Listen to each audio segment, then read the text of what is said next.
In the capital of Arzia, the starting point of his great success was unfolding. Amanith Academy was a general education institution. It had been founded by the great Emperor Amanith in the past. It boasted an excellent faculty and an efficient curriculum. All of it matched the institution's grand scale and the impressive buildings on site. Due to its long-standing history, many noble children wished to attend the academy, and to think that he, the second son of a rural noble, had become a teacher there. He was also expected to constantly build connections and eventually bring his family along. But just as he was thinking about all that, someone suddenly called him from behind. There was a group of workers making deliveries, asking where they should place the items. They saw the new teacher as just another rookie who was taking too long to move the luggage. Before he could say he was a teacher, they just threw the boxes into his arms and told him to place them somewhere else in the room, ignoring his protests the entire time. Once he finished organizing the teacher's desk, he could head to the next room. He couldn't understand why he was suddenly being forced to do labor on his very first day. On the way, he asked the men if the academy was undergoing renovations or something, and ended up finding out that the academy director's investment had failed. She had lost all her money there and the institution had gone bankrupt. This completely caught him off guard as he hadn't heard anything about it despite working there. He explained that it was the first time he heard of this since being hired. Still, it didn't make sense to expect a day laborer to know every single detail. Before he could finally say he was a teacher, he hesitated again. That was because he saw someone who looked like a beggar lying on the school grounds. Judging by how no one said anything, he could even be a staff member. If that were the case, he'd just hand him the items and leave quickly. He approached the man and told him he shouldn't be lying around there. The man suddenly woke up and shouted when he saw the box in the protagonist's hands. That was because the book inside the box belonged to him, which left the protagonist confused. Both were stunned as the beggar turned out to be a teacher, but he just shouted that he was being robbed and made another man shout as well, because to them the newcomer had suddenly gone crazy, even though he wasn't a thief or a worker there. Even so, the men yelled at him, claiming he was stealing instead of doing his job. They had given him the box to carry, not to loot its contents. The teacher shouted for his book to be returned, even as the protagonist denied being a thief. After all, he was there to be a teacher, above all else. Eventually, the misunderstanding was somehow resolved. They said the announcement about the academy's suspension had been sent through the teleportation portal. There was no way a rural estate could have a teleportation portal like that. It had taken him half a month to get there after all. In any case, the royal family had recommended halting operations, so most of the students and teachers had ended up leaving. Still, there was no need to worry too much about these things. Some people remained, and it wasn't like everyone had gone bankrupt. Even so, looking at that teacher who resembled a beggar gave the opposite impression. He guided him to the teacher's office, which was a mess and reeked.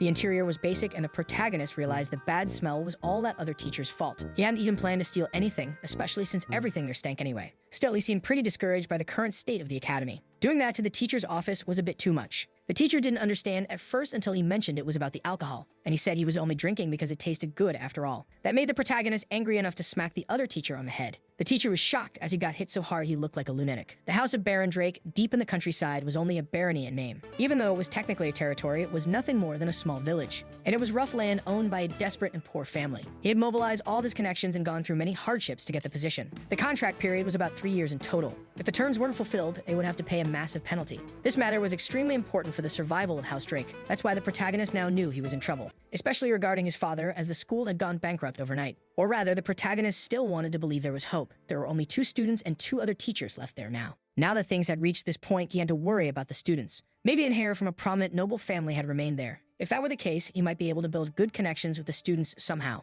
But contrary to that determination, the 2 students turned out not to be viable targets. The first student of the academy, Boris, had nowhere to return to. His village had vanished about 2 years ago, and he was the son of a commoner. The other girl came from the kingdom of Aran to study abroad. Her name was Chloe. But that nation had fallen after last year's war, and now she was there. So this was how his life was meant to be, and the protagonist asked them not to worry. After all, he was a new teacher and wanted to show support during hard times. They didn't have anywhere else to go anyway, and at the very least, he could offer them a hug. Still, he grew curious about what they were working on. There was a kind of giant caterpillar on the table that they seemed to be raising, and they explained that it was their fencing teacher who was sleeping. At that moment, the teacher sat up and said that the headmistress was looking for the protagonist, and the children should return if the self-study period was over. He couldn't even believe he was truly a teacher with that kind of attitude, and wondered how the headmistress had hired such crazy people. At the very least, he could take a look with his own eyes and verify everything. He then finally met headmistress Anaril when he went to speak with her. The protagonist introduced himself as Aemon from the Drake Barony. He was going to assume the role of teacher, but he was a bit surprised by the headmistress. After all, she seemed rather normal even though she was an elf. But Anaril appeared to be reading in an uncommon language. It was the Elven language. Then she asked whether he thought it was better to find George or to steal slugs. Aemon was completely lost with the sudden question. He replied that stealing slugs, and she noted down 10 gold coins on slug clothes, to which the protagonist didn't know if this was some sort of bet, and Anaril denied it, saying that a noble elf would never take part in something so barbaric. Aemon laughed, thinking he was mistaken, but she confessed it was a slug race. Apparently, he had never heard of it, but it was gaining popularity among elves. It was a special race where giant slugs climbed the world tree. They said they would host a competition, and she wanted to find a place to invest. At that moment, a few thoughts crossed Aemon's mind. The headmistress's investment had failed and she lost all her money and went bankrupt. Now the protagonist understood that she had placed all the operational expenses into the game. Anarel got flustered but claimed she could win and pay everything back. He snatched her magazine, questioning what exactly she was doing. Using the academy's operational funds to gamble was absurd. She didn't even deserve to be called headmistress, and yet Anarel was addicted to slug theft. If she could steal slugs and win, she earned 50 times the amount in cash. They said his chances of winning were low, but one couldn't judge the potential of a player after all. He could think about the future of the slug, but to Ammon, it was all just shocking. He didn't even try to think about the academy. If she wanted to gamble, she could do it with her own money. Instead, he crushed the magazine, shocking NRL, and asked her to give it up, saying he wouldn't tolerate her using the expenses on betting. NRL said she needed to win to investigate, and Ammon asked what she was talking about. She said it was about a dragon banana orchard. Dragon bananas were considered one of the highest quality crops. They took 3 years to sprout and 12 years to bear fruit. So cultivating those bananas required a great deal of time. That was by human standards, but if one waited just 15 years, they could offer more. NRL would earn 10 times the Academy's operational expenses. The average lifespan of elves was 1,000 years, which left Ammon frozen in shock. And he screamed that she truly was an idiot elf. Now he was certain he would escape that madness they called an academy, even if it meant ruining it. On another day, the protagonist visited the headmistress again in her office. She asked him what business he had with that idiot elf. Ammon realized she was still upset about the way he yelled at her, and said he had been thinking about the investment she had mentioned before. As headmistress of a prestigious academy, she couldn't have spent that much on racing, especially for her personal entertainment, but if she had put all that in, it must have been for a reason, surely for the academy's future, and he hoped he was right about that. Anarel says yes, to which Ammon bowed and apologized, saying he had been foolish and hadn't realized it. She decided to let it slide this time as long as he would be more careful from now on. Ammon mentioned that he was somewhat intrigued by this so-called snail race. Since it was popular among wise elves who lived for so long, it must be important. Perhaps it was an elite form of culture that had been classified as art that made Anarel quite happy, as they could watch a race together. Ammon didn't understand her sudden excitement, but ended up being dragged along. Elves were known as a sacred and beautiful race who lived in the forests, especially in the forest where the world tree was located. That image might have just been a rumor spread without knowing the truth, because the real elves were ridiculous gamblers who shouted and cursed. They didn't feel like elves at all. Ammon thought they were just crazy mountain bettors. Even Anarel was yelling, cheering for the snail she had bet on. So the protagonist asked when it would start, and she replied it had already begun. He didn't see any difference from the start, which left her offended. That was because from the elves' perspective, the snails were giving their all in the race. The race had already taken off, but from a human's point of view, Ammon was just lost. The elves were still screaming for the snails to hurry up. Well, he just wanted to go home and forget all of this. The participants all seemed to be in good condition that day. It was impossible to predict who would win. It looked like a constant battle. But even the narration sounded absurd from Ammon's point of view. He felt that in this match, no one could foresee what would happen. That was because they were so slow, he wasn't even sure the race would end that day. The elves were excited to see their participants showing the fruits of their training. The snail contestant Hana seemed different at the start and began falling behind. Some were cheering for her victory, but Ammon could only feel tired. A few hours earlier, Anarel had shown the protagonist the supermom who had won the previous time. Her glamorous appearance when she climbed the world tree was still fresh in his mind. Ammon asked if Anarel had won, and she went quiet, which made the answer obvious. After all, she had bet on a different snail this time. Even so, he now understood who the race participants were. Those numbers must have represented the betting odds. Anarel pointed out the thief snail and Jujiju, asking if he knew why she was watching them. But Ammon had no clue and just agreed with whatever she said. Even so, he mentioned that he liked another snail, and Anarel sighed. Because that one was a bad snail, it was the weakest in the race. And the protagonist said he should bet on it because it was sad being the weakest. Snail Hana was also a professional who had entered the world tree. That was after going through a pretty rigorous training, but she was still looked down on just for being the weakest. The reason she couldn't achieve good results was due to psychological factors. Therefore, Ammon believed that slowness could be overcome with hope and confidence. That would come directly from them, and with faith, they could make Hana a proud winner. On top of that, the odds were 500 to 1. If she really was a member of the Great Forest race, she had to place a big bet, and Anarel ended up agreeing that he was right. She decided she would bet on him that day. Suddenly, Ammon snapped back to the race. He heard people crying in frustration because they had such bad luck. Anarel was also crying, which made him worried. If she was that upset, it meant everything the school had was now gone. Ammon felt that everything was going according to plan anyway. Once the academy went bankrupt, he could return home without any obligations. He told the headmistress to calm down. There was no problem since things had ended like this. They would return to the academy and discuss future matters. But then it was announced that the winner of the race was indeed Snail Hana. That completely shocked him. Apparently only one person had predicted the victory. That's why Hana asked to shake hands with the one who believed in her. Whoever bet on Snail Hana could approach the world tree. Ammon let out a scream of shock, not understanding why the snail won a handshake. Still, Anarel acknowledged that it was a great honor to receive a handshake and a hug from the winner. The protagonist asked if she wasn't curious about the expression elves who die young, and she ended up brushing it aside so she wouldn't get too caught up in the conversation. Then Ammon asked what she would do with the 5,000 gold she had won. She replied that it should be used for operational expenses, which was good because he thought she was going to gamble again. After all, Anarol was still the headmistress of the prestigious Amonith Academy, and she asked if he really thought she was a gambling addict, to which Amon agreed. She wanted to make the current declining academy return to its former glory. Now that the support from the imperial family had been cut, they had to raise the operational funds, all with their own money to attract students and teachers. She hoped he could understand what she meant. Amon realized she was talking about investing the money again, which only made him scream that she truly was a crazy idiot elf, and she was shocked to be insulted once again. Amon agreed that the academy couldn't be rebuilt through conventional methods. Her investment idea wasn't wrong. What mattered was where to invest. They had to be careful this time, and then her dream could become reality. Then she presented the Bleton Temple construction project. She asked if it looked good enough, and he refused because it wasn't. Pointing to where the temple was built, there was a lack of infrastructure. Newly developed territories came with these kinds of problems. The pagans could become uncontrollable, and there might be opposition from the natives. She stammered, saying she understood, as expected from someone smart like him. Amon replied that he was flattered, but now needed to go to the bathroom. After stepping out, the protagonist went to invest 2 gold coins into the construction project. The current value of all Amon's possessions was a total of 3 gold coins. Even if the return was small for now, it was an investment for a promising future. There were many believers there, and since it was a temple dedicated to the god of war, the benefits would be abundant. Amon wasn't sure if she knew this, but he couldn't let her succeed. Enarel felt that he had hurried, but when he returned, he seemed better. And he laughed, saying it was just a little, but she quickly changed the subject. Since she couldn't understand, no matter how much she looked, it was better for him to handle it. Enarel handed something to Amon, saying this opportunity wouldn't exist if not for him. That was why she decided to entrust this to the professor. So apparently he would have to give her a chance to go bankrupt. Amon ended up pointing to a location he thought was good,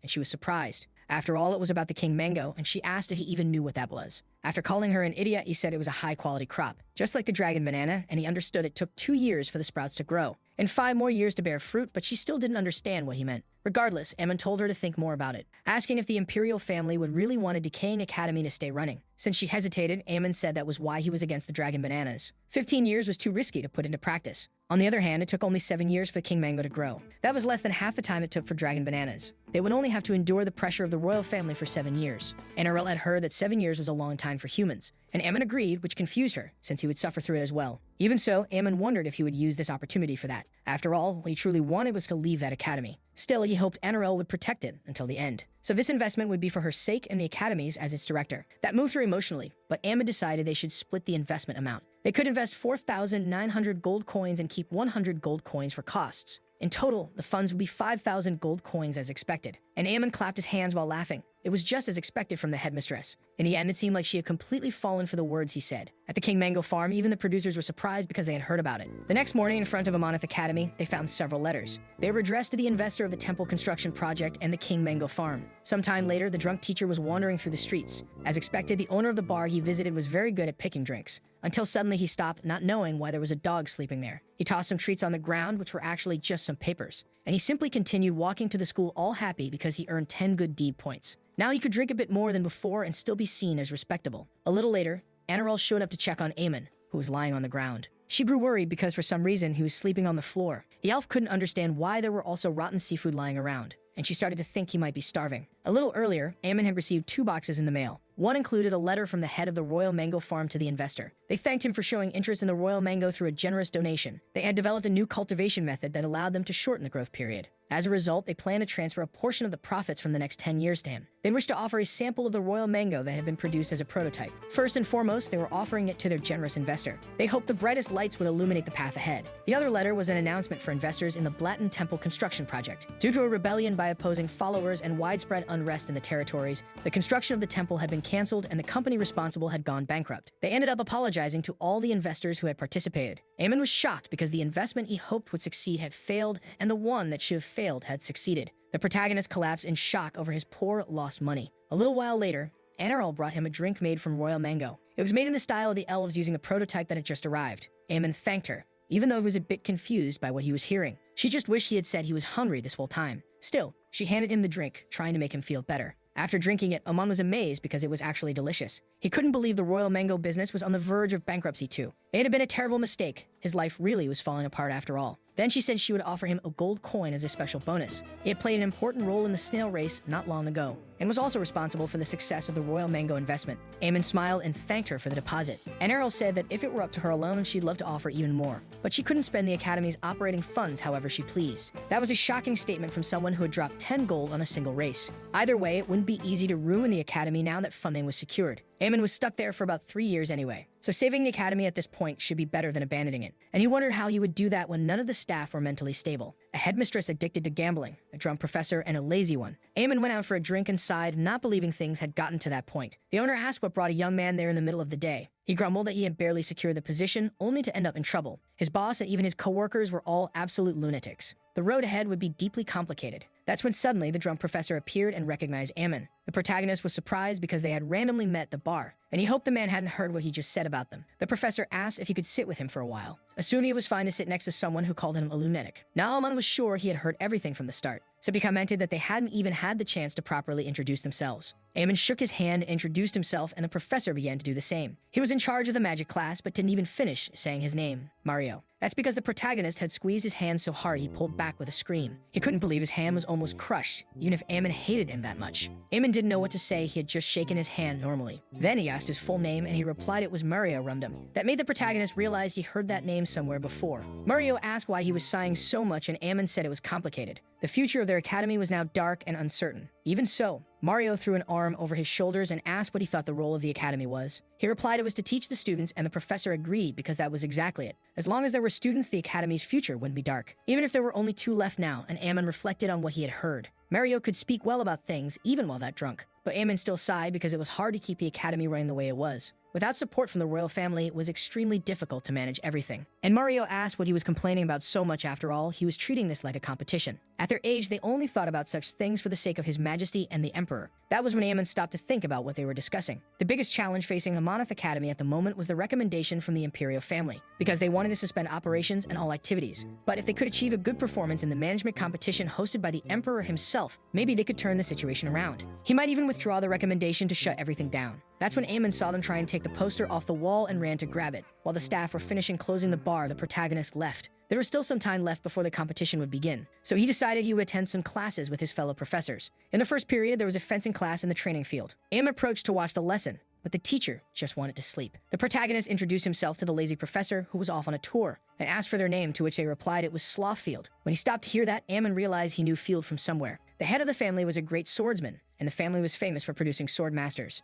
It seems Sloth came from an amazing family, but was in that state, and he asked the teacher if they even knew class was starting now, waking them up. It's not like she would get paid by a ruined academy. So she didn't want to work. She complained because the protagonist woke her a bit abruptly. Aemon then realized the teacher was actually a woman. Even so, he didn't understand why they weren't being paid, and he offered her a sack of money. That was her weekly salary, and with that, she became more motivated. Surprisingly, Sloth's teaching skills weren't bad at all. Sloth guided Boris to apply the right force with his steps so he could move properly, and told Chloe to relax her wrist because it was too stiff. Still, Aemon wondered why she always carried that sleeping bag. It seemed like she was hiding something inside it to carry it around all the time. She had heard that the protagonist still didn't have a subject to teach, and he agreed. The headmistress said it would be good to observe the situation for now. She asked if there was any subject he was interested in. Aemon replied that personally he would like to teach history. He had always loved history since he was young, so that would be his personal choice. Hearing this, the teacher realized that general studies suited him well. He didn't look imposing and had a rather average physique. Judging by the way he walked and his posture, he didn't seem to have trained in martial arts. She could tell he had never learned fencing, and Aemon was surprised she knew that. Then she suggested he give it a try to see how he would do in class, and Aemon grew tense. It seemed like she was trying to dump all the tasks onto him somehow. But he'd be happy to learn a little, at least after getting smacked on the head. And she believed that was how it should be. She was excited to make it work. Learning fencing from someone of the Field family would be a great help. But Sloth was thinking that her newbie was pretty rude. She would teach and scold him so she could later hand her classes over to him. Then she told him to come at her with everything, which left Aemon a bit surprised. After all, she was going to conduct this training while still holding her sleeping bag. She replied that this was just a light sparring match and she didn't mind. But she planned to win using only one hand against a weakling like him. That's when Aemon suddenly surprised her because he was quite fast. She didn't even feel traces of mana, and their wooden swords clashed. Even so, Sloth knew he was a fast beginner swordsman. There was no need to be startled over something like that. She put the sleeping bag aside, but then ended up being caught off guard again. She tripped on her sleeping bag while dodging and fell.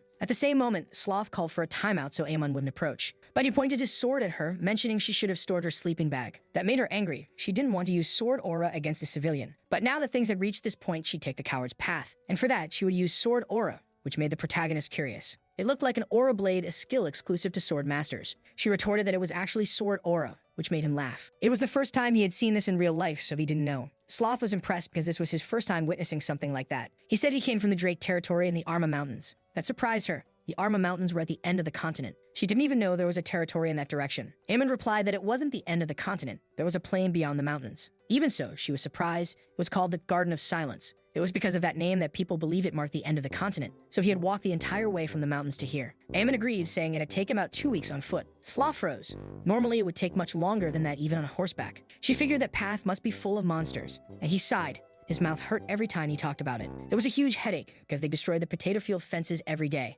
There were ogres, trolls, draconic men, all sorts of monsters. Sloth asked what they did about it, and Eamon said they killed them. That still left her curious, since this was the first time he had seen sword aura. It didn't seem like there were any knights in that territory, yet they still killed monsters. The protagonist didn't understand why they necessarily needed knights. After all, they die when cut with an axe, which impressed her. Eamon wondered if he had said something wrong because she had been staring at him for a while. He didn't know why, but he still asked her to teach him a bit more about swordsmanship. However, Sloth refused and told the kids to go back to class. The protagonist didn't understand what her problem was or why she was acting that way. Time passed the second period, Mario's magical theory class. Eamon went to check on Mario's class and ended up surprised by what he saw. After all, he was strangely good as a teacher and knew how to talk to the students. Even drunk, he explained about the magic circle and how he would count the classes. But instead of explaining, he would demonstrate because it would be easier to understand. That surprised Eamon because he could use magic in that condition. At that moment, Mario began preparing his magic and the protagonist remembered something. His name had appeared in a newspaper once and now he recalled it. He was a mage who belonged to a famous magic tower. Someone who had single-handedly destroyed an enemy knight unit in the final battle. He was known as the war hero Mario Rundum.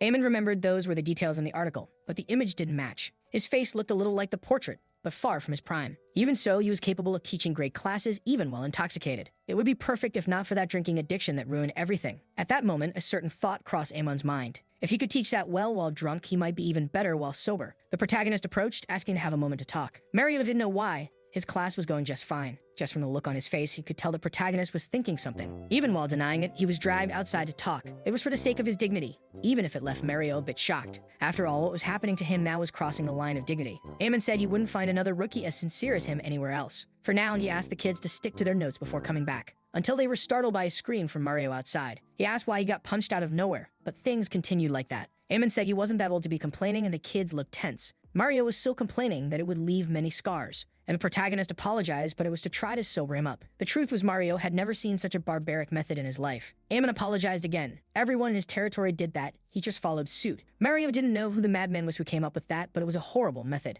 The protagonist said his father had taught it, so it was at least a bit effective. After all, thanks to the punches he gave, Mario was now completely sober. With that, he decided to go back to class, and Eamon wanted to see how things would go now. But to their surprise, Mario's words were now a bit less clear. It seemed he could only teach well when he was drunk. The protagonist couldn't even understand what he was saying anymore. It was that incoherent. In any case, judging by the students' reactions, he decided to take a break to reorganize himself. Mario drank again, and Eamon wanted to scream from frustration. He was drinking in front of the children, which was totally unethical. Even so, it worked because that way he managed to return to teaching. It seemed he was a good teacher who knew how to teach, even in that state. After class, he drank again and was all happy because drinking afterward was nice too. So Eamon approached because he wanted to ask a question, which startled the professor, expecting to get punched in the stomach again. The protagonist assured him that this time was something important and very serious, and asked if he was the great Mario Rundum who fought in the Great War. He was surprised to be recognized by Eamon, who said he had heard a lot about him and apologized for being rude earlier. That made the man more convinced. He was a nice guy and he even forgot about it. But his head and stomach were still hurting for some reason. The protagonist wanted to say it was obviously because of the hangover, but he let that go so he could ask a question about the class he just saw. The reinforcement magic circle he had talked about was a mana circle developed by Yamagoto. The corners of the pentagram were the key, but if you follow the improved version by Johto, the efficiency would be reduced by half because the mana flow was misaligned.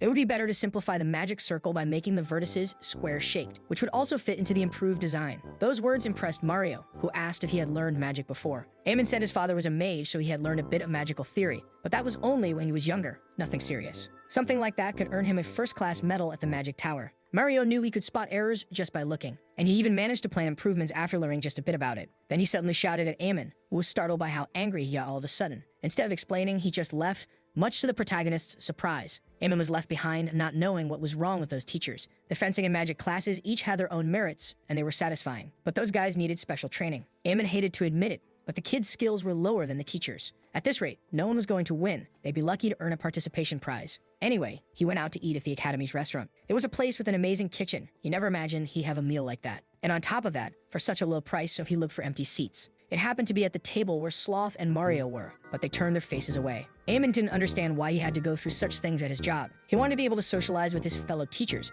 but didn't seem possible. The two of them were actually talking about the protagonist, Sloth said that Ammon claimed he could kill high-risk monsters, even though he had never learned fencing or even how to use mana. So if he learned fencing or how to use mana, he would be potentially dangerous. Mario agreed a little magical theory he learned from his father could earn him a medal. If he learned to use real magic, they'd be in serious danger. Their meager job stability would be at risk. The two of them agreed on that. That was the moment when the Do Not Teach Ammon alliance was born. They would prohibit passing on any technique to him, no matter what. Instead, the protagonist went to sit with the kids, asking if he could join them. They agreed, and Ammon commented that they had worked hard that morning. They thanked him for the compliment, saying he had done the same. The protagonist almost got emotional because they were the only ones who noticed his efforts. Ammon asked if they knew a competition would be starting soon. They did, but were surprised when he asked if they wanted to participate. Ammon said it would be a good learning experience, something that lasts a lifetime, and suggested they could earn a little money, or rather, experience together. Boris immediately said he didn't want to participate. There was no chance a commoner like him could win and compete against nobles. Ammon replied that there were many nobles in the empire with commoner backgrounds, and that's exactly what made them so impressive, and the teacher hesitated. He realized he had said the wrong thing because Boris was frustrated, not knowing what a mere useless commoner like him could ever do. He never imagined the person he thought would be the most reasonable thoughts so little of himself. Ammon approached and held his hand, saying that when he was younger, he had a nickname. He was called Ammon, the Cowardly Chicken. Actually, his real name was Ammon of the Hot Fists, and all the villagers treated him well. That was because he was always using his fists to defeat monsters. But now he had become a teacher at that academy. Not just anyone always using his fists to defeat monsters. But now he had become a teacher at that academy. Not just anyone could become a teacher at an academy like that. Given the current circumstances, though, anyone could become a teacher there. Even so, Boris pointed out that the protagonist descended from a noble family, and Ammon replied that just being there should be all that mattered. Besides, if he participated in the competition and worked hard, he could become a noble too. In that case, he could eat good food every day and have meat every single day. In truth, Ammon only ate potatoes in his territory, but he wouldn't say that. That made Boris think, while the protagonist asked if he wasn't interested, and he finally agreed that he'd like to eat meat every day. Ammon knew he was a dedicated and quite ambitious student. He was happy that Boris was clinging to the goal he had when coming to the academy. Now Boris didn't have class in the afternoon, so he'd give him a special lesson. He would teach history and general studies from time to time as well. Boris got excited, and Ammon agreed in exchange for him working hard. The boy agreed to do his best, and turned around to talk to Chloe. And Ammon noticed she was cowering. Boris said she was scared. That was because Chloe had a fear of crowds in particular. There would be hundreds, or rather thousands of spectators at the competition. It would be better to just give up, and Ammon commented that she didn't have to push herself. But to his surprise, Chloe said she also wanted to participate. That was because Chloe wanted the strength to overcome that weak part of herself. Ammon smiled on the outside since they could meet afterward to continue their studies. But on the inside, he was celebrating. She would become another step toward his success. Up to that moment, Chloe and Boris had no idea what awaited them. Since then, the three of them began exercising and running to build healthy bodies. Seeing this, a sloth wondered how many laps they had done so far, and Mario replied that it was probably almost 90. After some time, they collapsed on the ground from sheer exhaustion. Ammon saw they were struggling and realized it was worse than he thought, but he said they could rest a bit and then go to magical theory class. Later, he offered them a history lesson, even though they were still confused. In fact, the two of them said it was hard to understand, and he was surprised because it was basic magic theory, but the kids apologized. Even Mario complained that this wasn't how classes were supposed to be taught. Ammon was surprised because that was how he learned as a child. It felt odd. So he suggested they return to the training room once more to clear their heads. They kept running as exercise, and Ammon followed them. The whole time, the protagonist kept reminding them they had to give it their all. After a point, they collapsed to the floor in exhaustion, and Ammon was stunned. Kids these days were way too weak for just a bit of effort. At that moment, the other teachers approached to ask what he was doing. The protagonist finally realized they had actually shown up despite being irresponsible. He explained that he was helping the students train their stamina to become stronger. Sloth asked if he had made them run 100 laps around the training hall, and Ammon asked how she knew that, but that was at least the bare minimum. They should be able to run 100 laps. The training room was quite small, so running just 10 laps and getting tired wouldn't do any good in the end. He also taught them some magic theory, and Mario asked if it was etheriology. The protagonist confirmed it was the basics, and he reviewed some fundamentals with them. Both teachers were furious because Ammon had trained the kids like Spartans. Those kinds of things were normally hard even for adults to handle. They needed to stop him at all costs since it was clear Boris and Chloe were exhausted. Ammon said they could continue the lesson now, but he was interrupted. That was because the teacher suggested several changes to the training methods. To begin with, if even 10 laps was hard, setting a goal of 100 made no sense. Ammon explained that since the Arma Mountains were behind his village, he had gone there since he was young. Sloth reminded him that he couldn't judge people based on his own standards of stamina. Besides, it seemed like he would have to relearn magic from the basics. And she asked who it was that had taught him such incorrect magical knowledge. Ammon replied that his father used to read him books before bed, fairy tales. Now even Mario could see he was a bit detached from reality. Not everyone had a powerful mage for a father. That was the academy, a place where students with different experiences came together. And he was educating the two of them based on his own standards and personal methods. Mario asked if that could really be called proper education. First, one needed to learn the standards of the world before being able to teach them. Mario felt amazing after saying that, but Ammon only felt he was being annoying. But even though he hated to admit it, it was true that they were right. The curriculum of Ammon's special class for the competition had changed. Mario would teach magic, and Ammon would review what the students had learned. He would also work on developing their stamina, and Sloth would teach fencing based on that. The teachers were irritated because Ammon was teaching more systematically than expected. Sloth agreed, saying he kept pushing them to their limits all the time, and then immediately made them wield a sword as if they were already strong. It was perfect for building their stamina. Before that, all the students were noble hares. So many parents also protested against their children being disciplined like that, involving physical punishments like running, saying it was disgraceful. So they never would have considered such methods. Mario said he wanted to say that Ammon was teaching based on Boris and Chloe's experiences, but Sloth imagined a noble wouldn't behave like this to begin with. Even Boris had to agree that the idiot Ammon was always hitting him. But at that point, he was just playing around with the kids. That way, after many days of physical fitness training, something happened. The protagonist would begin real combat training, and the two students had become such fierce beasts that they even bit Ammon. A bit later, Mario met with Mr. Tomato, or rather, Tomath. Ammon was surprised to learn that Mario had once been a viscount. They had come there for the educational benefit of their students. Tomath saw the identification from the field marquisate, confirming their presence at the site. Tomath let them in, and they met a man named Brad Fitt. He was a city guard, and they were going to teach practical dueling against the soldiers. They were the pride of the city, and Boris quickly said he wanted to go first. Ammon agreed. He had that competitive spirit, as expected. So the protagonist asked Fitt to be careful with them, and he promised he would hold back when facing Boris. In truth, Ammon was asking Fitt to be careful of Boris himself, because he charged at him immediately without hesitation. That was exactly what the protagonist had wanted to see from him from the start. The acceleration from his lower body after running dozens of laps.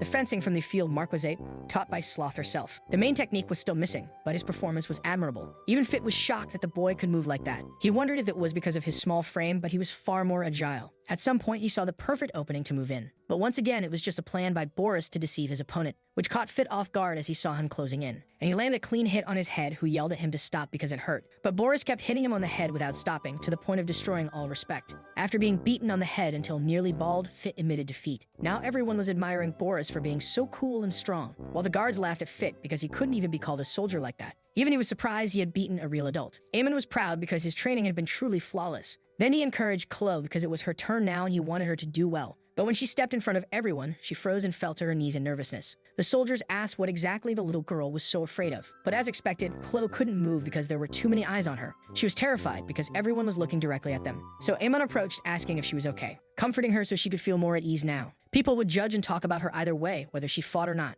especially since it would be her first time fighting. It was part of life to be watched. But she could think of the strange people as familiar faces with funny expressions, and he offered the example of the potatoes from his hometown, which he knew well. She could imagine them all just like they were potatoes. She started imagining that and muttered to herself to try to convince herself. Ammon had no idea what she was talking about, but it seemed to have motivated her a little. Now she had regained the confidence to try again, and Chloe continued her mantra. The soldier in front of her asked if she didn't intend to fight and if he could strike first. The people watching saw the timid Chloe facing off against a stranger. Even Mario was impressed and asked the protagonist what he had told her. Ammon was proud and smiled as he answered that it wasn't anything in particular. It was probably just because he was a natural-born educator after all. That immediately made Mario take back his words and his compliments. Chloe kept attacking, which made the soldier laugh because she was both cute and scary. But to his surprise, even though she missed, she moved in and struck his bones hard. And on top of that, she kept hitting the same spot over and over without stopping. Finally, Chloe won with that strange smile on her face. All the teachers celebrated her victory, and Ammon was full of pride. They truly were the Academy's saviors after all. From that day on, the students had a duel against the guards every day. And to the shock of absolutely no one, the two kept defeating their opponents.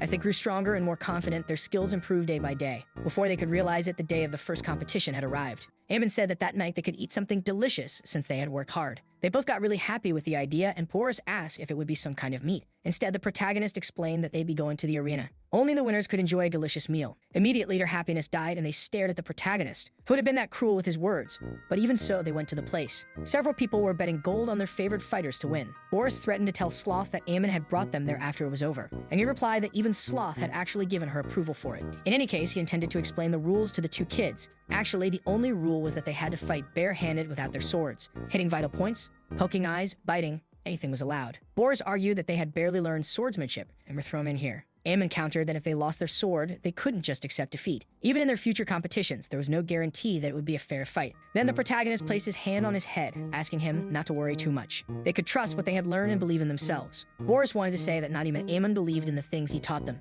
but instead they gave in to the words of their enthusiastic teacher. In the distance, a man watched the group talking and wondered if they were students. Aside from Viscount Mario, who was accompanying them, he had never seen any of the others before. They were all idiots. That was no place to bring children. Even so, Boris went into the arena to fight someone called Egg Crusher. The boy froze when he saw his opponent, who was gigantic and clearly strong. The man laughed, asking what a brat like him was doing there. He said he would use all his strength, even when facing younger children. Aemon reminded the two that they really weren't that strong yet. They were still at an immature stage when it came to mana control, and also in sword fighting, so he would teach them a very special technique. If their opponent was so strong that there seemed to be no chance of victory, they should just focus on striking the vital points without hesitation. And that's how Boris crushed the eggs of the Egg Crusher in just a few seconds. The teachers watched while flinching slightly, just imagining the pain. But Aemon advised Chloe to do the same thing, because it would work. Everything would be fine. They were rooting for her and even placed another bet on her. Other spectators watched irritated because their betting plans had been ruined. And all because of two kids. One of them called for the troublemaker Dexon. There would be no connection between Dexon and the Viscount, so there'd be no problem. Even Mario wouldn't be able to do anything against them now. That was when he found out that Dexon had decided to take a day off precisely that day. Meanwhile, in the arena, everyone was frozen in shock at what they saw.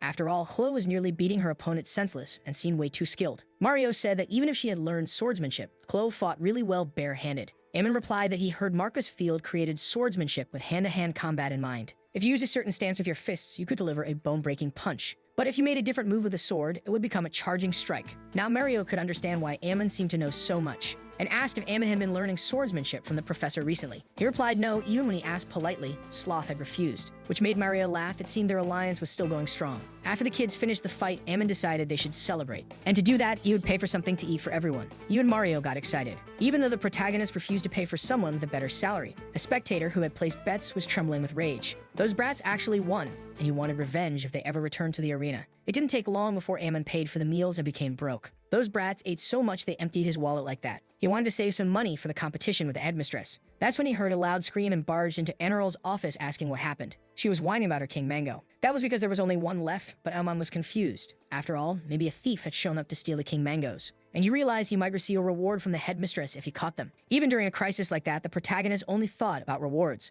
Then Aemon told Eneral to stay calm from now on, because he would personally take care of the thief immediately. And at that moment, he charged at the man inside the room, believing him to be the thief. The headmistress pleaded for him to wait, trying to explain who the man was. But he landed a clean kick before the man could introduce himself. That man was actually Bless, the vice headmistress of Amonith Academy. Aemon grumbled because he thought he was going to get a reward, but he let it go and apologized to the vice headmistress for not recognizing her. Bless accepted his apology because it was natural for him not to know. She never imagined she'd experience so many different things now that she was back. She was going to lose her job just for taking a vacation. That would be the result. She had been doing her best to manage things while trying to prevent that road. But Eneral had been hit hard, and Aman was confused about what she meant, and asked if Bless had been working at the academy alone until now. She answered yes, she could never trust that idea of Eneral. Eneral tried to object, saying she wasn't that stupid, but the two ignored her. Then Bless menacingly asked what that entry in the ledger was, a temporary income of 5,000 gold coins that made her furious. Eneral stuttered, trying to explain it was from a slug race. Bless stammered back that it was at least good they had temporary income after all. But it could have gone wrong. She should be aware of her position as headmistress. Eneral apologized while Aemon remained silent,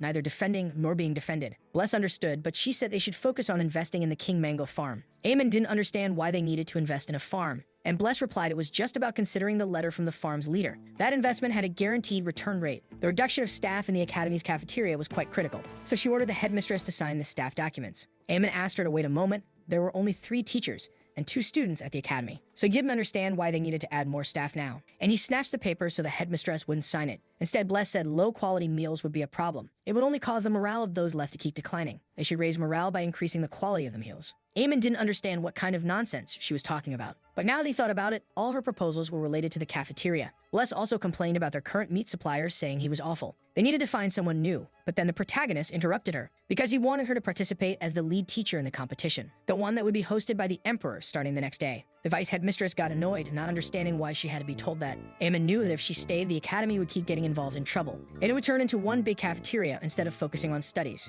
And he replied that if she appeared as their representative, the Emperor would surely approve. Bless argued that Eneral would be better, but the protagonist kept begging. He was ready to throw himself off the balcony until Bless just accepted out of desperation, which brought Eneral to tears. She didn't know he would go that far for the school. Thus, time passed until the long-awaited day of the Imperial competition. On that day, the protagonist met the Emperor, known as the Democratic Ruler. He was all excited to finally get the competition started. This man was Sandro Argia Amonith, also known as Amonith XYI. Boris approached the protagonist, looking nervous, but didn't say what was bothering him. Aemon ended up agreeing with him and looked at the fireworks they spent so much money on, and wondered if this was how they used his taxes for useless things like that. The group decided to walk around eating some things and enjoying the festival. Everything was delicious, but also absurdly expensive. When Chloe offered a bite, it suddenly fell to the ground, and Aemon shouted in shock. It was so expensive it almost made him cry. He wanted to use the 3-second rule. Chloe said it was fine, but got irritated at the person who made him drop it. Boris asked where Mario and Bless had gone, since they had vanished. Aemon, after picking up the skewer from the ground anyway, said he didn't know. They had been with them during the opening ceremony but ended up disappearing. However, the protagonists remember that many dark elves were obsessed with a certain thing. She must have been starving during her break. She was worse off than before. It didn't take long for Aemon to find Mario and Bless eating and drinking way more than they should.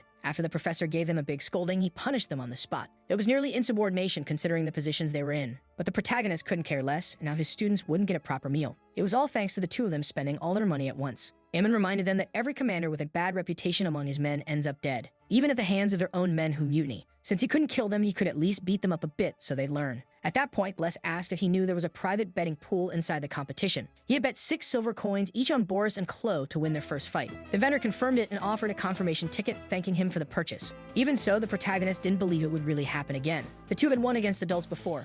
Aemon wanted to believe they'd win the bet. Then, the first category of the competition was sword skills. They called the participants, including Boris and Chloe, into the arena. Aemon was really counting on the kids and trusting them to make it work. They'd go hungry for the rest of their lives if they lost. He'd also need to walk home after all the money that was spent. Boris was feeling a bit of pain in his shoulder but tried not to let it show. The special results of the protagonist's sword training led to Chloe's great victory. The competition began with her first win, while Boris had a rough time. He had a fierce fight against a student from a renowned academy. The spectators were surprised because the commoner boy was working hard and doing well. But the truth was that Boris's shoulder was hurting more and more. That money the protagonist had invested was the easiest he ever earned. He thanked Chloe in his mind because she won and Boris's value would be worth it too. Aemon was counting on the boy to win, and he remembered the expectations. He had overheard his parents saying things would be better with him gone. He didn't want to disappoint his parents when he went to the academy, but he realized something quickly if he wanted to be average. To make that happen, Boris would have to work 10 times harder than normal. Aemon had seen the boy training late at night several times. Watching him put in the effort also gave the protagonist a bit more motivation. So after a break, the boy asked the professor a question. He wanted to know the reason he had asked him to join the competition. Aemon hesitated to answer it wasn't just because he trained late. It was because he believed the boy had the potential to win. Boris was still in pain as he moved while facing his opponent. At that moment, Aemon wondered why he suddenly started retreating. Boris's opponent didn't understand either and asked if the commoner had reached his limit. When Boris tried to move, the shoulder locked up and he couldn't swing his sword anymore. At that moment, he was hit directly by the noble's blade as the noble mocked him. He told him to go home immediately, and Boris knew he had lost. The winner of the match was the boy Extra Leda. Aemon couldn't believe he had lost his 6 silver coins on that bet. Others commented that the commoner boy was still amazing. He managed to show great defense against the heir of the Lada family. Even as a commoner, they were still eager to see him in the future. A bit later, Boris found Aemon looking really disappointed. He apologized for losing right in the first round, but Aemon assured him it was okay because he had worked hard. Still, he wanted to know why he hadn't said anything about the pain in his shoulder earlier. Boris replied that if he had, he wouldn't have been allowed to participate in the competition. He had wanted to win, so Aemon placed a hand on his head and asked about the special lessons. The boy said they were hard, but also really fun. The protagonist agreed. Besides, they helped him gain the confidence to do things he thought were impossible. The results weren't the most important part. It was the process to get there. Many other opportunities would still arise for him in the future. He could gain experience and use it as a base to work harder and do even better. Boris agreed, and Aemon asked him to speak up if he was in pain from now on. A little later, the fencing division of that competition reached its final stages. Many young people across the empire had shown their talent, especially the participant Chloe, who arrived like a comet and quickly achieved great results. Everyone was excited to see her performance in the next match. The final match would be between Chloe and Raymond. The name Raymond reminded the protagonist of something as he looked at his file. He was just a commoner who didn't belong to any academy. Even his skills were only barely enough to pass. Then the two participants entered and Chloe thought she could win easily. But Aemon froze when he saw the person standing before him. Raymond had been told by his grandfather to hide his abilities as much as possible. He wondered how he could learn anything in a competition like that. Raymond, the hidden grandson of the Empire's greatest swordsman, the king of the celestial blade, Rainbelt. Raymond greeted Chloe without any respect, and she grumbled that he was annoying. The others weren't even looking at the field, completely uninterested in the match. That took the fun out of it. She wanted to end it quickly. Raymond agreed a competition of such low level wasn't fun. He intended to show just a bit of his skills to her. The match began, and Aemon judged the boy's movements to be far from ordinary. It was like watching a wild bear attacking. Raymond took the initiative with heavy movements toward his opponent. Chloe acknowledged that he was too fast. She had the block somehow. He was the first to score in the battle, and he mocked her, asking if things had finally gotten a little fun now. Chloe responded that it hadn't even started yet when voices reached her ears. There were the spectators mocking her because she was terrible. They thought she was good, but in the end, she wasn't anything special. She hadn't been like this before. Watching her get hit without counterattacking was boring. They wanted to see something impressive from Chloe. She should just fight properly. She had thought she'd overcome all of that, but she was still afraid. She'd heard people talking about her nonstop every day at school, saying she acted like she was something, even though she was worthless. They mocked her in every possible way and called her a coward. Chloe didn't even want to do this, and then she heard from her father that she'd be sent to another continent. Her father sent her against her will. If she wanted success, she had to do this. And she couldn't stay in that academy, a royal with no right to the throne. That was a fate she had no choice but to accept. Chloe asked Jason the pig how she should live from then on. Even though she was abandoned and sent abroad, it was too much. Losing her dignity as royalty was something she could never accept, even if it meant her death. The award for the bravest child of the year was going to Chloe, and they called her to the stage. But for some reason, the other students never liked anything about her. After her country fell, their constant bullying began. Since then, Chloe had become afraid of people's stares. At that moment, everyone commented that she had frozen in the middle of the arena, unable to move. She would be disqualified if things continued like that, and they wondered if she could go on. Eamon thought it was indeed very dangerous. If Chloe won the match, they'd be guaranteed at least 1 gold and 50 silvers. Suddenly, he shouted at Chloe because she couldn't forget what he had taught her. She had learned it during special training, how to deal with strangers, to consider strangers as familiar people with funny faces. Raymond turned, wondering if that guy was her teacher, and then got hit on the head, scoring a point for Chloe. Les realized that she actually remembered Chloe as a student from the Kingdom of Iran. Their pork was truly a great delicacy. What a shame. Mario said the Kingdom of Iran was renowned for raising pigs. Their roads used to be completely blocked by them in the past. Normally, people referred to them using not-so-polite terms, and Chloe was doing the same thing now on the battlefield. Eamon remembered he had told her to think of everyone as tomatoes or something like that. In fact, that had turned her into a true monster in battle. Suddenly, Raymond was being overwhelmed by Chloe, who was using Aura Blade, which in fact was something that should have been banned in the duel. Still, it was shocking that she gained a power boost like that so suddenly. Chloe asked where he was looking, calling him a ridiculous pig. It was on that day that Raymond realized something thanks to what happened. He had been a frog stuck in a well all this time compared to her. The match ended and Chloe was declared the winner, which made Eamon celebrate with pride. In fact, he loved seeing that. It should be enough to cover the expenses. But then everyone noticed Chloe collapse after the battle ended. At that moment, the Emperor came to congratulate the winners of the contest, praising the sword fights. They had all been very satisfying to watch. Obviously, seeing such a magnificent performance from the children was incredible. They would be the future leaders of the nation. Sandro couldn't be more pleased. Then he called the winner of the swordsman competition. Chloe ended up losing to Raymond after collapsing at the end of the fight. Eamon and she were both a little frustrated with everything, but there was nothing they could do. According to the rules of the competition, the match ended when one of them stepped out of the arena. That was the code of knighthood and the rules of the battlefield. Thus, Raymond won because she fell and lifted both feet off the ground. Eamon knew they weren't exactly wrong in saying that, but even so, it made him furious for some reason. Suddenly, they paused to call another person who had performed greatly in the competition. They called for Chloe to come up to the podium to be acknowledged. Sandro expressed his sincere gratitude to all of them for making the event shine. As a reward, he would offer each of the children 10 gold coins. Then he asked Chloe if she was from Aaron. He knew she must have gone through a lot. He had met her father a few times. It was all his fault. Chloe still felt that it was fine because the pigsty of that kingdom deserved to fall. But the Emperor felt it must have been really difficult, judging by her reasoning. Eamon was even moved because the fall of the Iran kingdom had nothing to do with Amonith. Even so, he apologized so sincerely that he truly seemed like a saint. Then Sandro asked if the one who had shouted earlier for her was her teacher. He seemed like a very interesting young man, and the protagonist was confused.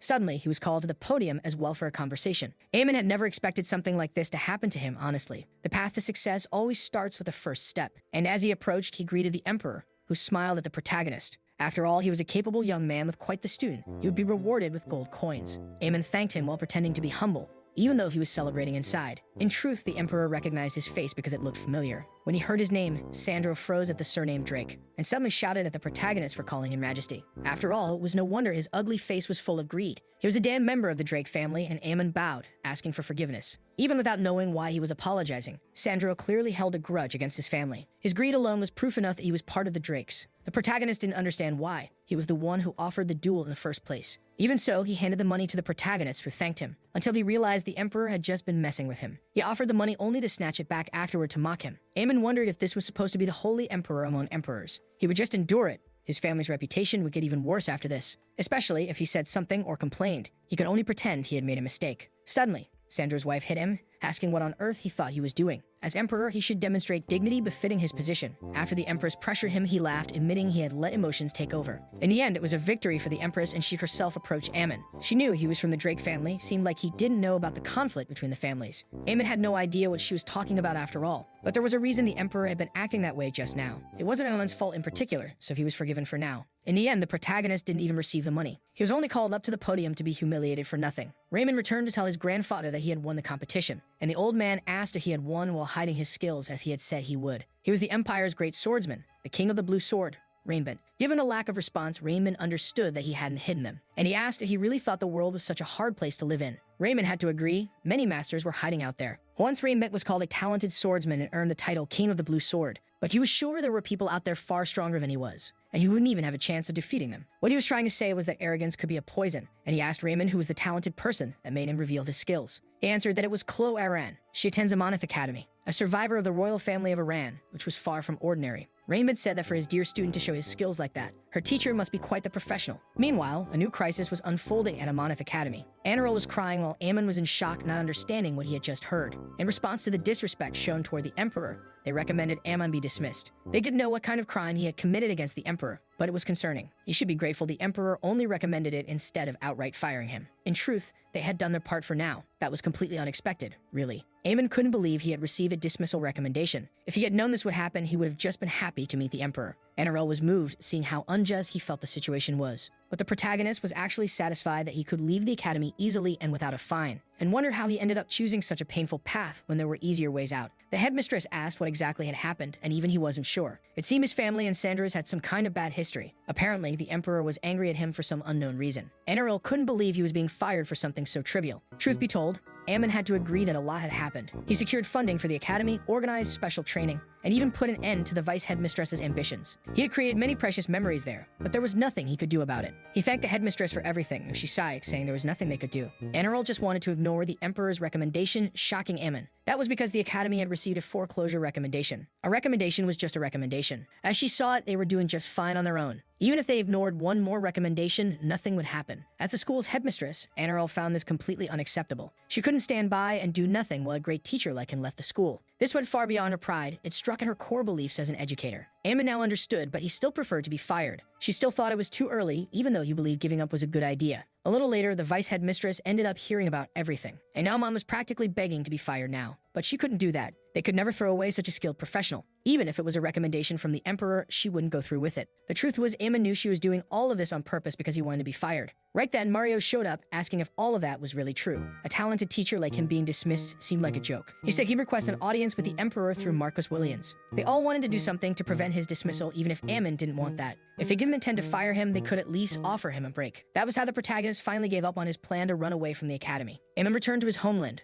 the Drake Estate in the Arma Mountains. But everyone came with him. Anarel was excited because it was her first time there. She knew the edge of the continent Mario wanted to drink, and Bless was hungry. He was accompanied by all those shameful and chaotic people. The day before, they had all made that decision together. Since it had been 3 months since Ammon arrived, he had 3 vacation days to use. The protagonist would still take 15 days to reach the estate. The academy didn't allow more than 1 month of leave to be accumulated. There was time for 15 days to reach the estate. The academy didn't allow more than 1 month of leave to be accumulated. There was time to negotiate, and Ammon explained that his homeland was in the Arma Mountains. Anarel suggested letting him take another day off since it was so far away. He asked if he could take his vacation days in advance, and she refused. It seemed like he was trying to cheat the rules somehow. So she said she could help him with teleportation magic. Just like they used for the slug race, it would work. Ammon thanked her, but didn't understand why she started packing her bags. She replied it was because she would have to bring him back, so she would accompany him. She got all excited because she had never been to the mountains before. But Ammon was clearly disappointed about being accompanied. She planned to share the news with all the other teachers and students, and the protagonist quickly asked her to wait since she was treating his home like a tourist spot.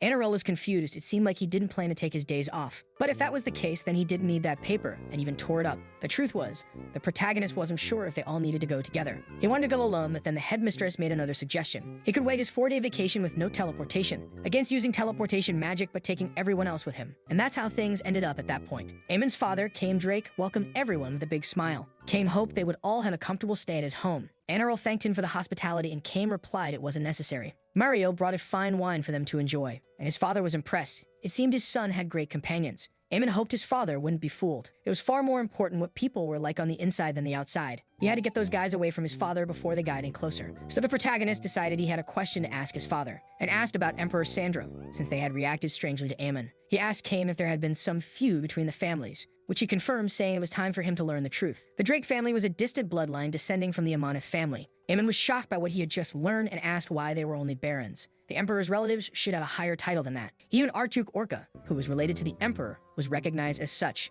Caim handed him a book so he could understand more about all this. These were records from the time of the empire's first emperor. It had been a long time, but they shared the blood of the first emperor. That's why they kept copying all of this over time. There were, of course, some records, but none from his father's era. Now Aemon had the chance to see the truth about their family. In the first year of the unified imperial era begins a dialogue between Gregory Area and Archduke Drake. Aemon wondered if their family really used to be one of Archduke's. A historian recorded the emperor recounting the situation. He said he wanted to beat the idiot guy up, which shocked Aemon. In year 3, the emperor got beaten and was bedridden after a fight. The emperor asked the historian not to write down those things. In year 6, he said it was impossible to get a message through to that damn Duke Drake. The Duke replied, "Long live the old emperor," which made the emperor flip the table in a fit of rage. Apparently, by then, he had already lost his Archduke title. On the same day, the emperor told the historian to stop writing and hit him. Aemon agreed he should have listened from the start. Amonith VII said that Marcus Drake was impossible to deal with. As time went on, the Drake family's situation became more disgraceful. Prince Sandro said Belian Drake stole his sausage and demoted him to Baron. That was nothing more than a childish fight escalating into a family feud. It eventually caused the two families to drift apart.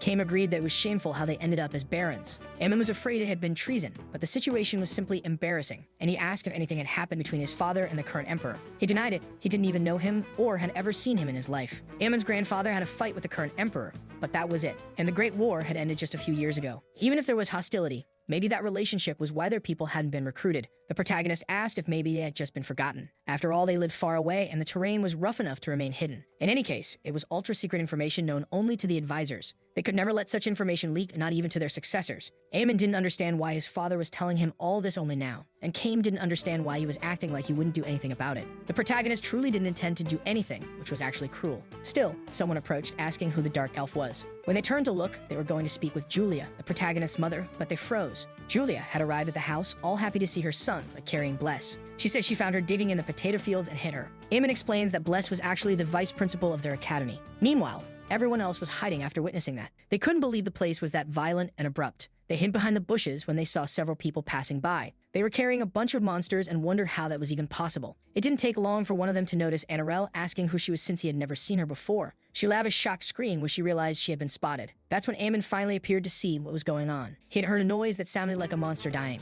It seemed like it had been Anarel's scream, and the protagonist commented that the hunt hadn't gone very well. Sloth was unsure how that was possible since there were still too many monsters. In truth, monsters have been strangely scarce lately. It was possible they weren't reproducing enough due to excessive hunting. Still, it was shocking that they had all been killed like that. Aemon introduced the principal, teachers, and students from where he had been working. The men remarked that he really had become a great teacher. They said he should keep working hard to become a principal someday. The protagonist thought he would just finish his contract in 3 years. Then he planned to leave, hoping they'd stop drawing so much attention. Instead, he told the others they should go bathe and rest now. Aemon sighed in relief because he could finally see everyone again after some time. But that place was far too noisy, and it was getting late. They should head inside. That's when he realized everyone was actually in shock from everything they had seen. A bit later, Anarel asked what he was eating, and Aemon replied that it was meat. However, she was certain it was monster meat, and yet they were still eating it. It might not seem like it, but it actually tasted really good, though she didn't seem interested. Anarel refused and decided to eat only potatoes.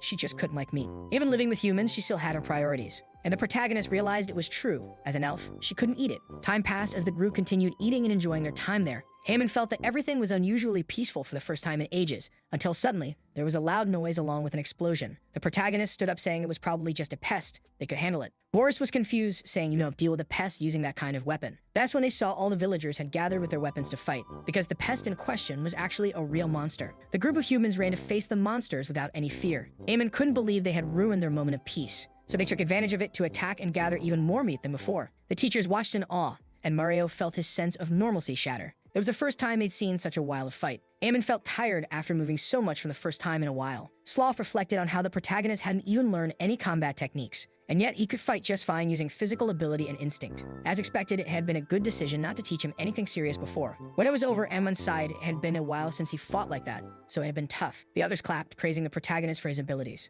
They knew he could take care of the monsters on his own. Aemon sighed again. His body was all stiff, so he was pretty clumsy. That must have been the result of becoming too complacent while working as a teacher. Mario also came over to praise him for his efforts. The protagonist was surprised to see everyone there. It wasn't anything too important, but they should focus on resting. Mario asked if that had been the entire wave of monsters. Aemon agreed, but it looked like more had come that way. He said it was a drake, which confused Mario. After all, Drake was the name of his family, and the protagonist got annoyed because they were calling his family a monster. That's when Mario realized he was talking about the Drake subspecies of monsters. Eamon told them not to say things like that, not even as a joke, because otherwise he'd end up getting seriously scolded. Although Mario asked who would scold him, the protagonist changed the subject. That was because those monsters seemed to be fleeing from something else. He wondered what could be making monsters like those gather together. Ogres, draconic subspecies, and creatures that usually never teamed up were suddenly like that. Mario agreed. It was definitely a point worth thinking about. According to literary records, drakes were very distinctive. They had massive bodies resembling castle walls, and scales as hard as non-piercing steel armor. They were also so violent that they were compared to ogres.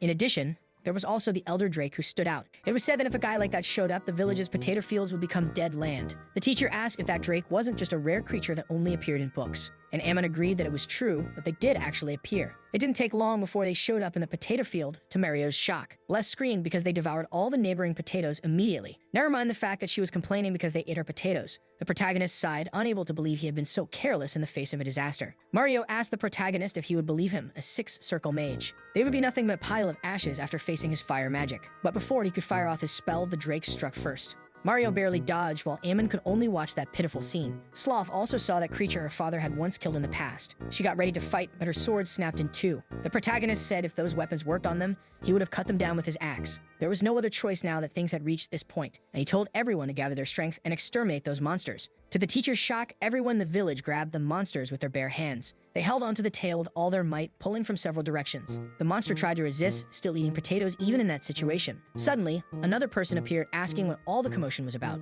It was the elder, who arrived flying, drawing a surprised look from Ammon. The elder noticed those guys were causing trouble in the village, and the protagonist agreed, asking for help if he had any strength to spare. Then the elder touched the drake's head and asked what kind of misbehavior that was, and told it to return immediately, and suddenly the monster started running away. Ammon thanked the elder, who replied that it was no problem. He wanted to know if things were going well at work, and the protagonist gave a half-hearted confirmation, which made the elder chuckle. He had been so small not long ago, but now he had grown and started teaching other kids, which was kind of shocking. He wanted to introduce his co-workers, who were lying on the ground in shock. The elder commented that they didn't look to be in good condition, but Ammon replied that they were always like that, so there was no need to worry. He also introduced the headmistress and deputy headmistress of the school, two very important elves. The elder approached to shake their hands, introducing himself as Casella. However, Anarel froze to the elder's surprise, who couldn't understand what was going on. She simply collapsed on the ground after all the chaos with the dragon. The truth was, she wanted to know why there was a black dragon living in a human village. Ammon told Anarel that he was just an elder from the neighborhood who wandered around. He had been around since Ammon was a child and was also quite close to his father. Anarel was surprised that the black dragon was just a local elder, and Casella also said he was old and sick, so he didn't go out much. He also said he didn't know any other dragons nearby, so visiting the property from time to time was his only relief. Ammon even whimpered at the thought that he might be a lonely elder. However, Anarel asked if he didn't think the dragon was more like a stray dog. After all, he was treating him like some kind of pet. The protagonist changed the subject, mentioning that the property was still chaotic, and for now the headmistress should return to the academy. He would take care of the mess. But in truth, Ammon wanted Anarel to stay a little longer, because he had heard that elves had a unique magic that helped crops grow. She was surprised that he knew something like that, and Ammon said that the owner of the King Mango farm wrote about it in a letter. He said that Anarel went there on her day off to cast a spell, and she complained because the man had promised to keep it a secret the whole time. Anarel said that if she stayed there, she'd end up going crazy and couldn't take it. Her hands were trembling non-stop from fear. Ammon pushed her a bit. After all, she'd been wandering around and causing chaos the whole time, and now she was trying to leave just when things started to get tough. At that, she laughed as if he thought she couldn't leave whenever she wanted. After all, she had teleportation magic and could go away whenever she pleased. She started saying to guide her back when a voice mentioned Casella, which made the elf scream in fright, and Ammon laughed because he was just teasing her. But he told her to relax. He said he'd go for a walk around the village. Suddenly, the elder himself appeared and Anarel screamed, fainting. He asked when the protagonist planned to return to the estate again, and Ammon replied that he still wasn't sure. He thought he'd need a few more months to accumulate time off, but that was perfect for Casella, who said she'd have a gift ready for him by then. The protagonist grew curious, wondering if it was something made of gold, to which Casella replied it was something even more valuable than that. A sudden monster incident turned the excursion into an agricultural project. They focused on planting potatoes every day, but the outcome was clear. They were supposed to return to work the next day, and Ammon was exhausted. Those days off had been anything but a real vacation. Truthfully, he had just wanted a chance to visit the estate, and to ask his father for advice before quitting his job as a teacher. The estate didn't end up in good hands. While he was away, the monster attacks had significantly decreased. Their income also ended up decreasing at the same proportion as before. Even with some income under his brother's name, it was nowhere near enough to recover the losses. At that rate, they couldn't even afford the penalty for breaking the contract. Ammon sighed, wondering if maybe he was a harbinger of disaster. Otherwise, there was no reason for so many monsters to attack the moment he arrived. and there was no explanation for a mythical elder Drake to suddenly appear. He wondered if his first job, the academy, had turned into a mess because of him. But then Ammon remembered it wasn't his fault, it was the incompetent principals. He needed to succeed soon, but then he stopped when he heard a sound. He wondered if it was another monster, worried, and went to check, only to find that the person on the other side was Sloth, training with her sword. That must have been the true fencing style of the Field family. In fact, she hadn't helped with the farm work earlier. It looked like she had spent the whole time just swinging her sword alone. Ammon couldn't leave it at that. He intended to lecture her. But then he stopped when he saw that she had trained until her hands were bleeding. He wondered why she seemed so desperate during her training. Maybe it was because she always napped during the day. So she had been secretly practicing her swordsmanship at night this whole time. He still had a lot of questions, but for now he decided to pretend he hadn't seen anything. A few days later, back at Amonith Academy, things returned to normal. People came looking for the principal, wanted to speak with her. They wanted to know where Professor Ammon Drake was. It had only been a few days since he'd become a teacher at that academy. He always used to think only about how to escape that awful reality. But from now on, the protagonist planned to actually make things work. He would do his best to diligently teach the students like a real teacher. With their skills, it was obvious they'd become great individuals in the future. And when that happened, Ammon could benefit from it. That was just part of success. Follow the right connections and he'd go far. Suddenly, NRL appeared shouting and startled him into yelling too. She apologized but said she came running because a visitor had come to see him. Ammon went to check who it was and then recognized the person. It was Raymond, who shamelessly stole Chloe's victory in the competition. But not only him, Raymond, his grandfather, had also come to greet him. He was one of the 4 great sword masters of the Empire. The two shook hands with a tense smile in the air as they spoke. Ammon couldn't understand why someone of that status would come just to see him. But this would be the perfect opportunity to make a good impression on one of the big shots, and maybe finally get out of that lousy academy. The Sword King Raymond was a grand and very powerful man. He was a key pillar of the Empire, and he had come to visit a mere teacher like him. Raymond mentioned how amazing it was that Chloe had beaten his grandson. He wanted to see with his own eyes who her teacher was. Moreover, he still considered Ammon to be very important. It had to be like that after all. Ammon had been her teacher, or rather, hadn't done much at all. He replied that he was flattered, since he had helped guide her down the right path. Raymond laughed, saying Ammon was a humble man, and he had come to the right person. Seeing how well he taught his students, he must also be a good swordsman. The protagonist laughed because clearly there had been a misunderstanding. He hadn't been responsible for teaching swordsmanship.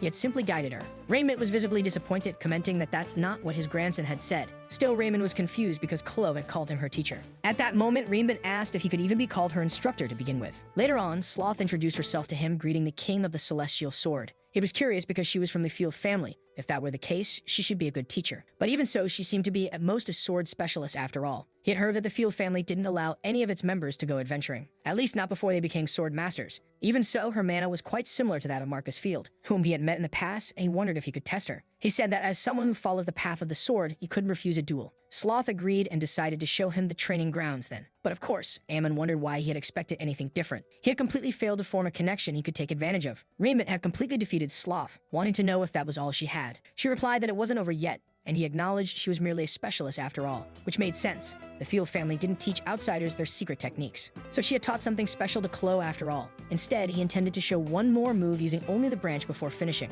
After performing a move that made her tense up, Sloth froze, and he told her to work even harder from now on. She simply thanked him before falling to her knees completely. At that moment, Raymond found Chloe, the one who had given his grandson trouble. Being someone from the Highlands Kingdom of Iran, she must have more stamina and vigor than normal. It wasn't really her training, but her innate talent that made the difference. Chloe got nervous under the swordsman's gaze, so she decided to leave. He wanted to tell the headmistress it had been a pleasure meeting her that day. Ammon agreed, thanking him for showing his incredible skill. Then he froze when he heard about his swordsmanship, and the protagonist agreed. To a normal person, it should have been just a few branch movements. So the swordsman asked what he had found so incredible about it, and Ammon replied that it was the change in trajectory in all 36 attacks. Even so, his center of gravity hadn't wavered at all, and yet he managed to finish. It was all beyond impressive. Right away, the swordsman ordered him to duel, leaving him confused. Ammon didn't understand why, since he could barely even use a sword, but Raymond assured him it would be a simple duel anyway. It was disappointing because he thought the boy might have exceptional talent. The protagonist reflected that if he had the courage to face a great sword master, then he would have left that miserable place a long time ago. Besides, his sword-wielding classmate was pretty pathetic, something Ammon couldn't entirely disagree with. He was starting to question the headmistress's judgment in reaching out to them, and the protagonist had to agree with that sort of criticism. But he wasn't the kind of person to fall for provocations, so they asked him to give up. Raymond laughed. He was sure even the students weren't anything special.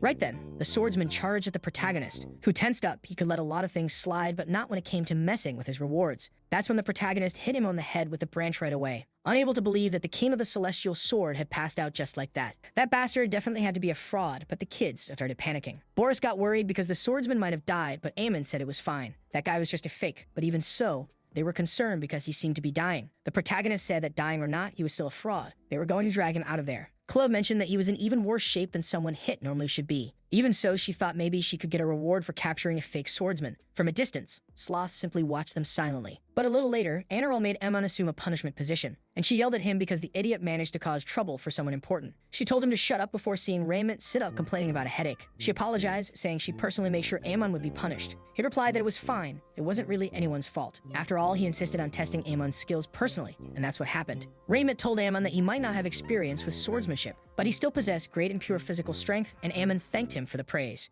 Even so, suddenly Aemon saw the aura blade that he had used. That was a technique exclusive to great sword masters. He was truly a king of the celestial sword, just as expected. Raymond says that what the protagonist had was pure physical strength. Against Imperial Knights who use mana and swordsmanship obtained through training, the protagonist would always end up at a disadvantage over time. So now he had a proposal to make. He wanted to know if Aemon might be interested in learning from him. The title of Disciple of the Celestial Sword King sounded incredible. If you managed to develop great skills and perform well on the battlefield, the protagonist would succeed and be served everything on a silver platter. He was excited about the training, and Aemon agreed immediately. Now he was thrilled because he would recite the Oath of Loyalty. The protagonist swore he would devote himself to the way of the sword, and also that he would abandon his material desires and worldly cravings, but that he froze, hesitating to keep saying those things. Aemon asked what all of that was, and Rainbent questioned whether he hadn't understood. It was about giving up material desires and worldly ambitions to focus on training. Hearing that, the protagonist hesitated and asked for some time to think about it. Things had been so chaotic until now that he hadn't even noticed anything strange. Aemon wondered why one of the 4 great knights of the Empire was so dirty.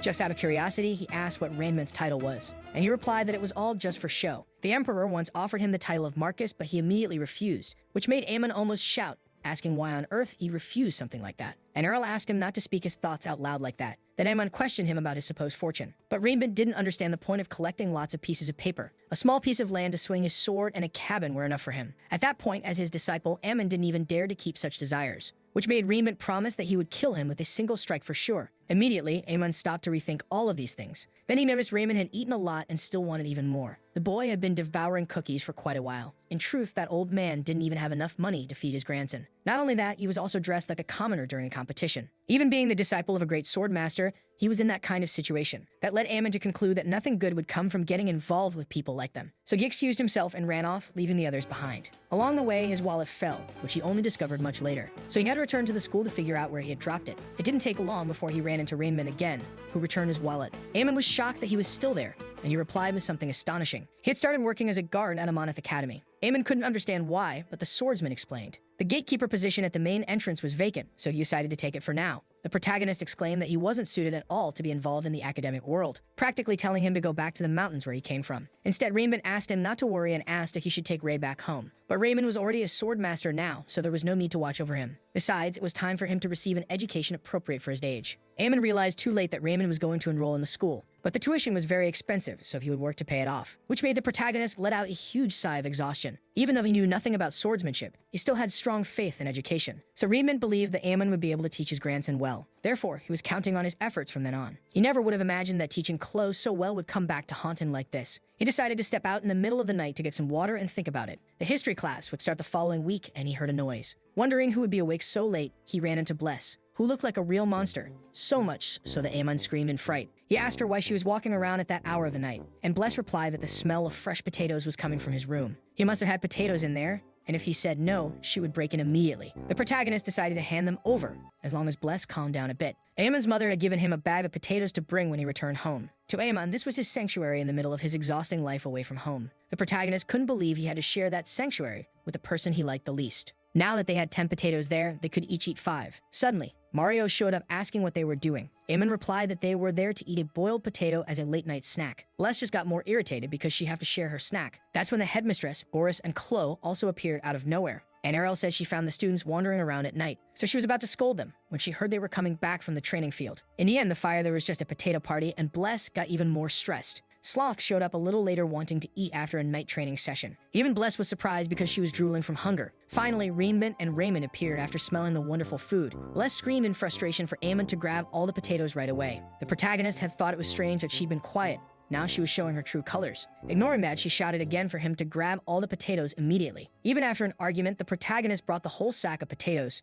Anyway, they eventually finished cooking and decided to eat them. Even Raymond and Reinbent were impressed by how delicious the potatoes were. Eamon said they were a specialty from his region. They were very proud of them. Now they could understand why the protagonist was so strong. It was only natural after eating such mana-dense food every day. His body had adapted to the mana, and the protagonist ended up agreeing. After all, his territory was full of strong people, but there was nothing special about that. Those potatoes were grown from seeds bought from a nearby city. Maybe the land in his territory really was that fertile. Eamon reflected that now it didn't matter, he would just focus on the potatoes. Sloth kept staring at him, and he asked what was with that look of disgust. Until suddenly, she told Ammon to marry her, making him spit out all the food. But she was completely serious about it, leaving him baffled. Mario immediately started laughing loudly, and Sloth couldn't believe it. In truth, she was too good for a guy like Ammon, and she wasn't the only one who thought so. After a while, the two went out for a walk, and Sloth asked him how much he knew about the Field family. The protagonist said their family was famous for their impressive swordsmanship, and that all direct heirs were sword masters. That was all he knew. Sloth mentioned that there was something else very important about that. Their family cared deeply about their reputation, so they didn't allow anyone to leave home before becoming sword masters. The protagonist thought that, based on her sword aura and the skills she had shown, at most she could be called a sword specialist. If it didn't let anyone below sword master level leave, it was still odd that Sloth was at school while only being at that level. And Eamon ended up getting caught red-handed with his rude thoughts. Then Sloth said her family had actually always treated her badly. Throughout her life, they had never cared about her. The protagonist was caught off guard. He had never seen her act that way before. When she asked why he was looking at her like that, he said it was nothing. Truthfully, it was like Sloth had told him about her past as if it meant nothing, and she agreed. It was fine because she had gotten used to it.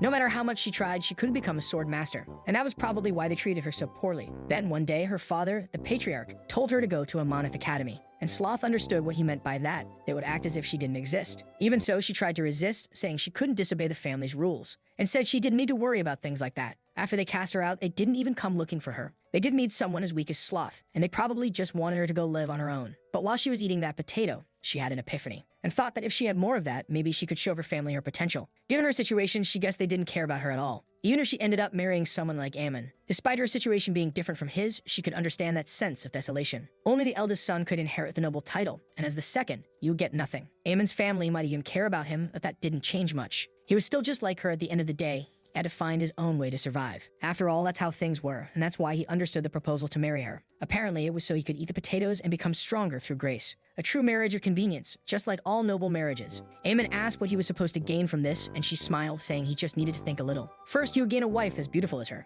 And Aemon smiled, since in truth he preferred character over beauty by far. Then, after eating the potatoes, he would become stronger and return to his family. He might even end up winning the fight for succession, after all. Aemon finally understood what she had been thinking, and Sloth asked if he really thought he could handle all the work of being the leader. But he didn't need to worry. Everything else would be completely on him. Apparently, Amon would take care of the finances and he'd be thrilled doing it. Poor management was the most beautiful word in his personal dictionary, and by becoming part of the family, he could simply learn swordsmanship. The power of a marquis, fortune, and swordsmanship. Those were the kinds of things involved. It was like hitting 3 birds with 1 stone. Aemon decided they should tell his new father-in-law about the marriage the next day. The following morning, he felt like the sun of his life was finally rising. Now he could say goodbye to his poor self. But in any case, waiting for Sloth took a while. She decided to go to the hair salon first before heading out. She usually slept in a sack, but suddenly went there out of nowhere. When she peeked through the window, the hairdresser wondered what was wrong with him. He was wearing a black suit, like he was going to a funeral. Sloth said she was with him, and the woman assumed he must be her servant. Aemon kept wondering what she was doing in there after 3 hours. The woman came outside to ask if there was a problem, and he asked what had happened to the blonde girl with bird hair and a dead face. However, Sloth asked who exactly he was talking about. She came out of the salon and asked him to wait a bit longer as she was almost done. Aemon was left wondering who that girl was out of nowhere, and then finally recognized her, which made Sloth laugh at his sudden reaction. But it made sense. She didn't usually take care of her appearance.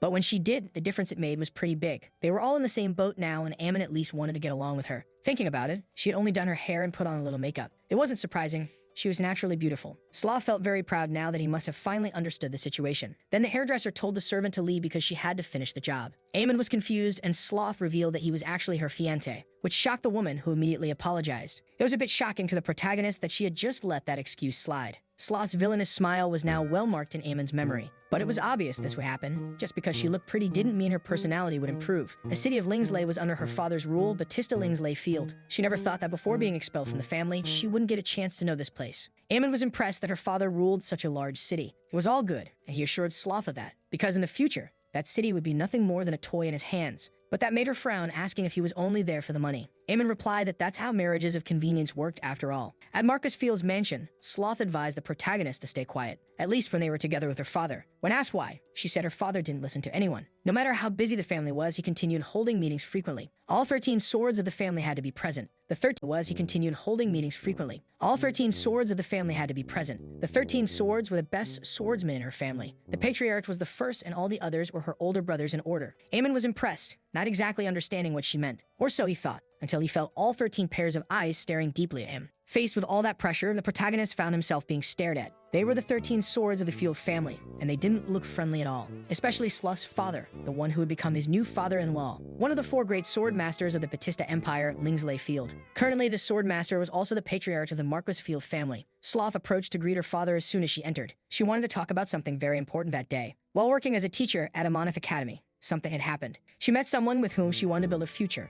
and so she went to her father to share this news. Sloth introduced him. He was the son of Baron Drake, with whom she had built this relationship. And immediately, Eamon bowed as he introduced himself to the Marquis. Even though that marriage had not yet been approved, she wanted his blessing. But then Sloth noticed that the table had fallen into a deep silence. They didn't care at all about what she was saying. Then the words of the weak weren't even worth being heard. This made her wonder if she was truly that unwanted in this family. At that, she turned to leave, and Amon was confused about why. If she left so suddenly, he wouldn't be able to do anything alone. Then the patriarch paused to reflect on what he had just heard about Aemon, and soon ordered Lancelot forward, who stood up to attack immediately. The protagonist was confused, not understanding what was happening so suddenly. Amon was dodging the attacks while Lancelot asked if this was his final wish. It was absolute madness. He was saying that to fulfill his own wish. Aemon wondered what he should do. He had come there for marriage approval, so hitting him could be a problem, but he acted in self-defense. Suddenly, Lancelot was immediately defeated with just one blow. The other side, because that guy was the weakest of them all anyway. Now the next to rise was Cancelo, again taken down with one strike. Next, the 11th sword was sent to fight,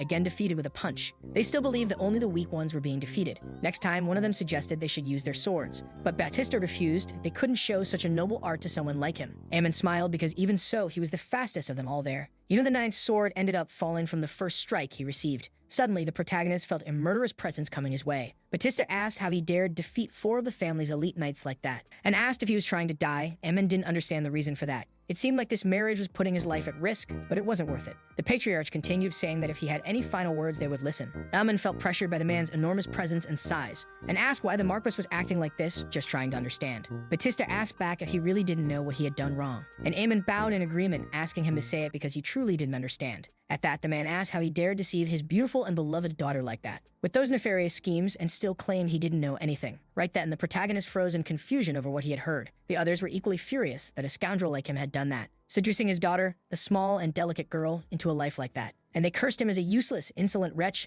not even comparable to her little sister. She might be his daughter, but she was so adorable every time they saw her. The brothers agreed, for they felt equally enchanted. Alman was shocked by what he was hearing. It could be that they were silent earlier because they froze in front of Sloth. It had been a while since they had last seen her. And the others agreed. She looked a lot like their mother. Aemon ended up frozen in shock. That family really adored Sloth. And suddenly the girl herself returned, and the protagonist asked where she had been. In fact, she had heard everything they said from outside. Until then, she didn't know how they really felt about him. The whole family gathered and embraced, apologizing for the misunderstanding. Now they intended to do better so that Sloth would feel good, so that she wouldn't need to push herself and could stay healthy enough. Aemon just watched it all with tears in his eyes, happy that she had achieved that. Inside, he lamented because he had lost the chance to make money. The ambitious marriage proposal was forgotten after the family reunited. Sharing their loving feelings and thus reconciling, the protagonist had to return to his previous daily routine. When they left the house, the protagonist asked Sloth why she came back too. She could have just stayed at the Marquis estate all this time. Now there were no more misunderstandings, so everything should be fine. And Sloth replied that they used to say the path of the sword was the harshest and most vicious of all. Her father and brothers didn't want her to walk such a dangerous path. They let her go because they wanted her to live her own life freely. But even so, she wanted to continue forging her own path. At that, Sloth said that when she left, her younger brother gave her a letter. Aemon replied that he should have said it in person instead, which made the girl ask why he sounded so disappointed about that.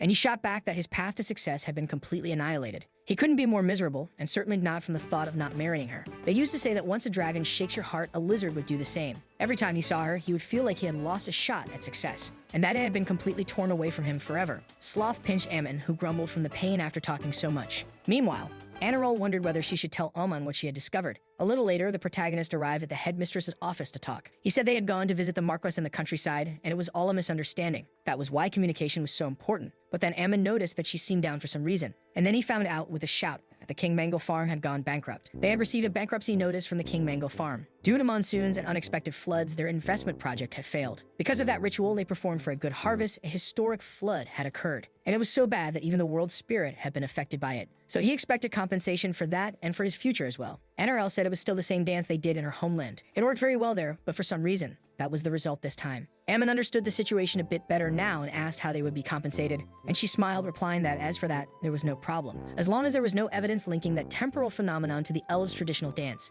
the Imperial investigation team wouldn't act, and Ammon accused her of being shameless. She smiled, replying that even with the 400 gold coins they still had, they could use it to find another investment and reorganize. Ammon retorted that none of that compared to what they had when they started. They were supposed to have another 4,900 gold coins to use. She had a pretty good idea, and he told her to shut up because he didn't even want to hear it. He didn't even want to hear about that stupid snail race anymore. NRL grumbled because he was saying those things again. She had already said snail races only happen once every 10 years. Ammon asked what it was then, and she said it was a unicorn race. He immediately flicked her forehead. After all, she never changed. She quickly suggested that they could invest in a new substance. It had been discovered recently, but Ammon looked away about it, as if digging something out of the ground was a big deal to begin with. Ammon asked how things would turn out. He'd end up being associated with all the businesses, especially once their value was assessed in the future. It was ridiculous, because they knew it was all nonsense. The business owner even gave it a bizarre name to make black oil sound good. The protagonist asked what kind of crap that petroleum was with such a horrible name. There wasn't a single decent investment there. She should try thinking better about that, instead of trying to inflate her earnings with things like that. They should focus on the main problem first before anything else.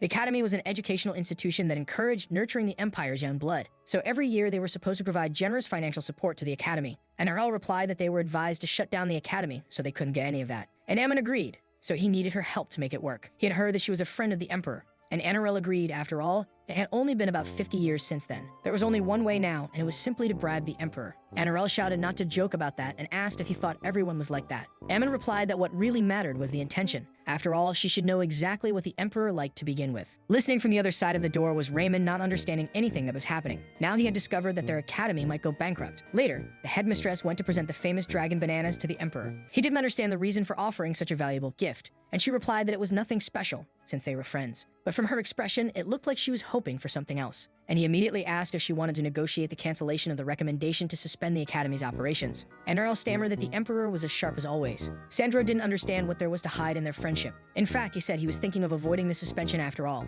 But considering past incidents, he couldn't decide that on his own. That's when the Emperor recognized the children she was accompanied by. They were the ones who had participated in the recent competition. They were all from Amonith Academy, and Sandro could understand things now. Considering the students' incredible achievements, he would speak with the Prime Minister, and thus try to cancel the suspension recommendation. Anerol was emotional because he had truly decided to do that, and he replied with a laugh that yes, and she deeply thanked him for it. Suddenly, Sandro smelled a familiar scent and immediately became alert. Outside, Amon was worried, wondering how things were going. That elf might not have much charisma, but she should be able to get the recommendation reversed, and thus get what she wanted as long as she could persist for a while. He might be a bit extreme when it came to family, but he was a wise king. As long as Sandro didn't meet Ammon, everything should be fine. It didn't take more than a few minutes for the protagonist to be found by the king. Ammon screamed in shock when Sandro appeared, furious to yell at him. Now he understood why he had been smelling the disgusting scent of the drakes. He must be the mastermind behind all of this until now. Ammon didn't understand, so the king wanted to know if he had pressured the princess, all to cancel the suspension recommendation by deceiving him. He didn't get it. He had only done his job as a teacher at the academy. Ammon asked him to leave his feelings out of business.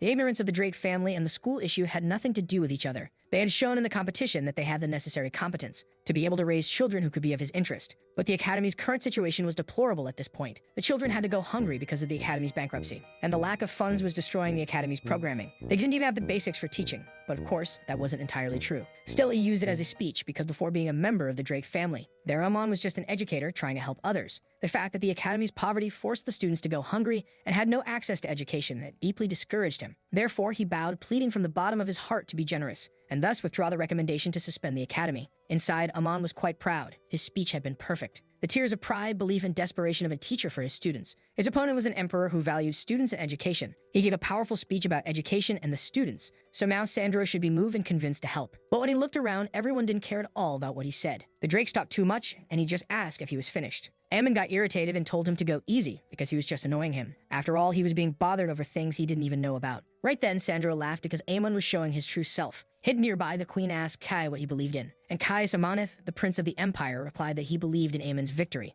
At that moment, the queen seemed frustrated and irritated, and the prince asked if she was talking about the withdrawal of the recommendation. When she agreed, it made him pause to reflect a bit. After hearing what Amon had to say, the prince ended up concluding it would be better to withdraw the recommendation and see what would happen. Even though regrettable things had happened there in the past, they should be generous in supporting students who were that talented. The queen realized her son was thinking the same way. The Drake family must have really bothered Sandro for someone like him to act like that. It was obvious. He had only met Belial Drake twice back then and couldn't take it anymore. Belial Drake was Amon's grandfather when Sandro was still a prince, and they had fought many times. But when looking at it that way, Amon seemed far more decent compared to Belial. So Kai was determined to ensure there would be no more feuds between the two families. At least starting from his generation, he wanted to make it work. Hearing this from her son, she decided it was time to end the wild dog fight. Even though the bribe was a good offensive move, they couldn't revoke the recommendation because the emperor got beaten up and the empress asked them to leave. Amon wondered when things had started going so wrong. In any case, he returned to the school so classes could resume. That's when he saw Raymond with a doll beside him for some reason. Boris said it wasn't a doll, and the protagonist asked what it was then, and Raymond hugged the doll, saying it was himself. Amon didn't understand anything and left to talk to Raymond's father, who got all excited, asking if he was finally going to become his disciple. However, it was the protagonist who said that his grandson had gone mad. Raymond asked if that was how young people these days challenge someone to a duel, and the protagonist quickly denied it because Ray was acting crazy, hugging a doll, and still claiming it was himself for some reason.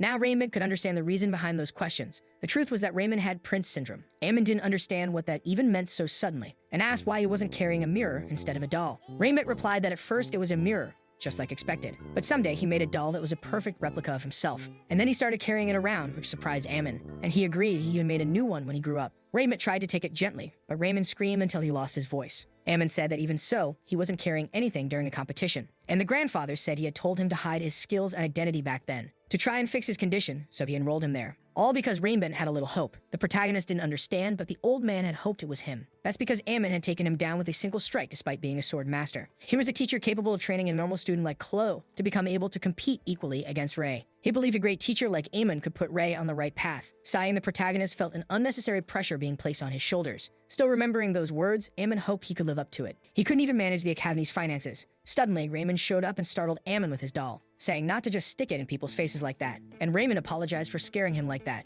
Anyway, he asked the boy what exactly he wanted, and Raymond asked if the academy was perhaps facing difficulties. Amon didn't know how he found that out, but assured him not to worry. The adults would take care of it. He should focus on his studies. But Raymond replied that he had an idea. It could open an exhibit for his doll. Amon didn't get it, but Raymond was convinced it would draw crowds. Everyone would want to see his doll. There were several empty rooms around, so they could borrow one and invite even more people, and thus become famous while selling doll replicas. After hearing Ray's grand plan, Amon was absolutely certain. After that day, Raymond began appearing at odd hours throughout his day, and began pressuring the protagonist for a favorable response. He never considered it seriously, but had no choice but to accept. Raven claimed he could do it with no money at all as long as he had a room, since he said that Amon ended up approving a special exhibition for the academy. But the boy even made flyers to promote his event. He was taking the whole situation quite seriously despite everything. Anyway, half the academy's rooms were actually empty. No matter what Raymond did, Amon at least wanted to see what he had prepared. Then he froze in shock at what he suddenly saw. It looked like some kind of cult with how dark that room was. Raymond started speaking, but Amon ran away in desperation. The boy was left behind, a little hurt because he was called a ghost. In the city of Amber, rumors began to spread about an exhibition that was going to happen. People were curious to know more about the Great Legacy Academy. They couldn't wait to see the pieces that would be on display. It didn't take long before Raymond became confused,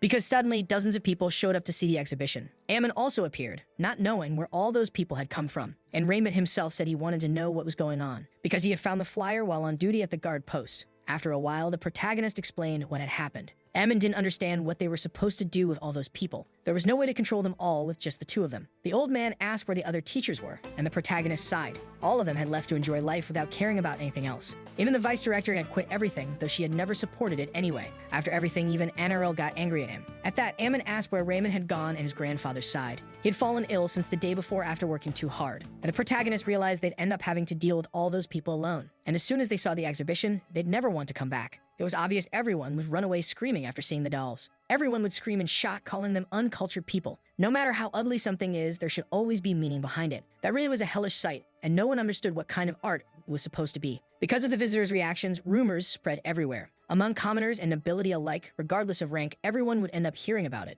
The number of visitors only increased because they were curious. Eamon and Raymond had to manage the crowd and organize them into lines, but it was no use. Not everyone was listening, and the protagonist had to use his secret weapon. So he went to beg for help from the headmistress, the vice director, and the high staff. They needed help managing the crowd as things stood. With that, they all came to help and manage the lines more effectively. Everyone ended up impressed. Raymond had done all that in just a few days. Mario didn't understand anything about art, but he knew someone out there would see its value.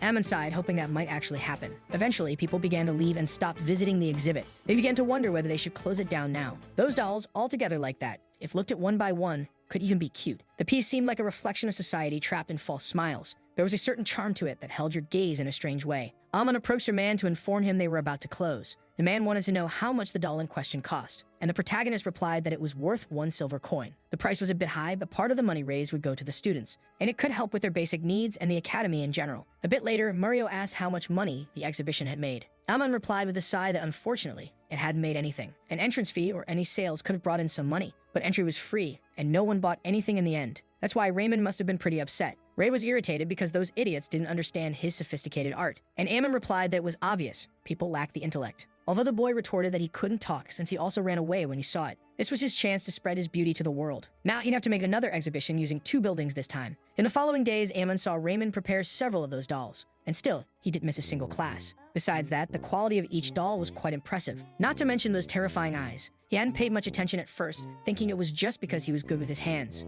After all, he was a swordsman, but still, it was odd. Ammon wanted to understand the reason behind his fixation with the exhibition to that extent. He pushed himself until he collapsed from overwork, and still he was trying to keep up with his studies afterward. He could leave the academy's financial problems to the adults. He didn't need to push himself so hard. After all, he was just a student. And Raymond said this was the most comfortable life he had ever had. Because in the mountains, he always had to do everything alone. Whether it was food, clothes, or friends, he wanted to take care of everything by himself. From the life he had now, he wanted to be able to protect it. Thinking about it, Ammon realized that he just wanted the academy to fall apart. That was because he always had a home to return to, a place to go back to. But the children there weren't like that. Boris had no one to care for him. His village had completely disappeared 2 years ago. Chloe came from the kingdom of Aran to study. Her country had lost a war in the past. And Raymond wanted to protect the safe life he had finally found. In the midst of his thoughts, the protagonist froze until he heard Sloth. She had appeared carrying several items, donations from her family that had been sent. Suddenly, Anarel showed up all cheerful to share the news. The Emperor had agreed to withdraw the suspension recommendation, and their monthly financial support had also been reinstated. Rainbit was quite happy too, because the good news wasn't over yet.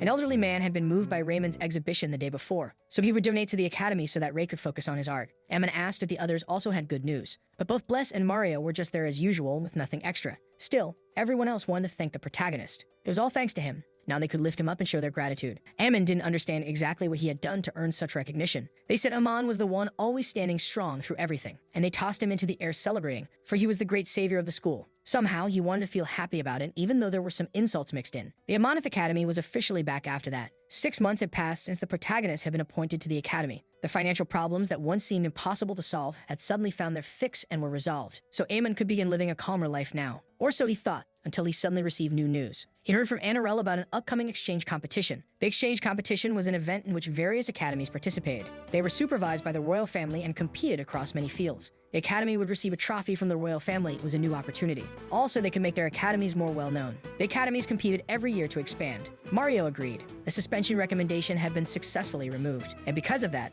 they could now join the exchange competition. Even so, Amon responded by asking the headmistress to think a little more about it. Now wasn't the right time to take on something like that. Unlike the previous tournament, the exchange competition had far more categories. Even the smallest academies had hundreds of students. They would end up being at a numerical disadvantage. They needed to think more carefully, since it was supervised by the royal family. They couldn't back out if they didn't want to participate. But Anarel replied that they had already signed up and Ammon froze, not understanding the point of this meeting if that was already the case. Mario held the protagonist back to calm him down. After all, it could be a good experience. But Ammon didn't believe that. It would probably be a golden opportunity to get beaten up. The teacher said their students had done well in the last tournament. They could at least manage something in the magic and sword categories. Sighing, the protagonist ended up being forced to accept it all. Still, a ruined academy reopening so soon felt like a joke. That was the opinion of the man from Bestrick Academy, the one known as the best in the Empire, bold enough to say it aloud. It was time for them to settle old disputes between schools. Time to break his personal record too.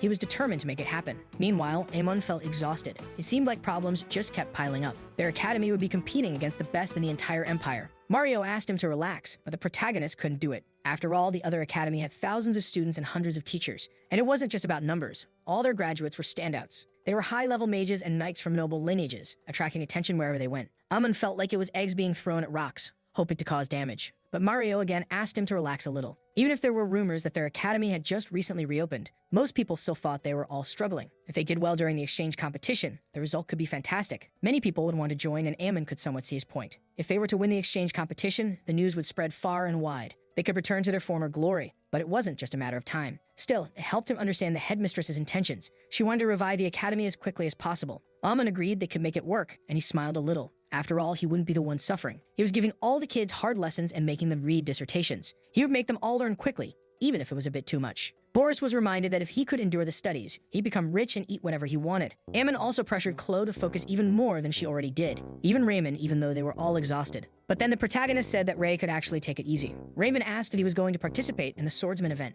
and Amon denied it. In fact, it would be in a completely different category. But that didn't matter now, he just told him to keep reading as usual, especially Chloe and Boris. They weren't allowed to leave until they finished everything. Both were pressured, buried under things to read and study. The protagonist said that good knowledge fit well in a good mind, and he told them to repeat it with him about good knowledge, so they'd remember it properly. Thus began the nightmare of the exhibition tournament part 2 in their lives. Monmouth Academy versus Bestwick Academy was about to begin. The day of the competition had arrived. Director Benjamin from Bestwick Academy greeted Annarelle, saying how she hadn't changed all over the years, and she smiled, replying that it was because she was an elf. He must have thought she died of old age. Benjamin saw the students who would participate and thought it was a joke. They were all exhausted, and the teachers weren't much better either. Monmouth Academy really had several talents, he laughed, saying he was envious. Annarelle agreed. It seemed his wrinkled old eyes were good for something. The two continued to bicker, and the protagonist noticed their argument. Annarelle didn't even hesitate to snap back. She didn't even seem like the director he knew. Then Mario recognized someone named Espadel Zanasir. He was a famous sword mage from the Magic Tower. Mario hadn't expected to see him there. Espadel introduced himself as the Imperial Supervisor and noted both academies were present. And so he announced the beginning of the interschool exchange competition. The first round would be on magical theory and magic circle construction. Unlike the exhibition tournament, they had only 4 days to prepare, all to make the exchange competition work, and Amon had to go all in on preparation. But they were still a prestigious academy, so even their first opponent wasn't easy. Mario recognized the student from the Magic Tower and wondered what his deal was. After all, he was holding a flower in his mouth like it was nothing. Annarelle said he was well known for both his beauty and magical skills. Not that it was any of their business, and soon the boys saw his first opponent. It was Boris, who looked exhausted. Magic was a discipline tied to talent and bloodline. But Boris looked like a nobody, a mere plebeian with no qualities. The boy introduced himself as Meyer Delman, and Boris introduced himself too. Meyer was surprised. He didn't even have a family name. Espadel announced that in this round they would have to build a magic circle, and then enter a discussion about each other's theories. Meyer decided to begin, confident that the plebeian should pay attention. He would show what real magic looked like, and Espadel watched carefully. He could construct a magic circle without any medium, even at such a young age. Then they asked Boris to analyze the magic circle he had made. Meyer thought it was far too advanced for someone like Boris. Only someone at the 4th circle level could use that spell. But then Boris explained it was actually an inefficient circle for a blindness spell, and pointed out Meyer's magic circle. If 2 of the outer lines were removed, mana would flow much better. Also, he questioned whether that lower line was really necessary. The hypothesis that mana required reinforcement lines had been disproven long ago. Meyer didn't understand anything Boris was saying. However, Espadel agreed because Boris had made a valid point. It seemed that even someone like him knew Jelame's obscure theory, and he asked Boris to now present his own magic circle. But since he paused, Meyer thought he was pathetic, unable to cast magic. He'd probably just draw a training circle or something basic. But then Meyer saw a magic circle he had never seen in his life. They recognized it as an 8th circle flame storm. Everyone was shocked. The boy had drawn such a complex circle in mere seconds. It was absurd to the other school. Even mid-level mages wouldn't do that easily. They wondered if he had just memorized the circle, and Amon thought that was the case. After all, he had made Boris learn that just in the final minute. At the time, the protagonist introduced a secret tea recipe from Vice Director Blessed Tribe. Boris was worried it looked like poison just by glancing at it. But the protagonist explained it was an anti-sleep preparation. He also gave him a remember the pain spell written on a scroll. The next day, Boris was exhausted, but he finally read all the documents. Amon was so proud, and the result was that Boris won the first round. Espadel promised he would remember his name after that. When he graduates, it is recommended that he look for Bryling from the Imperial Court. The boy was so shocked that he barely reacted to his own victory. Annarelle gifted the boy with a reward, which made him give thanks. And Amon says he truly felt very proud of him for his efforts. That's because this brooch was a symbol of recruitment by the court. He secured a position as an Imperial mage after graduation. Boris was impressed by the kind of gift he received, and Amon strokes his head, commenting that he just had to hold on a little longer. He could eat all the meat he wanted as promised. Boris cries and hugs his teacher, happy with what he had achieved. But then he ends up fainting from exhaustion, and Amon smiles, realizing he had given his all. When thinking about the Imperial mages, the protagonist decides to take the boy back to his room. He was really very lucky. I almost felt jealous of him now. Annarelle decides to let Amon handle it.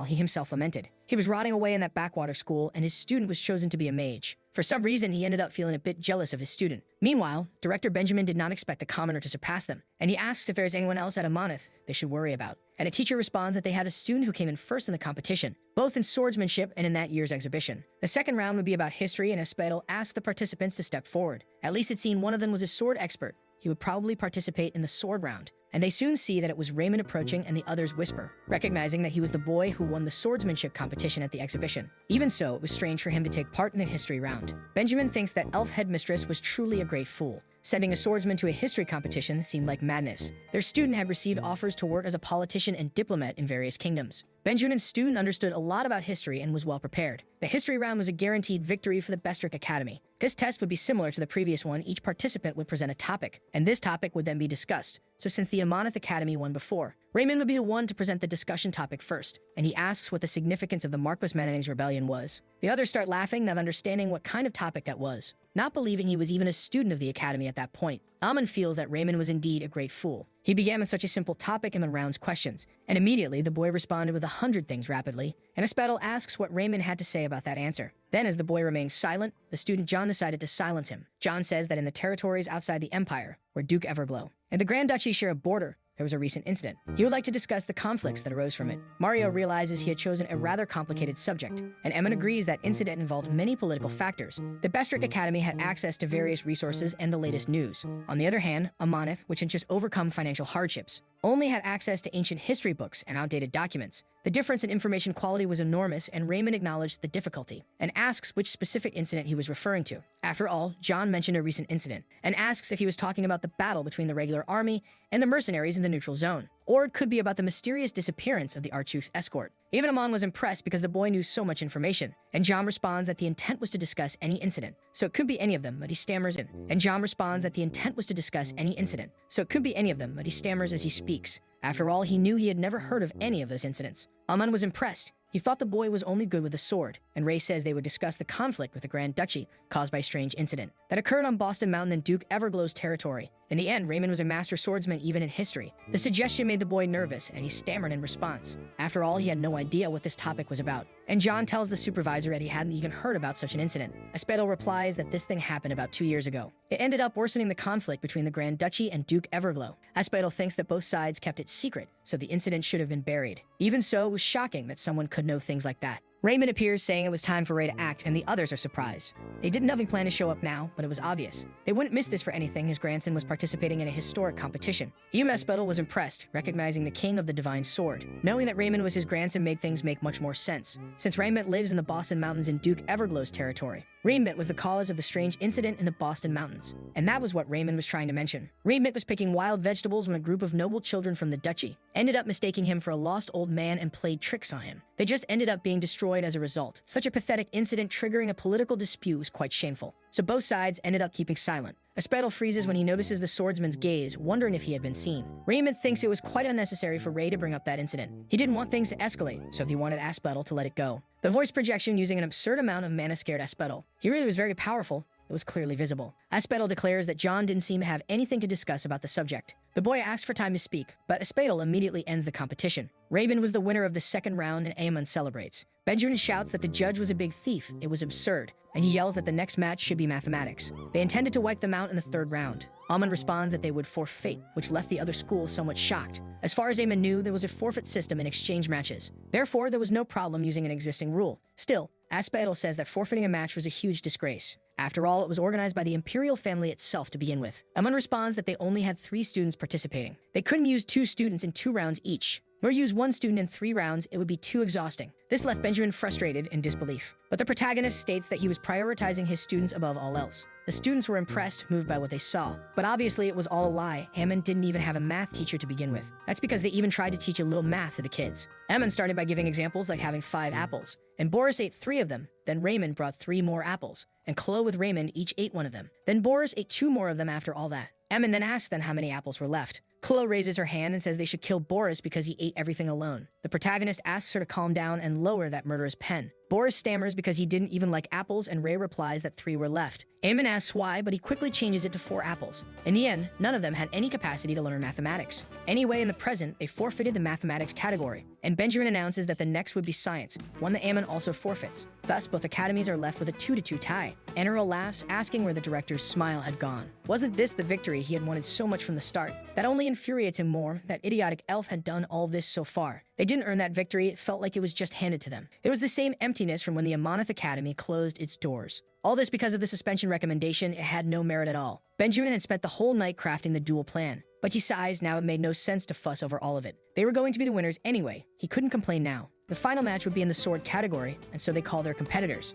Chloe would face Oliver Basket from the other academy, a sword master and prodigy. Oliver thought that Raymond would be the only one worthy of being his opponent, but ended up fleeing in that sleepy-looking way. Besides, he would now have to fight against one of those annoying kids. In the audience, they shout to throw the brat away with a single strike. She would be crushed with one move, unable to withstand even a single sword blow. The headmistress is worried because they didn't send Raymond. Ivanov, who's a sword master, and they were to Chloe, might get hurt. Aemon assures that there was no need to worry now. This wouldn't be a real battle, it was just a match. Oliver charges at Chloe, asking her not to take it personally. He intended to finish her off quickly, with just a single blow. It was when Oliver was caught off guard by the swordswoman's movement. She vanished before his eyes and reappeared behind him in the blink of an eye. Upon striking, Chloe earned a point, while Oliver hadn't even understood what had happened. Chloe realized that Aemon had truly been right with his advice. When she imagined her surroundings as pigs, she wasn't afraid of them. Oliver asks what she was thinking, being that distracted, and she agrees it was true that this one was right in front of her now, and he was just a damn pig she didn't need to fear at all. It didn't take long before Chloe managed to land all 4 of her points cleanly. It was a complete shock to everyone watching the match from the stands.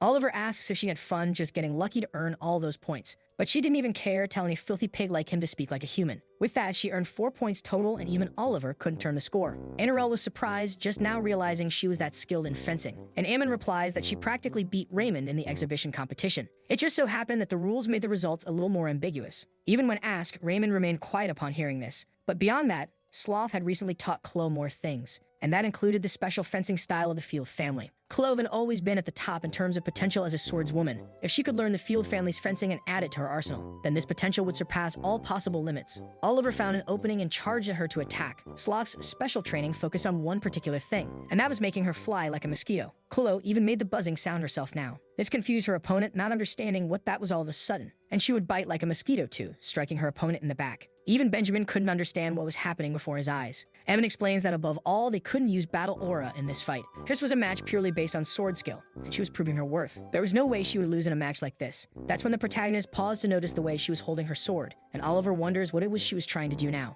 Enerel was confused when she saw Amon stop speaking and saw him disappear. Then came a scream, and everyone noticed Amon was in the middle of the arena. And on top of that, he was holding Oliver, interrupting the duel, furious. Squeezing his neck, the director shouted in shock at what he saw, questioning how a teacher could interfere in a student duel. He orders the supervisor to remove him immediately, but Espadel also refuses because Oliver had just cheated. He had tried to use an aura blade against his opponent moments ago, and those were dangerous weapons that could take a person's life. To use such a dangerous weapon in a duel meant to promote friendship. Oliver from the Bestrick Academy was eventually disqualified, and so Espadel announced that the winner of the competition was the Amonith Academy. Oliver fell to the ground after being dropped by Aemon, wondering who that guy was. The protagonist went to check if Chloe was safe as the duel came to an end. With a score of 3-2, Amonith Academy secured the victory. Enara laughed at Benjamin because apparently they had won this time. Or maybe she should say they had won this time again. Benjamin never thought he'd face such humiliation, losing to a crumbling academy. And the elf replies that he should feel quite honored, not humiliated. While Anarel was proud of herself, Ammon thought she was being amazing too. She could keep smiling and shamelessly humiliating the other director. However, to his surprise, Anarel said it didn't feel right to end it just like that. Perhaps they could deepen the friendship between teachers too. And soon they began thinking of ways to make them compete. Ammon wanted to calm them down again because they were getting excited. They probably wanted to go into a magical or sword duel between teachers. But when he looked at the other teachers, none of them seemed fit. Sloth was sleeping, Mario wanted to leave, and Ammon wasn't feeling up to it. So they called the protagonist to the front, and the duel between schools continued. This time, it would begin with a battle between the teachers. The one Ammon would face was Alfred Beers, the fencing instructor from the academy. The protagonist didn't understand why he was called, since he wasn't even a fencing teacher. And Alfred responds that now wasn't the time to be playing around. The way he moved in the middle of the duel was not that of a weakling. Aemon still tried to convince his opponent otherwise, but it was complicated. As expected from Amonith Academy, he lied the moment he opened his mouth. Alfred claimed he was just as dirty as his headmistress. That provoked him enough to accept the duel against his opponent. And Alfred was confused because Ammon suddenly threw away his sword. even though it was supposed to be a duel between swordsmen to begin with. Narelle watched emotionally, thinking Oman was angry because of the insults toward her. But in truth, he was irritated because he'd been put in the same category as the elf. Still, Alfred was ready to accept it and went all out against him. It didn't take more than a second before he found himself on the ground. He was confused about what happened, why he had lost consciousness. Now he could remember. Just as he was about to strike, Ammon punched first. And it was right then that he felt the killing aura coming from the teacher, something he had never felt in his life. Ammon looked like a demon in Alfred's eyes. But even as Ammon approached to check if he was okay, the teacher just ran away in desperation, crying for help. Benjamin couldn't believe Alfred simply lost to a guy like that. He ran off scared, which completely enraged the director. And Narelle asks how Benjamin felt now seeing the difference in their levels. Even her teachers would do anything for the academy. Unlike a certain professor who ran away with his tail between his legs in fear, and the director asks why this supposedly honorable school was falling apart. Maybe it was because the headmistress was a true gambler. Then he speaks to Ammon, saying his skills seem of high caliber, and suggests that he could work at Bestrick Academy, which would better suit his role. He would pay the penalty for breaking the contract immediately. Bestrick Academy was the best academy in the entire empire now, compared to Amonith Academy, the ruined school that barely managed to rise again. In truth, this academy might be falling apart now, but in a way, he'd grown attached to the place. It was his workplace. This was an offer he couldn't refuse after all. Ammon responded by thanking him, saying he'd be eager to work there. And Benjamin smiled because, as expected, he had good taste. Besides, it would be better for all the other Amonith students. They seemed to have great potential and talent to study in a better environment. Meanwhile, the other teachers were just garbage, which shocked them. Sloth said he was truly cruel, leaving his beautiful wife behind.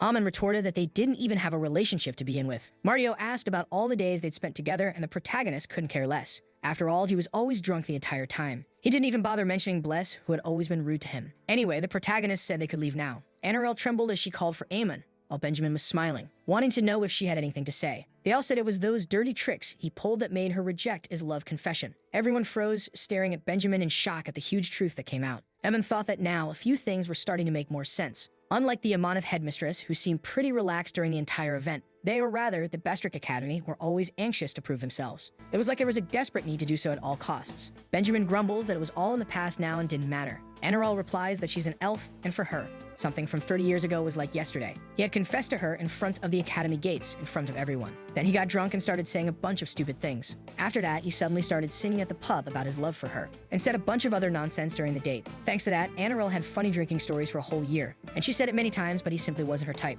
Now they was driving her teacher into this. He was being dirtier than ever. Ammon tenses up. At this rate, he might lose his job at the new academy. He whispers to Benjamin to calm down, he couldn't fall for the elf's tricks, and asks how she could even understand such pure feelings. Then Benjamin asks if Ammon, by any chance, had no feelings for Narelle. Suddenly, the protagonist realizes he had just thrown himself into the middle of this competition, with the director questioning him in an intimidating way about his relationship with her. Ammon replies that she was just his superior, nothing more. Narelle cries, asking about all the promises he made about their future. Obviously, she meant the future glory of the academy and nothing else. But Benjamin misunderstood and shouted at the protagonist for being so fake. Ammon tried to explain himself, but the director told him not to call him director. Then he got on his knees and took Narelle's hands, begging her to forget that man. To be with him instead. He wasn't the same as before. He was ready to devote his coming years entirely to her. But Narelle simply knocked him down with a martial arts blow, shocking everyone who was watching that chaotic scene. Once again, she rejected his proposal for a relationship and engagement. The director of Bestrick Academy fainted from the shock of his broken heart, and Ammon's transfer was also canceled during all this. Above all, Amonith Academy had won the inter-school competition, and the protagonist felt he was truly overwhelmed with problems. When he turned to his coworkers, they were all furious. Mario said he really should look for a better way to live his life. Sloth claimed even bats were more loyal than Ammon. Bless added that the only reason he had been fired was because of the potatoes from his homeland.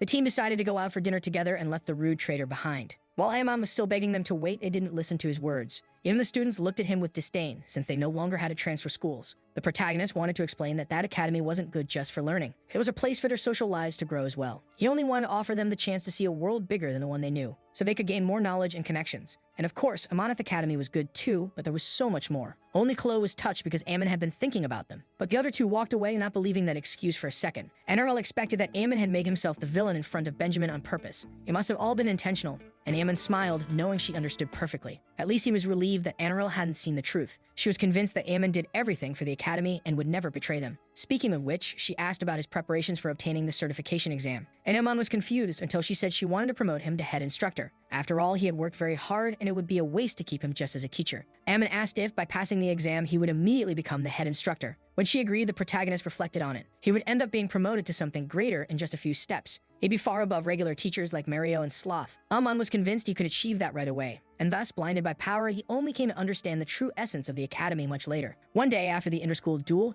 they returned to Amonith Academy. At the gates, Rainbow encountered someone who was about to enter. Meanwhile, Kai had made his final decision and went to inform the king. Still, the king asked why it had to be Amonith Academy of all places. There were many other academies where he could pursue teaching. The prince replied that it was a good way to address old grudges. He felt the need to do so after hearing Sandro and Ammon last time. Before being a member of the Drake family, the protagonist had declared himself an educator. Ammon had a talent that couldn't be wasted by the mistakes of earlier generations. His attitude of prioritizing students was clearly a worthy representation. In particular, it was the essence of an educator fit for this empire. Sandro really didn't want to get involved with the Drake family again, but they couldn't keep passing such a burden on to future generations, and so he agreed to respect his son's decision and wouldn't stop him. Kai thanked him for that, but then heard that his father had one condition. In fact, the prince had gone to Amonith Academy in disguise. He used magic to hide his true face, and only Rainbow recognized him. Kai smiled because, as expected, Rainbow had seen through his identity immediately. His father's condition was that he would conceal both his identity and abilities. Kai explained that for certain reasons, he would be hiding within the school. As long as he fulfilled his duties, he would remain that way. Rainbow was surprised to hear that the prince wanted to become a teacher,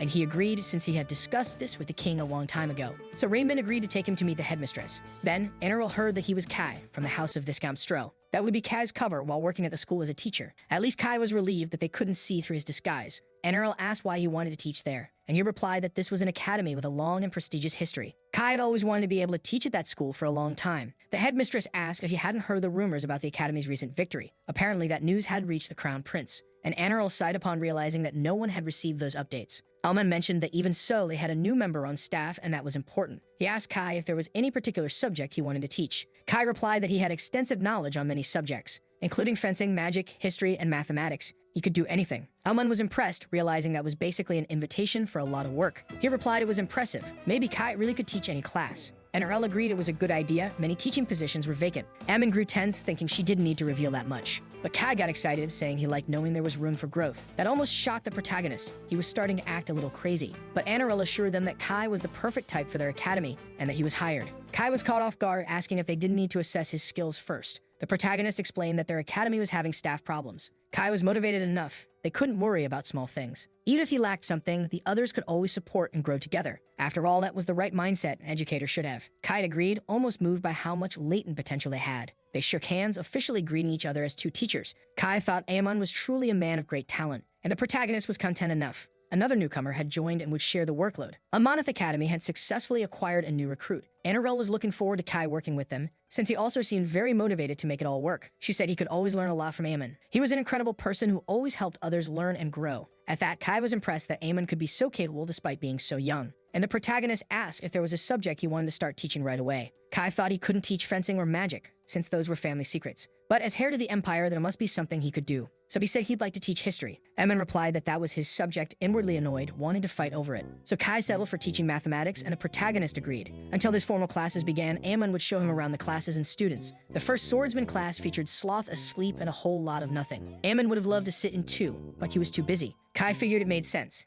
He must be swamped with work. Still, he wondered where the fencing teacher for the class even was. The students approached, wanting to know who the new adult was. Kai introduced himself as the new history teacher, and the children introduced themselves too. The prince was surprised to hear the surname Raymond Nemark. Now they understood why the Sword of Azure's presence had made sense here. Anyway, Kai asked where their teacher was, and they pointed toward the desk. He turned, shocked to see the thing on the floor being recognized as a teacher. Sloth yawned and said they could start class, finally noticing Kai. She didn't understand who he was until he introduced himself as the new math teacher. Sloth was still a little stunned that a newcomer had shown up at the school but introduced herself anyway. Meanwhile, Kai wondered if she was truly a swordswoman from the Field family. Regardless, she decided to start the class immediately. But even the swordsmanship lessons left him confused by the mess. He approached and asked what exactly was going on, and asked if there was some kind of structure or sequence she followed in her teaching. Sloth explained that Boris had already chosen magic as his career path, so he learned the basics of sword lessons and spent his free time studying on his own. Even so, Kai believed physical training required consistent practice. Raven belonged to a sword school with its own training methods, and he was even better than Sloth, his own instructor. Kai didn't understand why there still weren't formal lessons being held. That kind of application class was careless and unbalanced. Sloth asked whether he was a commoner or a noble. Even knowing he was the prince, he replied that he was a noble from a viscount's family. Then she asked if he knew how big potato seeds should be. He answered that he didn't know, and Sloth said that's how it worked. You only learned what you needed for your daily life. Anyway, Kai remembered Ammon and acknowledged that he was a worthy role model as a teacher. But Sloth believed it was better to stay away from that piece of trash. Kai didn't understand how she could say such rude things, and Sloth decided to explain, listing all the bad things Amon had done. Even so, Kai wrote everything down in his notebook as if it were Sloth's fault. He didn't seem even slightly concerned about Amon's lack of conduct. Sloth kept ranting about how much she hated him, slandering him to the max. A bit later, Amon asked how the swordsmanship lessons went, and Kai felt like his ears were bleeding after hearing so many bad things about him. Still, he hoped there would be something meaningful to say about it all, and he replied that it wasn't anything special. There wasn't even anything to praise to begin with. Amon asked if, by any chance, the instructor had bad-mouthed him again. He couldn't really blame them. It was his own fault for leaving himself open to criticism. Kai ended up impressed because the mindset he saw in Sloth as an educator and her reputation for skill were actually hiding such a foul mouth. He couldn't believe that such a loud, lazy teacher could be that kind of person. But maybe the magic teacher would be different. At least that's what he wanted to believe. So Kai knocked on the door to introduce himself to Mario, saying he came to observe the class. Mario Rundum was a viscount and a hero from the old war. He was a famous man from a prestigious magic tower, and his extensive military experience should have given him great judgment of character. That's when he caught Mario cursing Amon as the true scum of the earth, and he wondered if this guy was even qualified to be a teacher. After all, he was drunk in front of the students and used vulgar language. The day before, he couldn't even tell if Amon was human or a bat. Kai asked the kids if what Mario was saying was true. Chloe thought that if it had been yesterday, it was actually Amon's own decision. She explained that Amon was a wise teacher who cared for his students. That made Kai genuinely happy to hear. It was exactly what he hoped for from Amon. Chloe looked at the teacher proudly, thinking he was kind of weird. Despite Mario being a drunk, foul-mouthed man who constantly badmouthed Amon, his lessons were flawless, and Kai could see he had real potential as an educator. It wasn't the best for the Empire's official curriculum, but they were excellent classes. For Boris, who aspired to be a mage, he focused on theoretical studies. For Chloe and Raymond, who aspired to be knights, he taught basic principles, also that their performance in magic combat could be improved.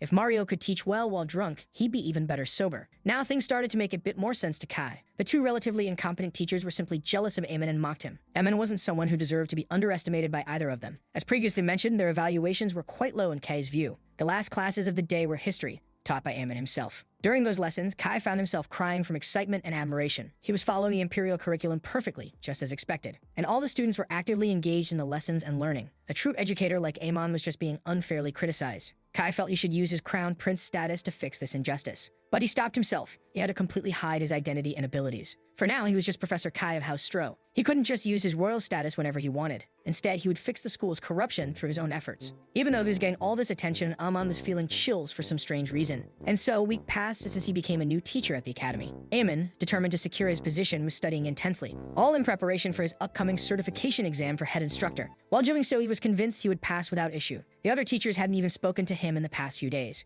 Even the headmistress hadn't called on him for any trivial matters since then. So now, Amon had all the time in the world to focus on his studies. However, he was caught off guard by a visit from Chloe and Mario. He didn't understand why this was happening, especially so late at night. The two wanted to offer a gift of alcohol and desserts to wish him good luck. Amon couldn't figure out what this was. Maybe they were poisoned. He'd almost worried they had gone so far off the edge from exhaustion that they'd lost it. But they seemed just as weird and annoying as usual. Sloth got annoyed and kicked him, to which Amon responded that them acting strange was stranger. Mario said they just wanted to clear up all the misunderstandings the right way. And Sloth agreed, because they realized they'd been too harsh on him. They felt bad for ignoring him all this time while he was helping the academy. They simply left Amon on the floor as they apologized and walked away. The protagonists just watched it all, completely confused because it happened so suddenly. There was no way they had suddenly reflected on their actions just because of the school duel, especially not people like Sloth and Mario, who were so stubborn. So he wondered if they were trying to gain Amon's favor, all because he was about to get promoted, and they wanted to stay on good terms with their future superior. That made him laugh, realizing this must be what power tasted like. Sloth sighed, still unable to believe someone worse than Amon had joined the academy. And Mario agreed, because Amon would soon find out the truth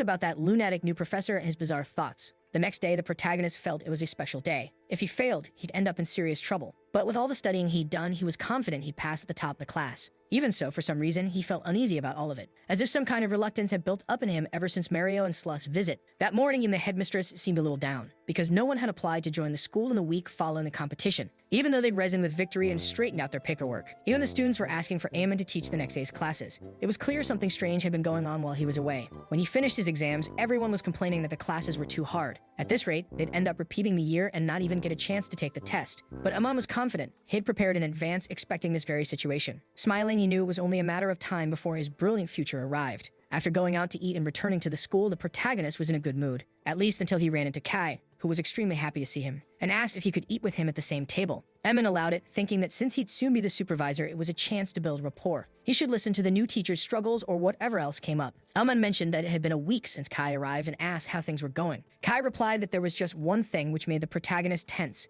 It seemed like newcomers these days didn't have any sense at all. Still, Eamon asked what was bothering him. He wanted to hear it, and Kai said there was no need to worry him with something like that now. Still, Eamon felt like he was just being toyed with a little here. But he commented that it was natural to face difficulties in the first week. Some challenges were just part of starting a new life at the school. He'd get used to it soon. Kai thanked him for the advice and Eamon nodded, saying he was planning to visit Kai's class the next day to see how things were going. That made Kai very happy, as it would be an honor to have him in his classroom. However, the protagonist noticed that Kai was only eating sausages. Kai tried to answer, but Eamon commented that he seemed like the picky eater type. But there was no helping it. Since his junior wasn't eating everything, he helped out, and he just took one of the sausages from Kai's plate to eat it for him. He happily munched away while Kai remained silent, just watching. Kai's opinion of Eamon dropped, just because he ate his sausage. The next day, during the swordsmanship lessons, the protagonist went to check things out, and witnessed something unbelievable, because the lazy teacher was actually doing something. She was running around the whole training field while singing the Imperial Anthem. Kai was shouting at her to keep going, faster, better, with more energy. Amon approached and asked what was going on, and how exactly Kai had convinced her to suddenly start trying so hard.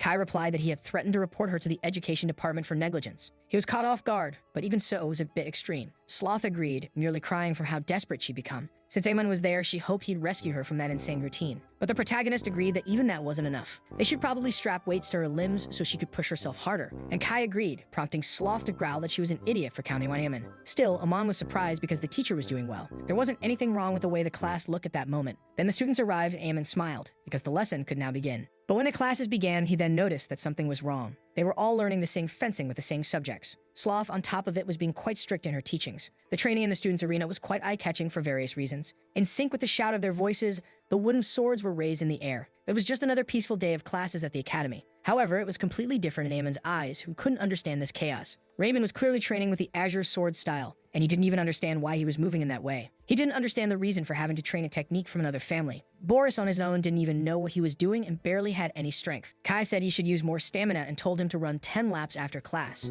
Eamon questions what was happening in these classes because even Sloth was exhausted. After all, Boris wasn't a good swordsman, and they had agreed to focus on his strengths. But Kai then said that none of that was the correct method. All students deserve to train with equal opportunities. Even if their careers were different, as long as they were in the same school, they would receive the same education. He had heard that it was Eamon who suggested focusing on each of their strengths, but he didn't believe any of that was right. As a teacher who devoted himself to the Empire's teachings, and an exceptional one, there was no way someone like him would oppose that kind of attitude. Amon was visibly irritated, to Kai's surprise. He asked Raymond to return to his original training. He could forget about the field family techniques. Mixing the two would only confuse him. Boris could take a break and read his magic books as usual, and Sloth maybe should go back to her sleeping bag, which caught her off guard. But Eamon said she couldn't teach if she was that tired. Chloe should agree, but Sloth didn't understand what his problem was. Maybe he really did care about his coworkers. She got a little emotional and decided to go back to rest, all happy. Chloe would also need to take a break after working so hard. Kai then questioned what the protagonist was doing now, but Eamon himself asked what Kai thought he was doing there. He tried to explain that this was equal teaching, but it didn't seem like it at all. Kai stated that all students deserve the same opportunities, but Eamon laughed at those words and the excuse he was giving. If people were all different, teaching them the same things wouldn't help at all. And he asked if he could really teach a frog to fly just because a bird did. Education shouldn't be about equality, but rather about being fair. Kai said that Imperial education had guidelines that differed from that. Only equal education could guarantee the Empire's future. Eamon then said they should play a little game about equality between them. The rules would be quite simple. They would take turns attacking each other, and they would use the wooden sword to make it work. They couldn't dodge or anything like that. With their skills, it should be easy. Kai wondered how a simple person could know about his magical power. But one more thing, Eamon mentioned that battle aura was banned, which surprised him, but Eamon said it was because he— One more thing, Eamon mentioned that battle aura was banned, which surprised him, but Eamon said it was because he was a common person, and that he couldn't use it, therefore it wouldn't be fair to use in a duel. No magic either, none of that could be involved. Kai replied that none of that made any sense to begin with, but Eamon asked how that was any different from his teaching method. After all, Boris had problems with fencing during Chloe and Raymond's training, but Kai still forced him to match the others, as if it were possible. And now he was saying he didn't want to match because it was unfair. Kai ended up just agreeing because Amon was an ordinary person, and so he rushed at him without any regret for what he was about to do. Still, Kai stopped because he felt something about this was irritating him. Eamon had never taught anything about warp before to begin with, never answered his questions, and just stole his lunch. Even ignored him for an entire week without even talking properly to him, and now was suddenly demanding these things from him. Eamon fell, complaining about shoulder pain, while Kai asked if he was okay, even though inside he was happy because he made him suffer a little. Kai apologized because he thought he accidentally used too much strength. Eamon thought that he really wanted to play, even though he had suggested the game in the first place. And now it was his turn to land an attack on him, and Kai also felt the pain. The protagonist teased him because he went easy, but he was still complaining. Kai was unsure if this guy was really just an ordinary person. Either way, he intended to hit even harder than before. Kai charged at him to attack when it was his turn. That's when Chloe stepped in front and Kai asked what she was doing. She asked why the teachers were fighting in the middle of class. and Kai said they weren't fighting, it was actually all for the good of their students. But if it was for the good, they shouldn't be doing this in the first place. Chloe explained how they were always making her learn the Field family's fencing, but the style she had now made the most sense for her. So she had been practicing at her own pace, but was constantly interrupted. And the other two were just stalling and making the classes slower. And recently, the teacher hadn't even been paying attention to her movements. And she asked Kai to do something about it. They couldn't keep changing how the classes worked before. Equality and justice, at first glance, seemed very similar, but were different. Equality was impartial, given without advantage to any side. Justice, however, involved judgment. Equality could be important when dealing with students. Equal opportunities to lead each of them to their own dreams, but not to force them to learn to fit into the same educational mold. That was why education for each student had to be fair. Kai reflected on this. Maybe he had been thinking about it the wrong way this whole time. Growing up under the imperial education system, he wondered if he had forgotten the outside world. If Kai wanted to become a wise ruler like his father, he needed to understand the struggles of each person. So Kai thanked Ammon for giving him such a valuable lesson despite his ignorance. And Ammon smiled, replying that it would be that way as long as he could understand. He should never try to rise above his own authority. He thought he understood what kind of feelings Mario must have at times like this. Meanwhile, Mario thought it was time to start his final lesson. When people started acting out of character, it made others worry about their well-being. For example, a lazy person suddenly full of energy running around. A person who was always drunk suddenly stopping drinking overnight. And that's why, when Mario was sober, he gave very demotivated lessons. Ammon wondered if that guy had really been that sad to begin with, and whispered to Boris, asking if he had really stopped drinking or something like that.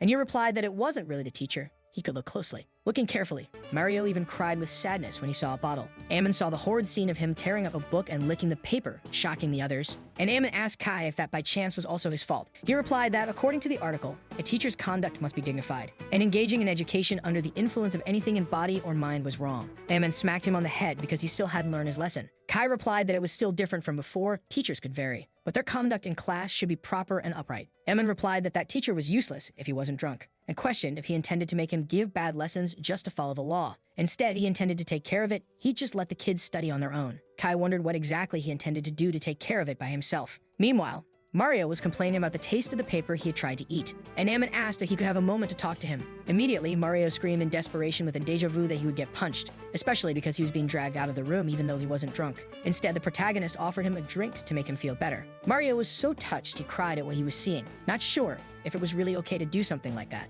And Ammon agreed because Kai had approved him going back to drinking. He almost got worried that the drink might be poison for Ammon to be so generous, but Mario drank it in one gulp and immediately felt good, full of energy. But even so, he asked what Kai's problem was. First, he started by threatening to report to the education department, and Ammon understood that Kai must have threatened the other teacher the same way he did Sloth. Ammon said that Mario always did his best in class when he was drunk, and he just thought it was the right thing to do while receiving qualified education. Mario believed he was a good teacher even without being drunk. But the protagonist retorted that he should never do that again in his life. After a moment, Mario smiled and said he was thinking of leaving the academy. Ammon was caught by surprise, not understanding the reason for it, and he replied that it was because Kai had recently joined them, and he thought he could take a step back and let new talent emerge. Ammon hadn't realized he had such feelings to begin with, but deep down he had no intention of letting him leave at all. After all, he would have to take care of all the paperwork alone afterward. It was only because Kai had definitely forced him to stop drinking that he wanted to leave. So he reminded him that one day Mario had said something important. As long as there were students, the future of the academy would never fail. Not even Mario remembered saying something like that, but agreed nonetheless. And that applied to their own teachers as well. As long as there was even a single student in class, a teacher must not be absent. Even if a student grew and left the place, it was enough for him to fulfill his role. And maybe Ammon sounded a little strange saying that. Thanks to him, he was able to recognize and accept things he'd never considered before. He was someone who could inspire not just the students of the school, but also of his own fellow teachers in the classroom. That was the kind of work an educator should have there. Mario was moved by his words. He never thought he was seen that way. But instead of shaking hands, Ammon grabbed his bottle and smashed it on the floor, telling him to stop stalling and get back to teaching already. And so Mario returned to his not-so-sober state and began teaching again, resulting in the creation of one of the greatest classes of all time.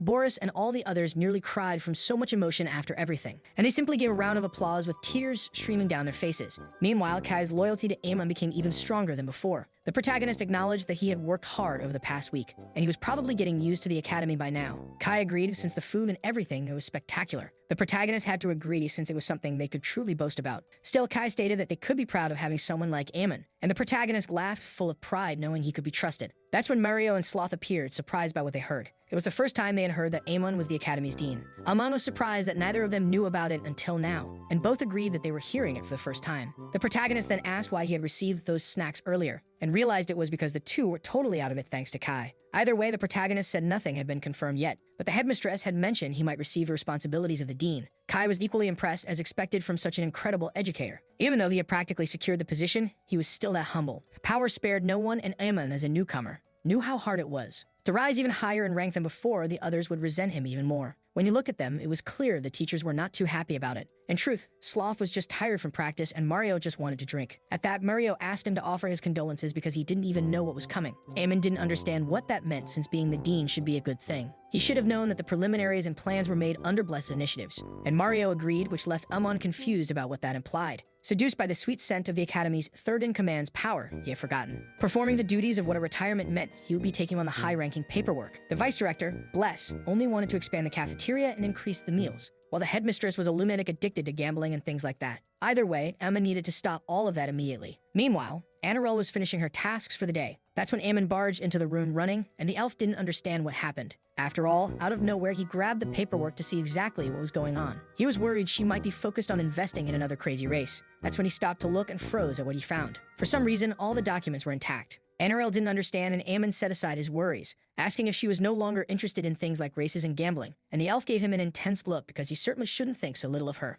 Like an airheaded person who had only been the headmistress until now. Even so, Anarel wanted to do her job properly, and Aemon replied that that wasn't really what he meant. For some reason, she was still sulking about it. However, Anarel asked what brought him to her office this time. The protagonist asked if she didn't think she should hand those papers over to him. After all, he would eventually work as the dean once he received his certificate. The headmistress agreed that was true, but she had hesitated, because as someone who had until now been just an ordinary teacher, Anarel worried if she should pass on such important tasks right now.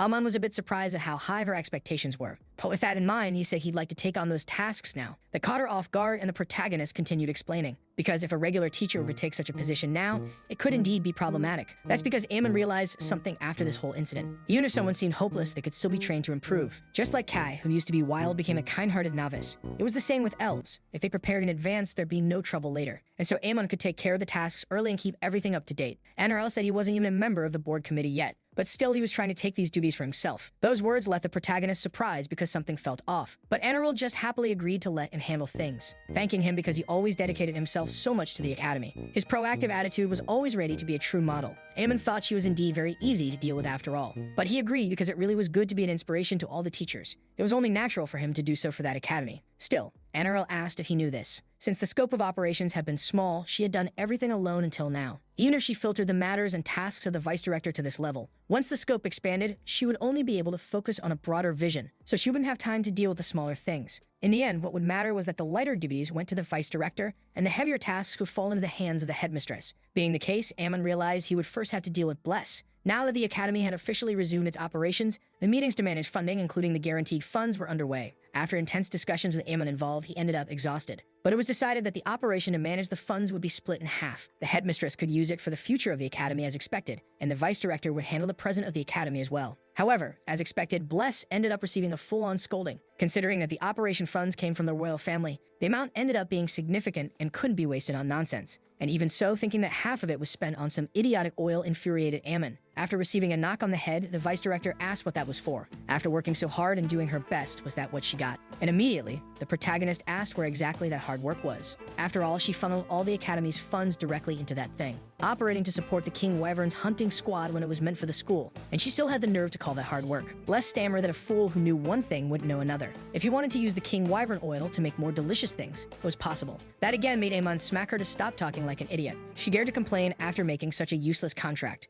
It was quite the hole to fill at this point. That's when the protagonist paused, seeing that the contract was with the Silver Sword Company. That was a company renowned for its achievements during the Great War, as well as conquering numerous monsters and high-difficulty dungeons. But those idiot mercenaries probably couldn't even read. They likely just passed the contract along without even thinking about it. It was like a one-line insult, but not exactly wrong. The mercenary group had desperately banded together and acted like that, trying to close contracts with anyone to secure better operations. However, this was the commercial city of Amber. The one managing that contract was Count Debel. Bless said he was a noble of that city who supported that mercenary group. Suddenly, Aemon said they should head there, to the place he obviously meant. They set off for the office of the Silver Sword Mercenaries. The next day, the protagonist went to say that the King Wyvern was extremely dangerous, and he was worried about the mercenary group possibly being annihilated in the expedition, so he was advising them to drop this request. The The man, the leader of the mercenaries named Mate, listened in silence. Then he started laughing, wondering what Ammon meant by trying to bargain. But it didn't seem like Ammon knew anything about the mercenary group, and he replied that actually he knew all about them, because they were a group of mercenaries that stood out during the Great War. They conquered the Great Labyrinth Azurai and defeated numerous monsters,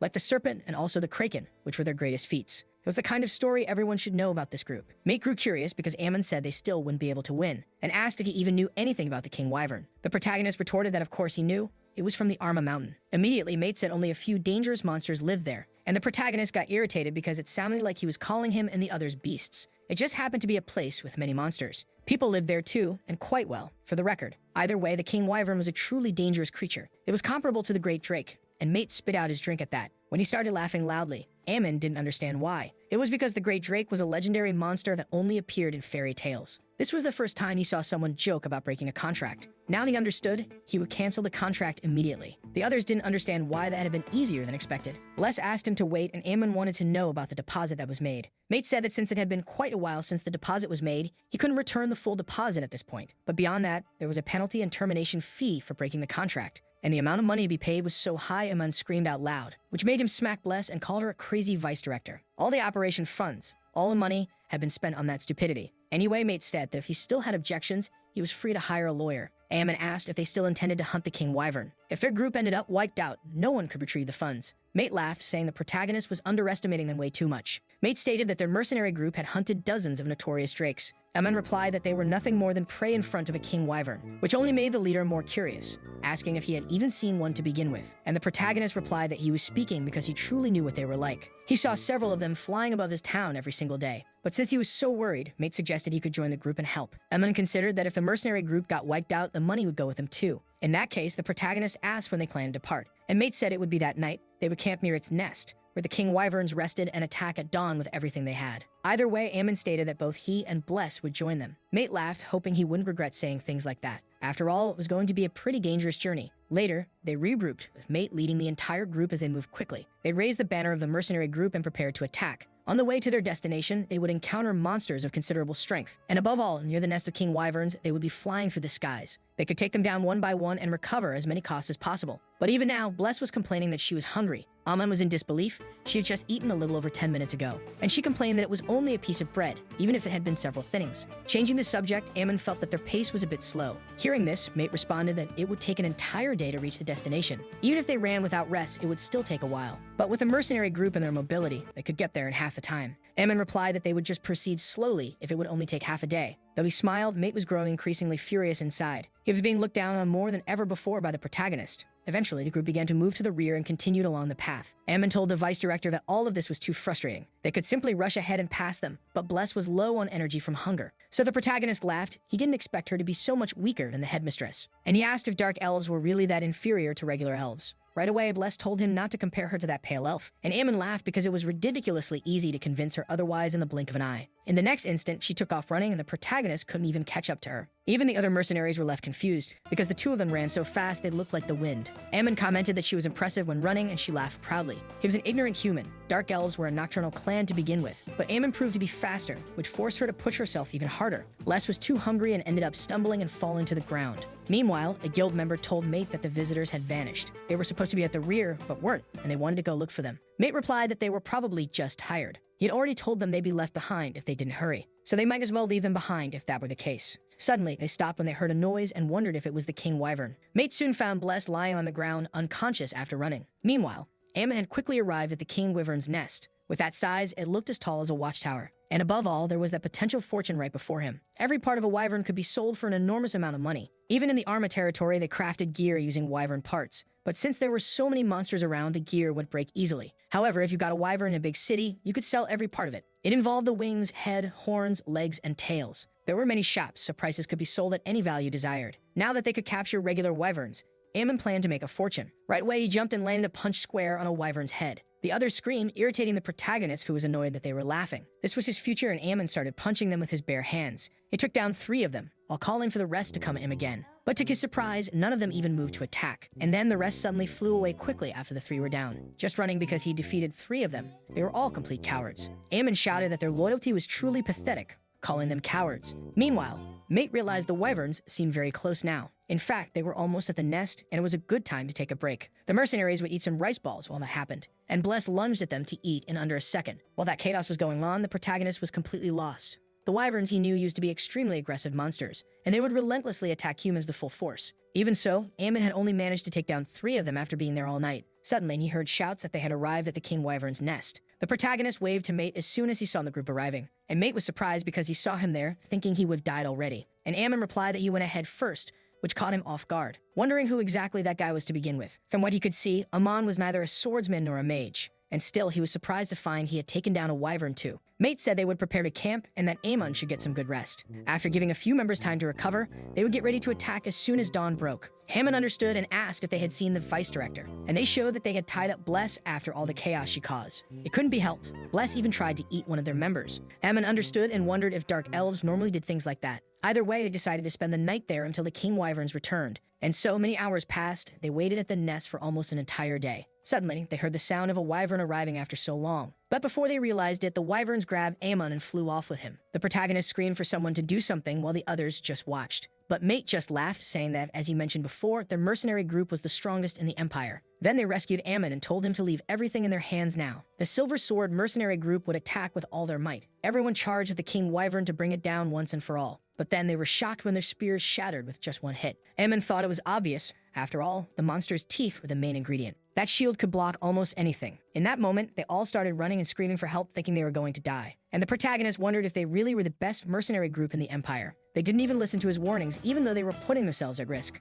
Ammon was getting irritated, unsure whether he should just sit back and watch a little longer. Even so, they wondered when Bless would finally wake up after sleeping for so long. Suddenly, she woke up screaming about the oil, startling the protagonist. She shouted that she could smell the delicious oil, and broke free from the ropes that had tied her, laughing in a strange way. Ammon had no idea why she was acting so weird. Bless proclaimed that night was the time of the Great Lord, in the shadowy land where the sun set and he had to rise. Ammon thought Bless was losing her mind as she continued to make proclamations. She said she begged him to step upon this land in response to her call, as a humble servant who was about to sacrifice her blood. To the protagonist's shock, the sun suddenly vanished. There wasn't even a sunset. It instantly turned to night. Bless's power awakened and Ammon stood up slightly afraid. He was witnessing the use of dark magic by the vice director for the first time. Meanwhile, Mate had been knocked down even with a sword crafted especially for this day. He couldn't even scratch the wyvern and was thrown far away. The king wyvern was exactly as dangerous as they had been warned, and he remembered Ammon's warnings about the king wyverns, realizing he should have listened. That's when everyone froze in shock upon seeing the wyvern bound by massive chains. Looking closely, Ammon was now charging the wyvern by himself. His attack brought the wyvern down, though it didn't kill it.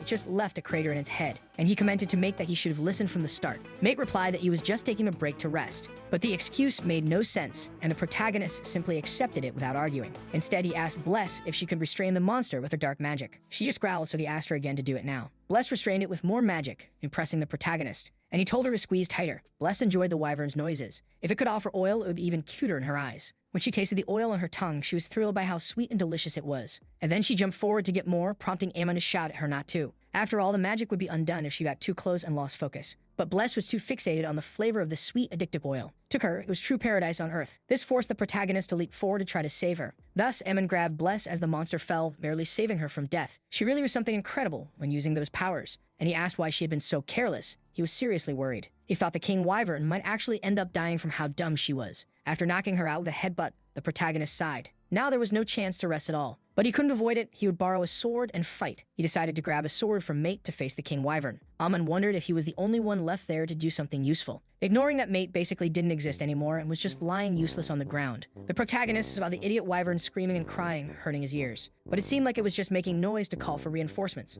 That was fine. He could catch it and still find a way to make a fortune. When he turned around, he saw they were all coming for him. But before he noticed, his attack passed right through. They ran away again. The protagonist plummeted from that height but landed on something soft. He wondered where they got a mattress to catch him like that. But when he looked, it wasn't exactly a mattress that he landed on. Ammon rolled off the thing with a face, still feeling his head hurt. Suddenly, a man approached and asked if he was all right. But the protagonist had never even seen that guy before in his life. The man asked if he didn't remember him and said he was Raymond's sponsor, the student who was currently at the academy, and Ammon was confused. After a moment, Ammon remembered that he was the man from the exhibition who had visited them. Exactly for that reason, he had been deeply moved after seeing Ray's creations. Even that quote where Ammon ended up falling was made of that. In fact, he had made his own private collection with Raymond's creations, and he received his permission to create such materials that became impressive. Then the man asks what brought the protagonist there, and he replies that there were some circumstances requiring his presence. He was working with a client to obtain wyvern oil in the contract, but on the way, since he was already there, he thought he could hunt some wyverns. The battle was actually far from easy. They all fled at once in fear. He didn't even understand the reason for all that to happen. The man laughs at Aemon because clearly he didn't know anything about wyverns.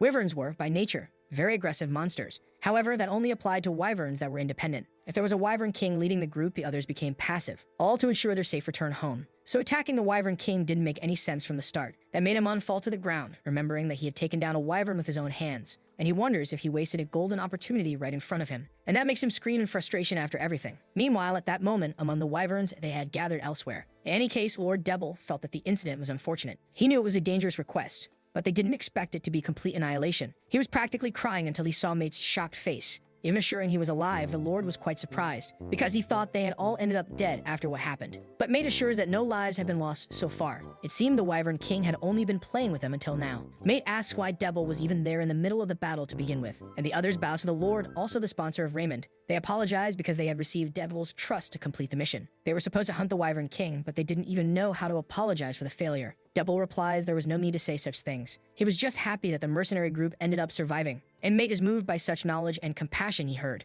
Aemon just watches that, letting out discontented sighs. He was the one who suffered the whole time, but still Mate got all the recognition. Even so, Devil wanted to address the matters at hand, because the subjugation of the Wyvern King was considered a failure, and they had also failed in Aemon's request from the Amonith Academy. In cases like that, it was customary for the mercenary group to pay a penalty, and after hearing so many accusations, Mate was forced to agree. Then Devil asks if the mercenary group even had the funds for that, which enrages Aemon. They had apparently been broke the whole time. They had no choice, so Devil would cover the payments and the penalty. Shocking Mate. Why would the Lord do that? But it should have been obvious. To Devil, the mercenary group was more valuable than any money. The men all get emotional and celebrate their sponsor. Meanwhile, Aemon goes to talk to the vice director to wake her up. After all, they would receive the payment and also the penalty back. When she heard about it, all Bless cared about was the Wyvern King oil. Without it, she couldn't make her delicious fried dishes. And so, with Aemon fuming and Bless running off, everything came to an end. The Amonith Academy managed to recover and also secure its funds back. With that, they returned to their daily lives at the Amonith Academy. Sloth trained a lot until late into the night after everything. She laughed because her father and brother always told her not to get obsessed with her skills. But as a member of the Field family, she couldn't let go of her pride. She needed to become even stronger quickly to become a master swordswoman. But before that could happen, she would take a quick rest. Still, nothing compared to the comfort of her sleeping bag after everything. But before she could rest, everyone at the school heard a loud scream. The teachers gathered, wondering what exactly was that whole chaos. It sounded like a human voice, but it was too bizarre to be human. Sloth agrees it sounded more like a monster, and Mario knew he had heard it before. They all talk until they realized someone was missing. When they looked, Amon was collapsed on the ground in that weird way. Mario realizes that judging by the circumstances, he fainted after reading the letter. When he read it, he saw that Aemon had failed the teaching certification exam. Kai comments that it was indeed the kind of exam that was very tough to deal with. However, Mario says it was for the second level, which was even more impressive. Kai couldn't believe that his incredible senior had failed the second level exam. But then they realized he really did end up failing. Yun Kai passed the second level teaching certification exam. This was the first time he had met someone dumb enough to fail it. They keep badmouthing Aemon while he could hear them perfectly well. And at that very moment, he wakes up asking why they were all there. They say they heard screams coming from there and came to check what happened. Aemon replies that he was fine, he had just had a horrible nightmare. That's when he rushes to grab the letter Mario had taken without permission. But Mario laughs, saying they were all classmates and should share secrets. Ignoring Aemon's protests, Mario opens the letter with a huge smile on his face, because Aemon passed all the other subjects but still failed the aptitude section. He asks what a teacher should do if a student makes a mistake, and Aemon replies that the correct answer was to give a harsh scolding. Sloth says he's an idiot. In those exams, he should have given more polite answers. Still, the protagonist didn't see any sense in that. If someone did something wrong, they should be properly reprimanded for it. That way, they would learn not to repeat their mistakes. Mario responds that it wasn't like that. First, the teacher should calm the student, and then solve the issue and explain the mistake and help them reflect. That was the correct answer, but Aemon is outraged. He didn't understand how being gentle would make someone realize and improve. In the middle of the chaos, Anarel shows up to check if something was wrong. Aemon asks what brought her to his room so suddenly, and she replies she came because she heard a noise in the hallway, and that he failed the teaching certification exam from the looks of it. The protagonist agrees that was indeed the case, but still it wasn't like taking the position of headmaster was urgently needed. Aemon agrees that was indeed true, but even so, he always called her dense and teased her whenever possible. In that case, she asks who was really the dense one now. Amon was completely caught by Anarel's comeback,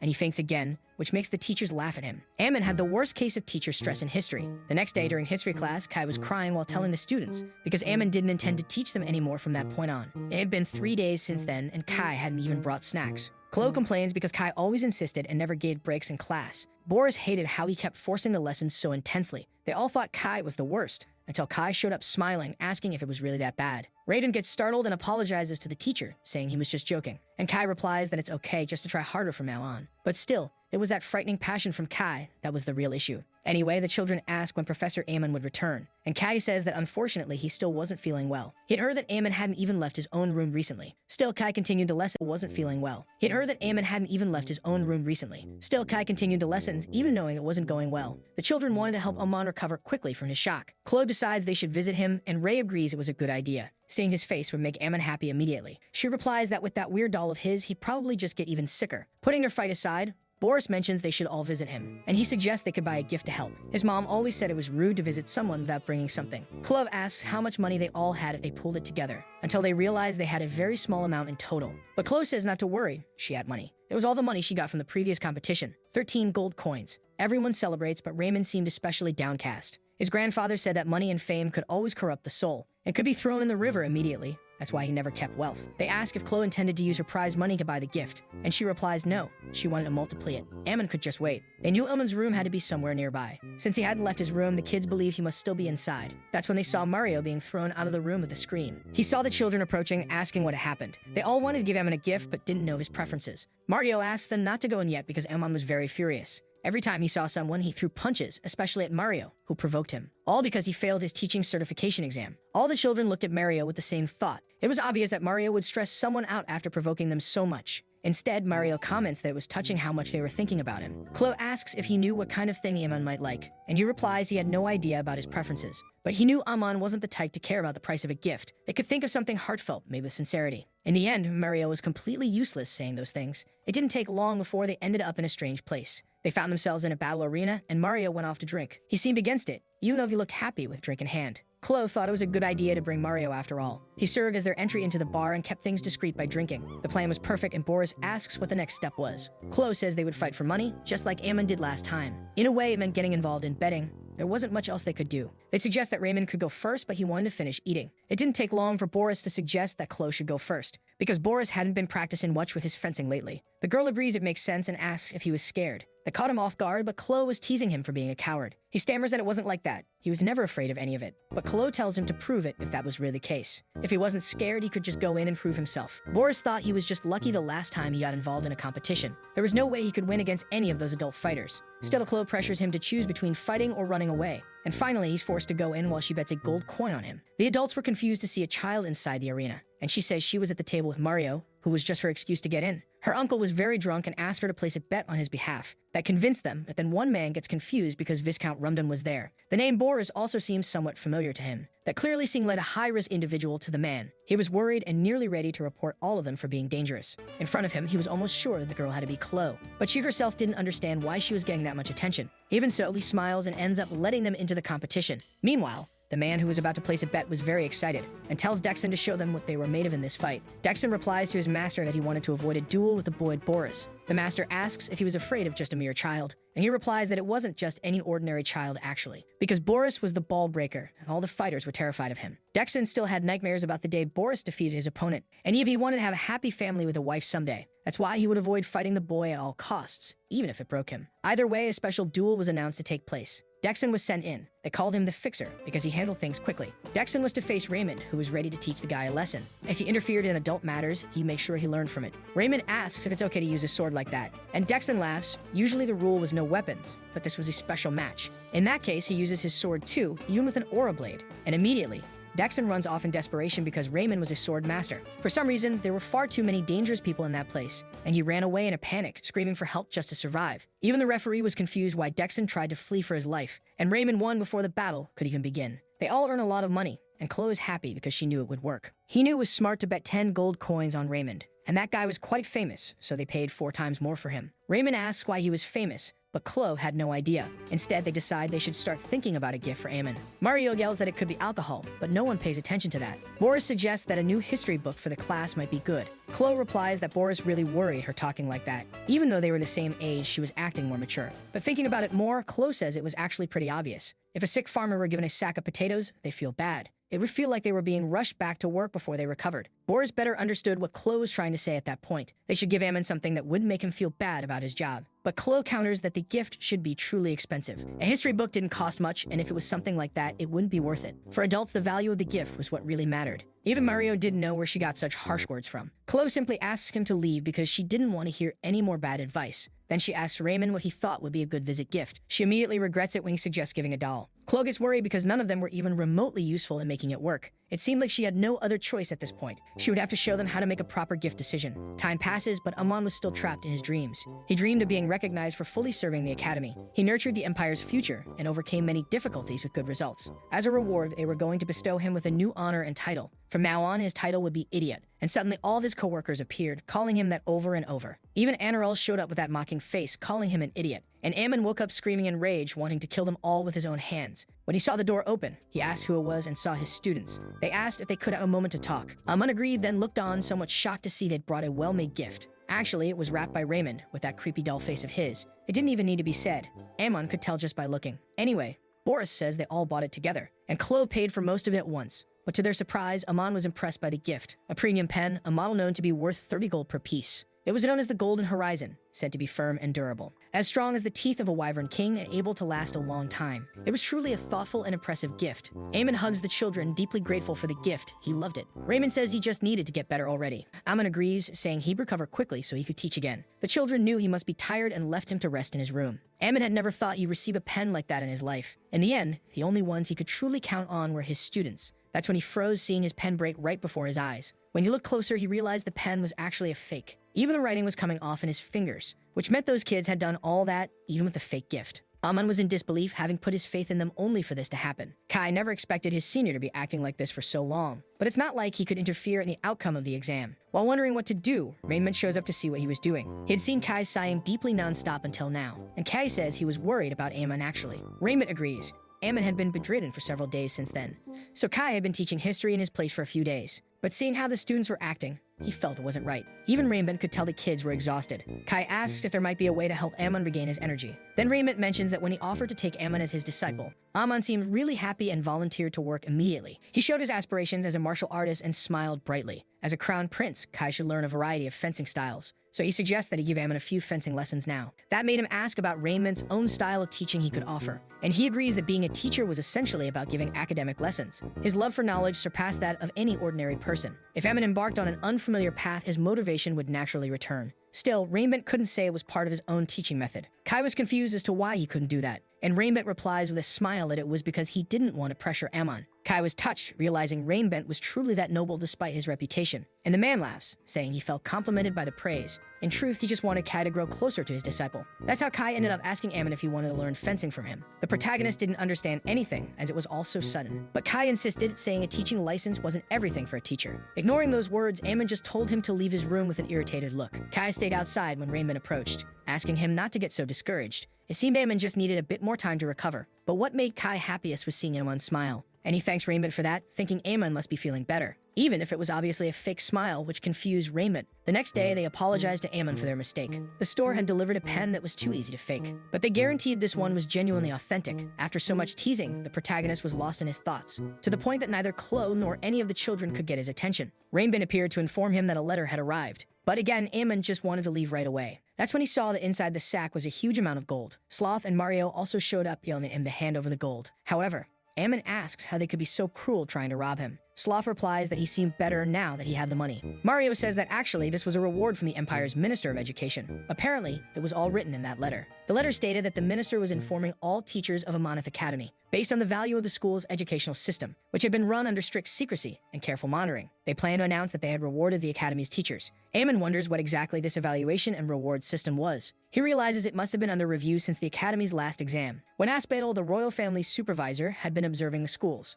Ammon couldn't understand what kind of nonsense that was. Mario asks if he finished reading, and Sloth simply says to return the money. Still, the protagonist knew those two were complete incompetents, full of flaws and issues as people and as teachers, yet they were still rewarded with 300 gold coins. Ammon had a good educational philosophy and guided students with strong conviction. Even so, he asks if the teachers thought it was acceptable to receive rewards now, and they reply yes, pointing at the things written in the letter, because it was 300 gold coins for all teachers, and the gold should be divided equally among everyone. Still, the teachers desperately wanted the money. If he didn't hand it over now, he would only suffer. Alman melted on the spot after losing 200 gold coins. Yet there were other rewards besides the coins. There was also a pocket watch with the imperial symbol that looked expensive. That he planned to show off proudly in his pocket until Kai suddenly appeared at his door, which made him scream in fright, and Kai apologizes for showing up so suddenly. Emma knew he must have come hoping to get some gold coins, saying the minister had sent rewards to the academy's teachers. He wasn't even properly hired, so it might be a little unfair. The protagonist shamelessly offers him just 3 gold coins. Kai stares at his hand while Ammon asks if it wasn't enough.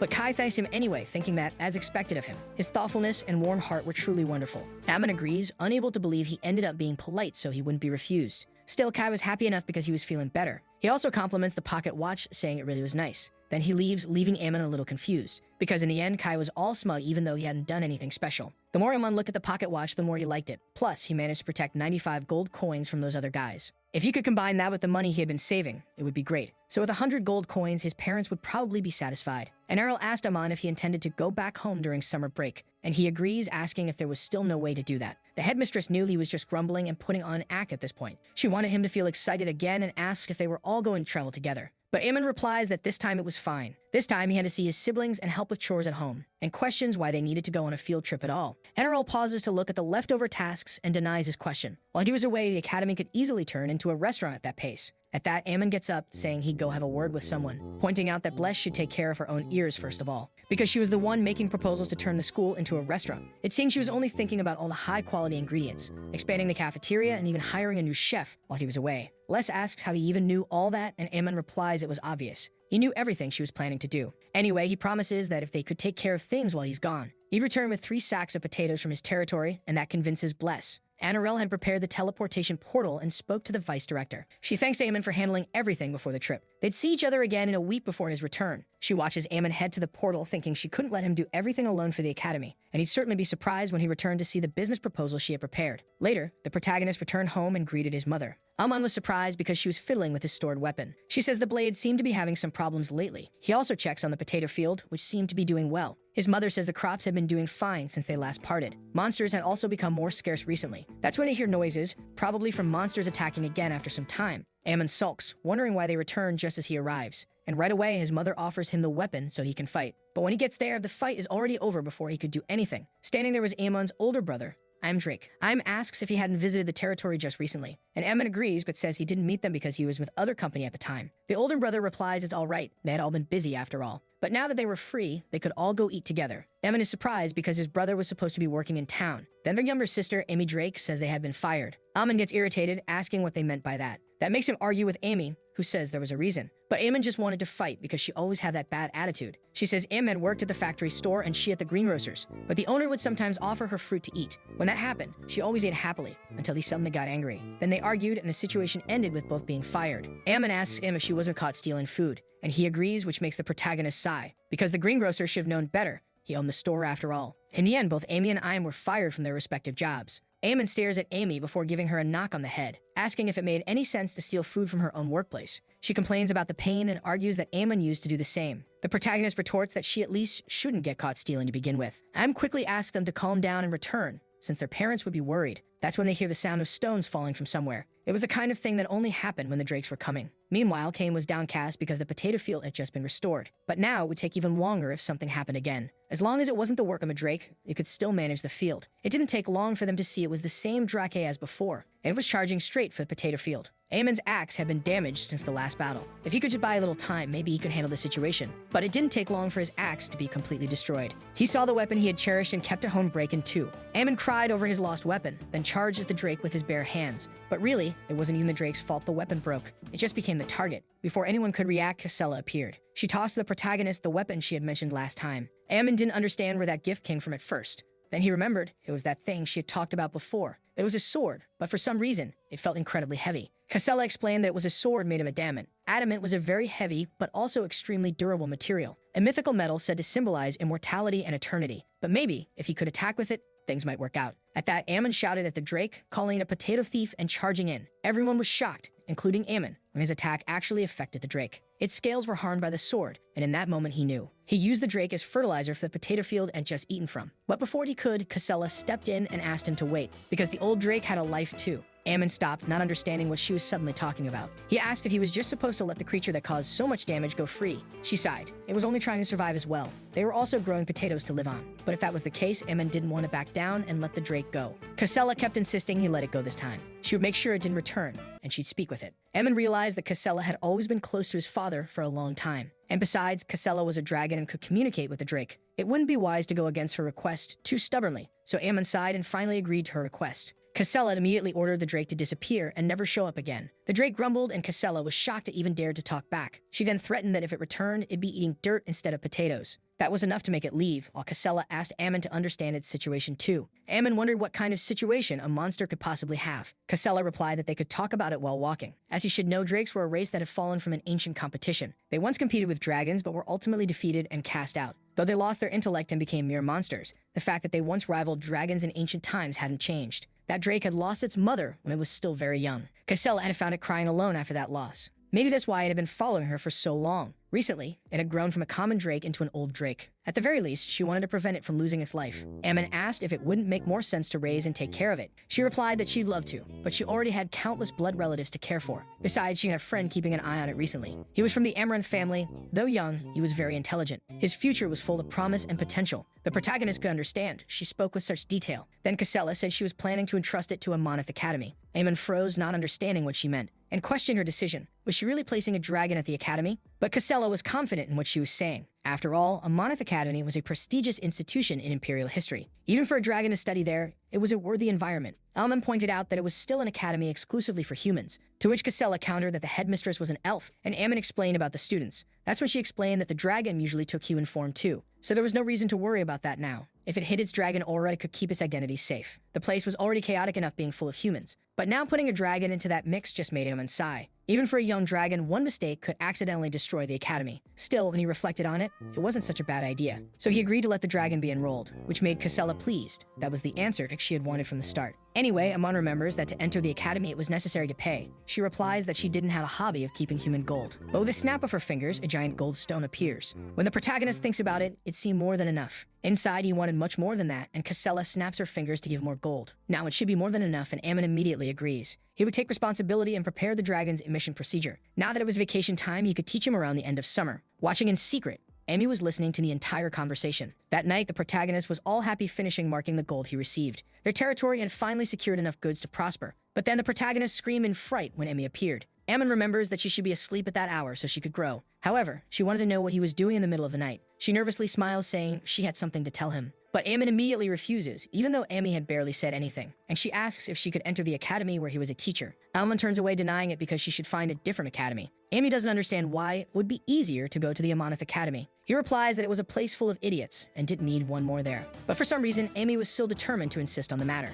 Then Ammon sighs, commenting that he was just joking. It was because he knew she would struggle in class, but he didn't say it because it was confidential. She doesn't understand why, if Ammon was a teacher, she thought she could get good grades. The protagonist wonders when she became even smarter than that. Amy thinks that even though he's her brother, Ammon is painfully ugly. But she keeps talking so her brother would allow it because she wouldn't be a bother. She really wanted to do well in class and would pretend she didn't even know him. After thinking for a bit, Ammon considers that she would have plenty of free time, especially since she had been fired and he, the second son, had no inheritance rights. So he entered the academy as a teacher looking for work. Meanwhile, his sister was never devoted to her studies before. Everything she did always ended up going wrong, but having a diploma could help her in the future. For now, Ammon replies that they could think positively about it, but they needed to ask their parents for permission first, and she smiles happily. Thinking about it, the protagonist feels that maybe there's hope for the academy. And so Amy's admission to the academy was duly approved. Their parents were very happy about it because she would be studying at such a school. While helping with the territory's affairs, Ammon had a decent job, and the day to return from their summer vacation finally arrived. But when he returned, he found the doors locked and tightly shut. No wonder the principal didn't come to pick them up, and Ammon had to ask Casella for help. Still, that situation didn't feel very familiar to him. When he turned around, he found the guy who used to fix the school at the very beginning. Then Ammon asks why it's closed, maybe a remodeling. But then the man looks confused, and the protagonist freezes in shock, because the academy with its investments lost all its money and went bankrupt. The protagonist ran to the principal's office to ask what happened, wanting to know from Anarol what kind of bet she made to lose everything this time. Then she shows the project she had been invested in recently. But then Ammon realizes it was the document related to the king's mango farm, even though that place had already been ruined some time ago. Then she shows the Belslime project and the reclamation lands, also commonly known as the lands of the unknown frontier. It was a remote area comparable to the Arma Mountains, and even there, where there were many monsters, there was fertile land, being a region with enough development and value. Beyond that, the project was led by the imperial family of Amonith, and even by the elite forces that were involved. Anarol says that Antonio was the one who guaranteed that this project would be a success, so they invested all the Academy's operating funds and the guild's money there. Amon was in disbelief at how stupid that woman was, but above all, he couldn't understand how it ended up failing. After all, it didn't seem like a project that should fail so quickly, and she says that in fact a meteor fell in the region and it was annihilated. The lands were devastated and became unusable. Antonio also fell ill. After hearing that the business failed, the Merchants Association came and took everything. The protagonist approaches and Anarol shrinks in fear, thinking she would get a flick on the head. But instead, he asks her to calm down. As the pillar of the academy, the principal couldn't break so easily. She gets a bit emotional from hearing that kind of thing from him. But Aemon shifts his attention and asks where the others are. Mario was summoned to the Mage Tower and Rainbent by the Empire of the Four Great Knights. Sloth evacuated with the children to the Field family, where they could care for them. Kai also had urgent business and withdrew. Amon was impressed. Les said she would cook something for herself since the boss was gone, and then would return after things were sorted out. As always, that dark elf was completely useless as vice principal. It had only been 2 weeks since Aemon left for his summer vacation. They needed to revive the academy somehow for the new students. When no solution seemed possible, Anarol thanks him for his help with the academy. But she was wrong. Doing that would end the opposite without penalties. Before she could tear up the contract, Amon approaches and grabs her hand, asking her to wait. Then the protagonist goes to meet with Delmans, the merchant manager. He was happy to take the gold offered, but Aemon stopped him, because that was for collateral repair of the loan. When Delmans got confused, the protagonist explains that since the Belslime project failed, they must have assumed the academy couldn't repay the loan. But as he could see, they had enough money to pay off the debt, and with the gold as a down payment, Amon promises they would pay everything they owed. Delmans then agrees, asking how he intended to do that. And Aemon smiles, saying he had a certain business he was preparing. Now he just needed to buy some time, and Anarol came to speak with him after the deal, wanting to know if he was okay with using his personal gold for the school. Aemon replies that obviously he wasn't. He just needed to wrap up the business he was doing. That's why he would need the principal's help to make it work. So the two went to work on the land using Anarol's magic. She ended up drying the land too much with her magic, and Aemon asked her to water it again. Otherwise, the worms and living creatures would die along the way. The two continued working the land while the Mango King watched. He never thought he'd see his farm being rebuilt this way. It had been a few months since the farm had been destroyed by a flood, and it was all because of that stupid elf's magic. The farmer was still furious until he saw her and Aemon suddenly appear. He was ready to make them pay for everything he had lost. Then the protagonist said they came to rebuild the mango farm, but the man refused at all costs and called them ridiculous. The farm had turned into a muddy puddle because of them, and everything was destroyed. They couldn't even hire workers to clean it up. Aemon asks about his assets, and the farmer replies that he had nothing. After paying his debts, he used everything to expand the farm. The protagonist saw that he still had some seedlings and seeds stored, saying that since the flood was so severe, the organic products mattered and mixed into the soil, and everything should have been properly distributed afterward. As a result, just fixing the soil could improve its quality again. The farmer was surprised to see the protagonist carrying 10-kilogram seedlings in each hand. But he prepared to plant, and so a week later, the farmer witnessed the unbelievable. That was the reform of the king's mango farm. Even Delmans had heard that the farm had been ruined by a flood, and the farmer greets the manager when they met again after so long. Delmans asks where they got the funds, and Aemon replies from the academy. In return, Farmer A's promised to share 20% of the profits, and would transfer 10% to the manager, thus allowing the academy's debts to be paid off. Delmans was quite happy because that was actually not bad at all. Even if it was only 10%, it was a fairly considerable amount in the long term. Based on profit sharing, they could get even more money at the cost of the mangoes. They finished the negotiation, and Anarol sighs after being so tired from working. The academy's life was extended again thanks to Aemon. The urgent matters were resolved, and he decided to call his companions. But this time, they didn't intend to let what Aemon had done go unpunished. During the summer vacation, the Amonith Academy was barely clinging to life. It was much emptier and more deserted than usual, just like Aemon's head. Anyway, the protagonist still hadn't received replies to the letters he had sent. It had been 2 days, and none of the students or teachers had shown any sign of life. He was actually quite disappointed, and Aemon went to complain to the principal, even though he had written in the letters that he would return before the end of summer. Maybe they would come back on their own eventually too. What he was saying was that there was no need to chase after anyone. There was only one person who couldn't send letters because they didn't know where she was. That person was Vice Principal Bless, and it all started a few days ago. Bless found Anarol desperate and heard about the academy's collapse. Then the principal thought it would be a good opportunity to work and find a solution. It didn't take long for Bless to grab her things and leave, ignoring that Anarol was asking for help in that situation. She had no interest in anything but the food and her time there. After hearing what had happened, the protagonist was surprised. If using magic now was difficult, he intended to investigate Bless's whereabouts himself. Anarol replies that there was no need to worry. She could push her own body to the limit and still use magic. If it was for Vice Principal Bless, she could make things work. It didn't take long for them to discover Bless's location. She was in the Amber Forest just to the south, and they should go find her.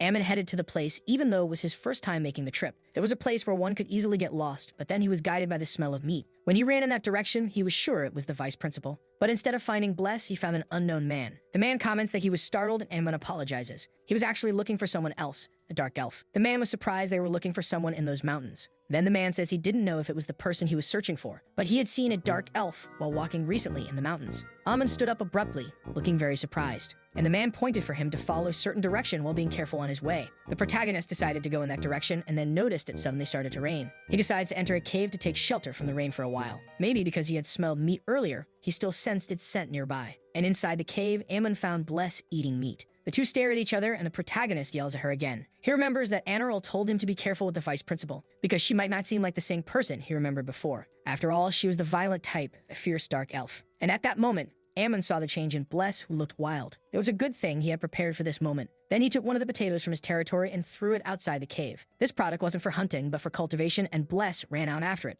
After she ate it, she twisted in pain, feeling it in her head. Ammon tells her to remember when she ate those potatoes back in their territory. Then she slowly begins to recover her memories from those days. The protagonist approached her asking if she was okay, and Bless finally recognized him to Ammon's relief as she regained her memories. She thanks him because it was all thanks to him, but even as the protagonist smiled, he was still furious when he came after her wanting to give her a flick on the head. Bless complains because she was suddenly being followed by that crazy human, and Ammon keeps scolding her for abandoning her duties and the academy. It didn't take long for them to bring her back to the academy. Dark elves were like that. It was called regression to origin. Without external interference, they reverted to the past. But Ammon never expected her to regress all the way to the Paleolithic era. Anyway, everything was fine as long as they brought Bless back. Still, he asks if they had received any letters from anyone else. Anarel says they actually received a letter from Sloth. She said she received his letter and thanked him for the kind words. But still, as mentioned, it was a reward as a teacher. It meant that Sloth had been teaching the children very well, and she asked if everything was going well at the academy. Maybe they were teaching the children very well, and she asked if everything was going well at the academy. Maybe there were donations or items from her family that had been sent to the academy. Sloth didn't think she could take care of everything alone and suggests Ammon stop by. The protagonist throws the letter in the trash,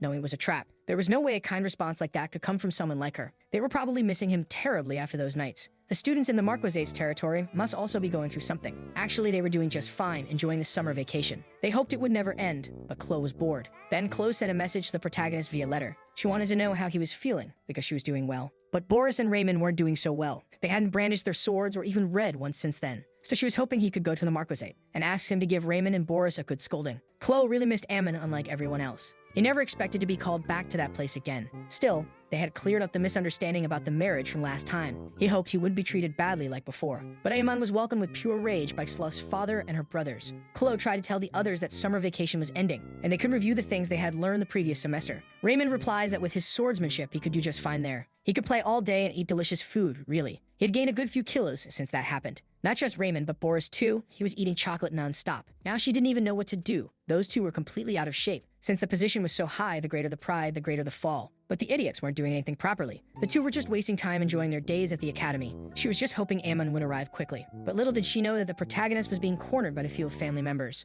Ammon had no idea what that moment of deja vu was, because all of them were furious with the protagonist for some reason. Sloth's father was angry with the protagonist again, calling him vile for insulting his beloved daughter and still having the audacity to speak. Ammon says he saw her just a few weeks ago. There was no way he could have insulted her. Then her father shows a letter questioning what this was. The letter he sent to the teacher a few days ago was written, asking if she was doing well and saying it seemed Chloe would soon surpass her in skill. The protagonist was questioned about how he could still be so ignorant. Ammon realized he was indeed in trouble after teasing her by letter. He had written it to provoke a little, but after all that, this was what he got. Actually, there had to be a way to fix all of this, and he replies that the letter was a way to praise Sloth's beauty. Sloth herself appears, not understanding anything that was going on, and she asks her family what exactly was happening. Everyone was too quiet, and even she didn't know why Ammon was there. He says he sent a letter, but before that, she had contacted him. She had even mentioned donations from her family and other things, but Sloth didn't remember any of that, to be honest. Sloth asks if, by chance, her father took the letter before she did and replied in her place, not knowing the reason why they would do such things after all. But she could understand their concern and asked to be the one to reply next time. Anyway, Ammon found himself off the hook while Sloth wondered what he had written to her. But when she opened the letter to read it, she immediately became furious. She couldn't believe he sent something like that to her. Ammon stammers that he sent a letter before but didn't get a reply, so he deliberately sent a provoking one, to be honest. She immediately pressed him with her sword, which shocked Ammon. Sloth assures that she wasn't attacking. There was something she wanted to show. And she shows that she had finally become a sword master, in fact. He said she would be surpassed by Chloe, but that wasn't going to happen. Even Raymond, who became a sword master, was about to be surpassed by Chloe. Anyway, Ammon congratulates her because, as expected, she had grown even stronger, and Sloth is all proud after being praised. Ammon asks about the students, and she says they were in the nearby annex. He had received a report that the students were being lazy due to summer, and she replies she had been very busy lately, so she hadn't even checked on them. He sighs because hearing that from a teacher didn't make any sense. Anyway, Sloth decides to guide him toward the room they were in, and the two were shocked by what they saw. The two boys were eating sweets non-stop in that condition. Ammon yells at those two idiots for wasting so much of their time. Boris and Raymond were immediately startled by the arrival of their teacher. Chloe was there too, visibly furious with the state of things. Still, Ammon tells the three of them to go immediately to the training area. It didn't take long for the protagonist to see the boxes of chocolate. He hadn't eaten anything like that since he was a child. And yet those two were piling up boxes of chocolate non-stop. When he tasted the chocolate, Ammon was moved by how delicious it was. Even Sloth questioned whether he didn't plan to head to the training arena too. But he seemed more distracted by the chocolates before remembering that. His students were truly a mess. Those countless training sessions had ended up making the two of them useless. Now they were forced to start over from scratch with every bit of their efforts. Ammon keeps yelling at Raymond to hit with his sword, not with his belly. He couldn't believe those two had ended up in such a state. Sloth asks him not to be so harsh. She knew they were on the path to success. He didn't need to pressure the kids that much. Ammon couldn't understand why he was the one suffering in those recent days. After all, Sloth had heard that he had become Rainbent's disciple. The truth was he had never even heard of that in his life. But Rainbent was quite convinced of it now. The protagonist was confused because even though he had sent a letter, it wasn't about that. The truth was he hadn't even mentioned anything about being a disciple in Rainbent's letter. But even Sloth says that Rainbent himself claimed Ammon became his student, and now wanted him to go meet him at the Tower of the Four Great Knights. Since her father was there too, he said he would accompany them as well. Even Ammon didn't intend to let this slide at that point. While he was still shaken, at least she offered him more chocolates. Ammon thinks that if he ends up becoming that old man's disciple, he might never be able to touch those sweets again in his life. The Empire of the Four Great Knights had its pillars that symbolized immense power. Each knight had military strength that surpassed an entire legion. A meeting of such powerful individuals should have had a heavy atmosphere. But when he arrived at the palace, all Ammon found was a friendly vibe. It wasn't any different from a gathering of old men from his own territory. Rainbent was even proudly introducing his newest disciple. Ammon just smiled, clearly uncomfortable with the mood there. He said it was a great pleasure to meet everyone else there. His dream was to receive a title and restore his family's fortunes. And the things he wanted to do were obviously money, gold, and power. Ammon's answers left the old swordsman completely confused. Even so, the other elders recognized that Ammon had a strong voice. But Rainbent was worried because his letter saying he'd abandoned the material world to focus on the sword might have been a lie. Ammon responds that he just wanted to learn swordsmanship to improve his stamina. He never said anything about becoming someone's disciple. Rainbent still hoped he could strengthen his skills. But even the protagonist wasn't interested in learning too many things,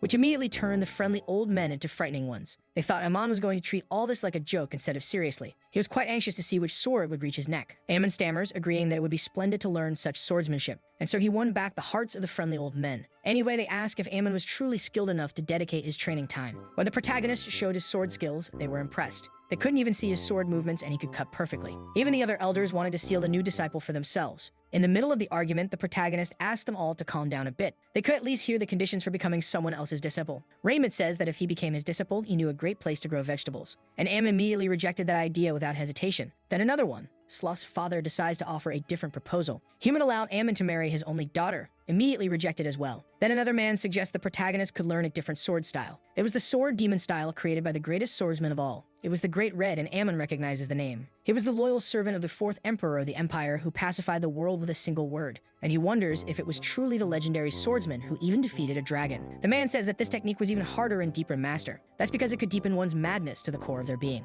That old man was kind of crazy too, to the point he pulled out 5 of his own perfect teeth. And now he was using dentures. Ammon immediately rejected that. A woman approaches, remembering that he wanted money and power, and says she was from the Pandorian family. It was a ducal family that began with the 7th trustworthy emperor. They were one of the most prestigious and famous families. Moreover, it was expected that they would be promoted to a grand duchy soon. There was a rumor that they might even rule over a true duchy. She promised that if he became her disciple, she could even offer him a mountain. It would be entirely full of vegetables, and he could harvest and eat as much as he wanted. If he wanted marriage, her granddaughter was at a suitable age, and she could arrange that. And her family's swordsmanship didn't require perfection or absurd madness. With that, the woman's proposal seemed perfect for Ammon, and he agreed. Then the woman formally asked if he would become the disciple of Diana Pandoria, and devote his life to the sword from that moment on. Ammon agreed immediately. Beyond that, she asked if he would eliminate the enemies of the Pandoria family and become deeply loyal as a servant of the empire. Ammon assumed that the enemies of the family were his own enemies too. He would become a mule to carry the burdens of the empire. With that, Diana declared that he would now be her new disciple, and from now on, he would be under the care of the Pandoria family name.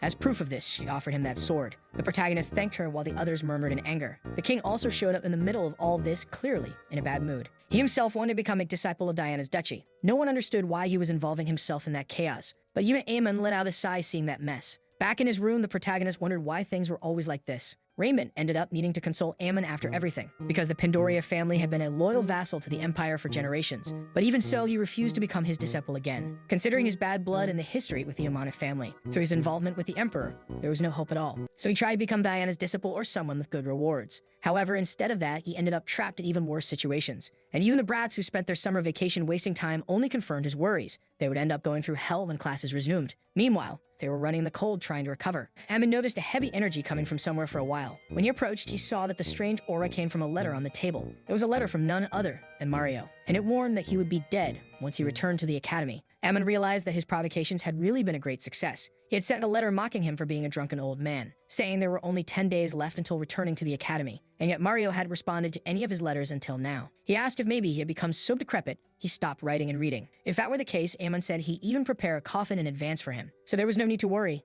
He'd just get things ready ahead of time. And to finish the provocation, Ammon said he drank the alcohol in his room, which enraged Mario enough to write a reply filled with pure hatred. As soon as Mario heard Ammon was visiting the tower, he rushed out. He was completely mad with rage, and not even because he was drunk. The sacred grounds for intellectuals to explore the limits of magic were managed with neutrality, not belonging to any specific faction. A group dedicated solely to discovering the secrets of magic. Among them was the tower mage, who was also known as the hero Mario. He was bound by a prohibition far greater than the other mages of the tower. Now the protagonist was at the mage tower for the first time. It didn't take long for a terrifying Mario to appear smiling, and immediately lunged at Ammon, asking if he really drank the stuff in his room. He tries to explain it was a misunderstanding. He exaggerated in the letter to get a response. He didn't even touch anything he kept secretly in his room. But even mentioning it proved he had been in his room. Ammon confesses that he at least left one behind, and Mario gets even angrier. After all, it was only half of what he originally had. The protagonist offers him something to hold, saying it was more important. Mario almost wanted to take it and smack Ammon with it, until he saw it was actually a bottle of alcohol. And Ammon offers it to drink, and of course, Mario accepts the new drink. But before he could drink it, Ammon takes it back because he wanted to promise first that all the drinking from his room would be forgotten. As the protagonist argued with him, even furious, Mario accepted the deal. And Ammon laughed smugly because he would finally apologize for what happened before. A little later, the master of the tower appeared to ask where all the noise had come from. And both of them froze when the master appeared, shocked at what he was seeing. The master commented that Mario had a face full of blessings on him now. Immediately, he ordered Ammon to follow him. The man said that magic was dangerous, a perilous concept to understand, a discipline that had to be handled with great care. That was precisely why the mages in the tower practiced abstinence, and yet the master caught him drinking. Inside the mage tower, no less. Mario blamed Ammon, saying he was forced to drink, and the protagonist threw that right back at him. The master told them to stop bothering him, that he preferred they just shut up. He would appreciate it if they were more considerate of his preferences. Even if Mario no longer belonged to the tower, he was still a mage of renown. Therefore, such disrespect could not be tolerated. Even with Mario apologizing, the master ignored him. He then asked Ammon if he was aware that alcohol was prohibited in the mage tower. Ammon bowed deeply in apology, saying he didn't know it was such a serious matter, and promised never to let such a mistake happen again. Mario was furious because he knew the protagonist was blatantly lying. When Ammon stood up after the scolding, the master asked if he knew about Came Drake. And when it was revealed he was Ammon's father, the master paused to think. Kingdom had suddenly appeared the previous year. He submitted improvements for the Mana Reinforcement Circle at the World Academy. After that, he vanished. Since it was clearly a first-rate theory, it was reported to the Empire, which only enraged Sandro further because the Drakes were always getting involved. In the end, Kame didn't receive any notable reward. If Ammon had known about this, that guy could have walked a path to success too. The protagonist was just happy enough that the great tower mage knew his name. It was a good sign, maybe his path to success could move forward. Meanwhile, the master simply wanted to recruit Ammon's father to the tower,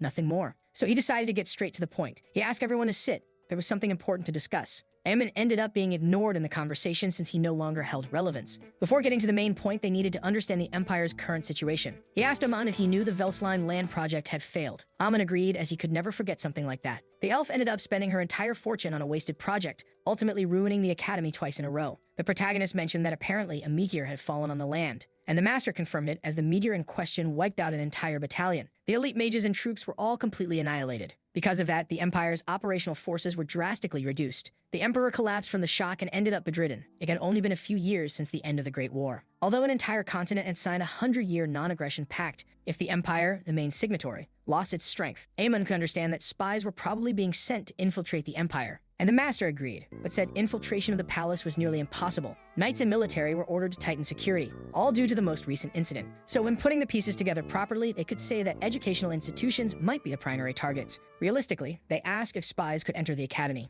an academy with only 3 students and 7 staff members. Mario agreed with the protagonist on that point. There was too much room for espionage with so few people in place. Then the master asked Amon if the principal knew he had returned. He still wanted to drink what he'd missed before telling NRL. The protagonist agreed to let Mario go. It had been a long time, but thankfully everyone had returned safely. Now if only that arrogant one had returned from the start. Suddenly, Amon bumped into someone he hadn't seen before, and when he realized the person who appeared in front of him was none other than Kai. He had gained quite a bit of weight, but he still recognized Ammon. His figure, despite the shock, made him compliment Ammon. He barely recognized him. Something good must have happened during his summer travels. Kai wondered if it had really been something so good. Because the king was bedridden, he had been dealing with the duties non-stop, and only when he returned did he finally manage to breathe. Kai had been holding in a lot of stress and had changed because of it. He laughed, saying he didn't even need to mention that he gained weight. Ammon retorted that it was nothing. He used to be slim, and now he just expanded a little. Kai really wanted to hit him for pretending so blatantly. Plus, Ammon hadn't even contacted him once during the entire summer vacation. The protagonist says he was quite busy, even with his irritation. Anyway, it was good to see that Kai was back. If he planned to run away again, he would chase him to the ends of the earth. Kai takes a deep breath to avoid lashing out at the protagonist,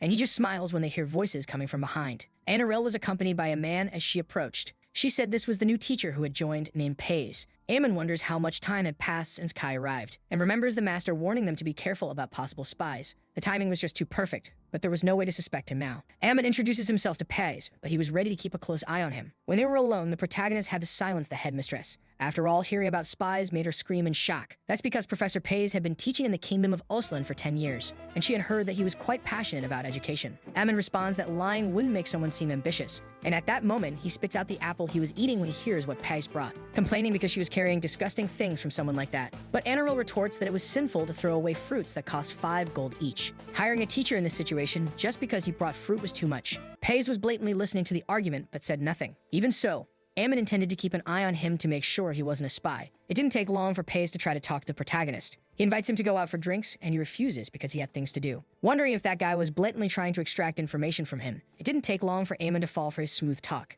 After all, Pays decided to pay for the food and drinks in the end, and asked him to speak more informally since he should have more experience than him. But Pays didn't think so, since Ammon had been at the school longer. The protagonist ended up falling for the new teacher's easy compliments. In fact, he considered that he might actually be a decent person. He deduced it was Pays' first time in the neighborhood and would guide him. But when Pays thought it would be that easy, he was surprised. Ammon showed him the place where teachers usually ate, and found a real wild jungle in front of him, inviting him to sit next to him, and Pays wonders if he was being intimidated. The protagonist really felt like he had let the first impression slip. After all, that school only had incompetent idiots, so having Pays by his side calmed his heart because he was someone different. He was older than Ammon, but his attitude was much more respectful, and all of his impressions were very good. He could tell he was trustworthy. Anyway, the protagonist was glad to have a good person at that academy. But Pays was frightened because he couldn't even read his smiling expression. Ammon hoped he knew how to deal with students too. Meanwhile, Pays wonders if they had noticed he was a spy from the kingdom. He was almost ready to eliminate Ammon because he was more than suspicious in his actions, but it could be a problem since it was still his first day. Seeing that he was brought to such a place, Pays grew concerned. After all, it seemed like Ammon was threatening him indirectly. He asks if the protagonist knew about his background and history. Ammon agrees because he heard about it from the headmistress. Pays says that he recently defected from the Amonith Empire. That's because the internal situation in the kingdom of Oslan was quite serious. He even wonders why he was talking about all of this. Even though Pays was worried, Ammon was bored by the political talk. He had followed Pays because he thought he was going to buy something to drink. So far, he had only offered 1 or 2 light drinks. But soon he was bought again, this time with an expensive and fancy drink. It was a classic, expensive alcoholic drink. Ammon felt like he was in a dream. The protagonist offers the drink to Pays too so they could forget everything. And Pays thanks him, wondering if he was blatantly trying to please him. He had decided to get that information out of him while he was drunk, probably. Pays didn't intend to let himself be swayed. He would mix truths and lies to deceive him. Meanwhile, Ammon was just happily enjoying his drinks. It didn't take long for Pays to be shocked because Ammon wouldn't stop drinking. He couldn't handle another glass, but the protagonist kept drinking non-stop. Ammon was even ready for his second round since Pays was paying. In the end, Pays simply believed he was trying to have information extracted from him. But he couldn't stop there. He would make Ammon drunk enough and take him down. The two continued drinking while the vendor was all smiles. After all, he was selling more alcohol than water. Before he realized it, Pays had spent half of the money he had on that. This time, when they left the bar, Pays was determined. He was going to get information out of Ammon this time. The protagonist was more focused because the expensive drinks were good, but not as good as expected. He was used to cheap stuff. It didn't take long for the two to go to a cheap bar this time. And Ammon was drinking again, this time with Mario. The two were laughing and teasing each other while Pays watched the catastrophic scene. It was the perfect timing to extract information from those two. He starts talking about how he was originally from the kingdom of Oslan, but ended up being cast out from the empire, and the two complained that they couldn't care less. Pays says the reason for that was because the kingdom was in chaos. And once again, Ammon grumbles because he's heard it before and didn't want to listen. The spy screams at the idiot idiots who wouldn't shut up, or rather, he wanted to, but struggled to keep his calm facade. Then he mentions that the reason for the chaos was a spy, and asked the teachers about it to see if they knew anything. Most spies wouldn't even mention the word spy. If someone brings it up first, they're either desperate for attention, or they're just civilians completely unrelated to the case. Aemon yells and points at Pace, saying he was a suspicious spy from the start, and gets confused because he was suddenly accused even though he didn't say anything outrageous. That's when Aemon says it wasn't about Pace, but about Kai. And Pace remembers that Kai was the other teacher he had met before. A spy was a suspicious person who didn't even make contact and just vanished. And obviously, Kai fit every definition of that. Meanwhile, Raiment went to talk to Kai, who was startled when he was spotted. Children usually went to bed early in that nation, and Kai complains about being bluntly called a child. He was just exercising at night and wanted to get in shape, and asks Raiment why he was up so late. He replies that he's been losing sleep as he gets older. Then he asks if Kai had heard about the new teacher who joined the staff. He heard he was from the kingdom of Oslam, and that they had only one hair. Raiment didn't understand how a noble like Pace would come to suffer at that academy. Kai wonders if this guy was really from the royal family in Oslam, because the heir of that family was supposed to be dead. Meanwhile, the two drunkards were grumbling on their own about spies. Pace then discovers that one of them was the famous Mario, the great hero of the Empire. He was a battle mage who burned his empire's enemies to death. When Pace mentions the name Red Demon, Mario gets irritated. He didn't think there were still people calling him by that nickname. That's because Pace didn't even see him appear behind him. And to begin with, he wonders why he's working at that school. Pace wonders if Aemon intentionally made him meet him. Pretending to be drunk while talking about these things, he really was detestable. Then Pace smiles and says it was a curious nickname. It was a term he knew for great heroes of the Amonith Empire. Pace kept coming up with a justification to ask about these things, hoping Mario would fall for his deception and excuses. It didn't take long before he actually fell for it, laughing happily. Pace was shocked because they kept drinking without getting sick. The two kept pestering Pace the whole time, even though he was suspicious. But little did he know that those two were just a couple of idiotic drunkards at that moment. Much later, the trio left after drinking so much and Pace tried to join them, but ended up unable to walk and the others had to help him. Aemon apologizes because he ended up forcing something like that to happen. It didn't take long before they ran into Kai, who asked what was going on. Pace learned that Kai was the new teacher they suspected of being a spy. He actually looked more like a rich kid from a noble family. But it didn't take more than a second for Aemon to shout at Kai, calling him a spy and telling him to confess his sins. Kai didn't understand anything because he was suddenly forced to talk about something. Pace thinks he could use this to his advantage and asks Aemon to calm down. But before he could expect it, he took a punch to the face from him. Knocking Pace down, the three stood looking at him on the ground, half shocked. The next morning, on just the second day, Pace decided to resign from his job. Anerel was shocked that something like that happened so quickly. That's because he realized something after the events of the previous day, and asks if she would enter a cage with a tiger if ordered to. After all, that's exactly how she felt when she was with Aemon. Anerel tells Aemon to get up because an incident like that happened because of him, warning that if he does something like that again, his position at the academy would be revoked. After everything, it was the academy's fault, and the headmistress agrees to remove Pace. That's when he remembered he had spent all his money on drinks before, and asked the headmistress if it would be possible to reduce the penalty a little. Anerel refuses. She wouldn't offer even a single coin in discount. Then she turns to Aemon, thinking about something. It could be that Guy intentionally made him drink all that the day before, all to keep him stuck at the academy and get evidence that he was a spy. The protagonist just smiles, laughing at Pace and his inability to pay the penalty. It was thanks to that Pace couldn't leave the academy for the following time. With a new teacher in charge of the science subject, they had a new base curriculum. Aemon says they can make new advertisements to attract new students. If the academy flourished quickly, then the dragon could rest in peace,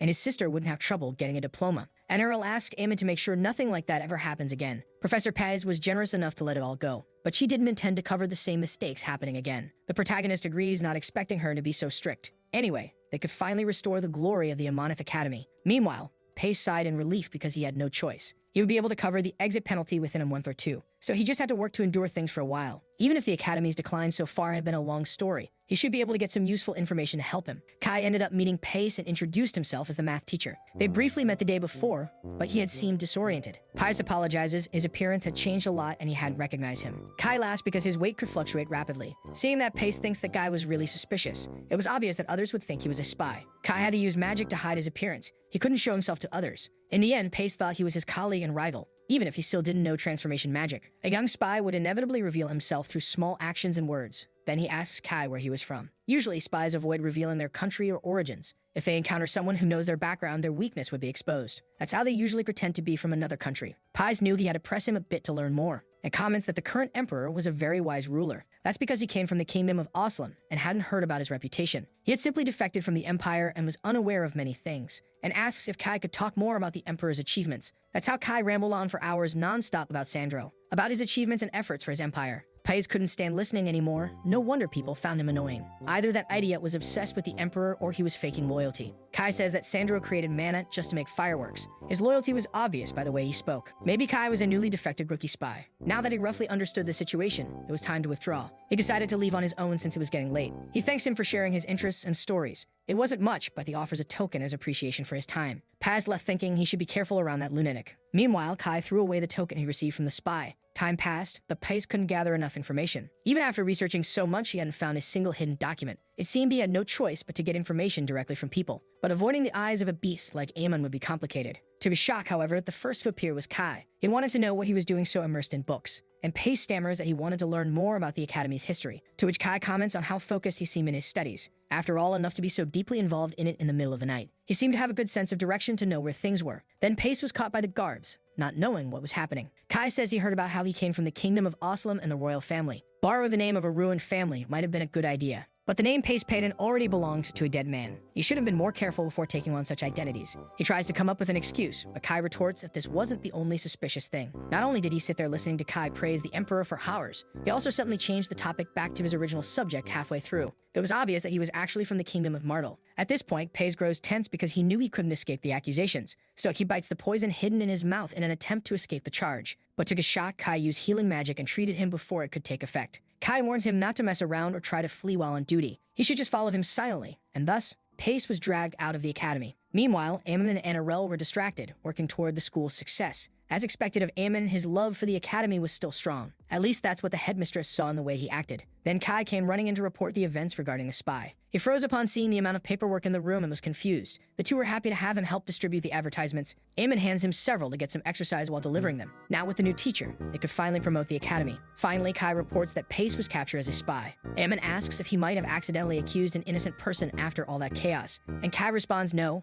Pace confessed everything quickly once pressured. Immediately, the protagonist was disappointed by the new loss they had suffered. Now they once again had a vacant teaching position. Annarel and Ammon grow furious and begin throwing away the fruits they had received as gifts. Kai pleads with them to calm down and not waste food. But they were angry enough not to care about anything, and were even about to throw the fruits at someone just to vent their frustration. Their new target was Rainbit, who was peacefully sweeping the ground outside. Before that could happen, however, Kai says he had an idea. Meanwhile, Captain Tomart was furious because the blame was being put on him. They were dumping all the issues related to the spy on his shoulders, when that was supposed to be the vice captain's responsibility. The soldier replies that the investigation requested to deal directly with the captain. Tomart tells him to get lost, rumbling that they were all idiots. But the best thing about all this was the quiet neighborhood. He was in a bad mood and was heading out to drink a little now. While walking the streets, Tomart recognized Sloth accompanied by her students. He thought it was ridiculous to see her walking around like that, given she came from a good family. She had been discarded anyway, and he was in a bad mood regardless. Tomart approached to provoke Sloth a little, but then he was stopped by a cloaked figure, so Sloth didn't even get to hear who was behind her. The one who stepped in to stop Tomart was one of her brothers, and from now on, he had taken the position of captain of the Goliath Knights. Sloth was too distracted with other things and thought about the chocolate she had at home, and wondered if she could give more to Ammon. After all, he really liked it before. That very same day, she found several flyers promoting the school. After a long summer had passed, a wild wind blew through her hair. Several paper planes made from those flyers flew over the people,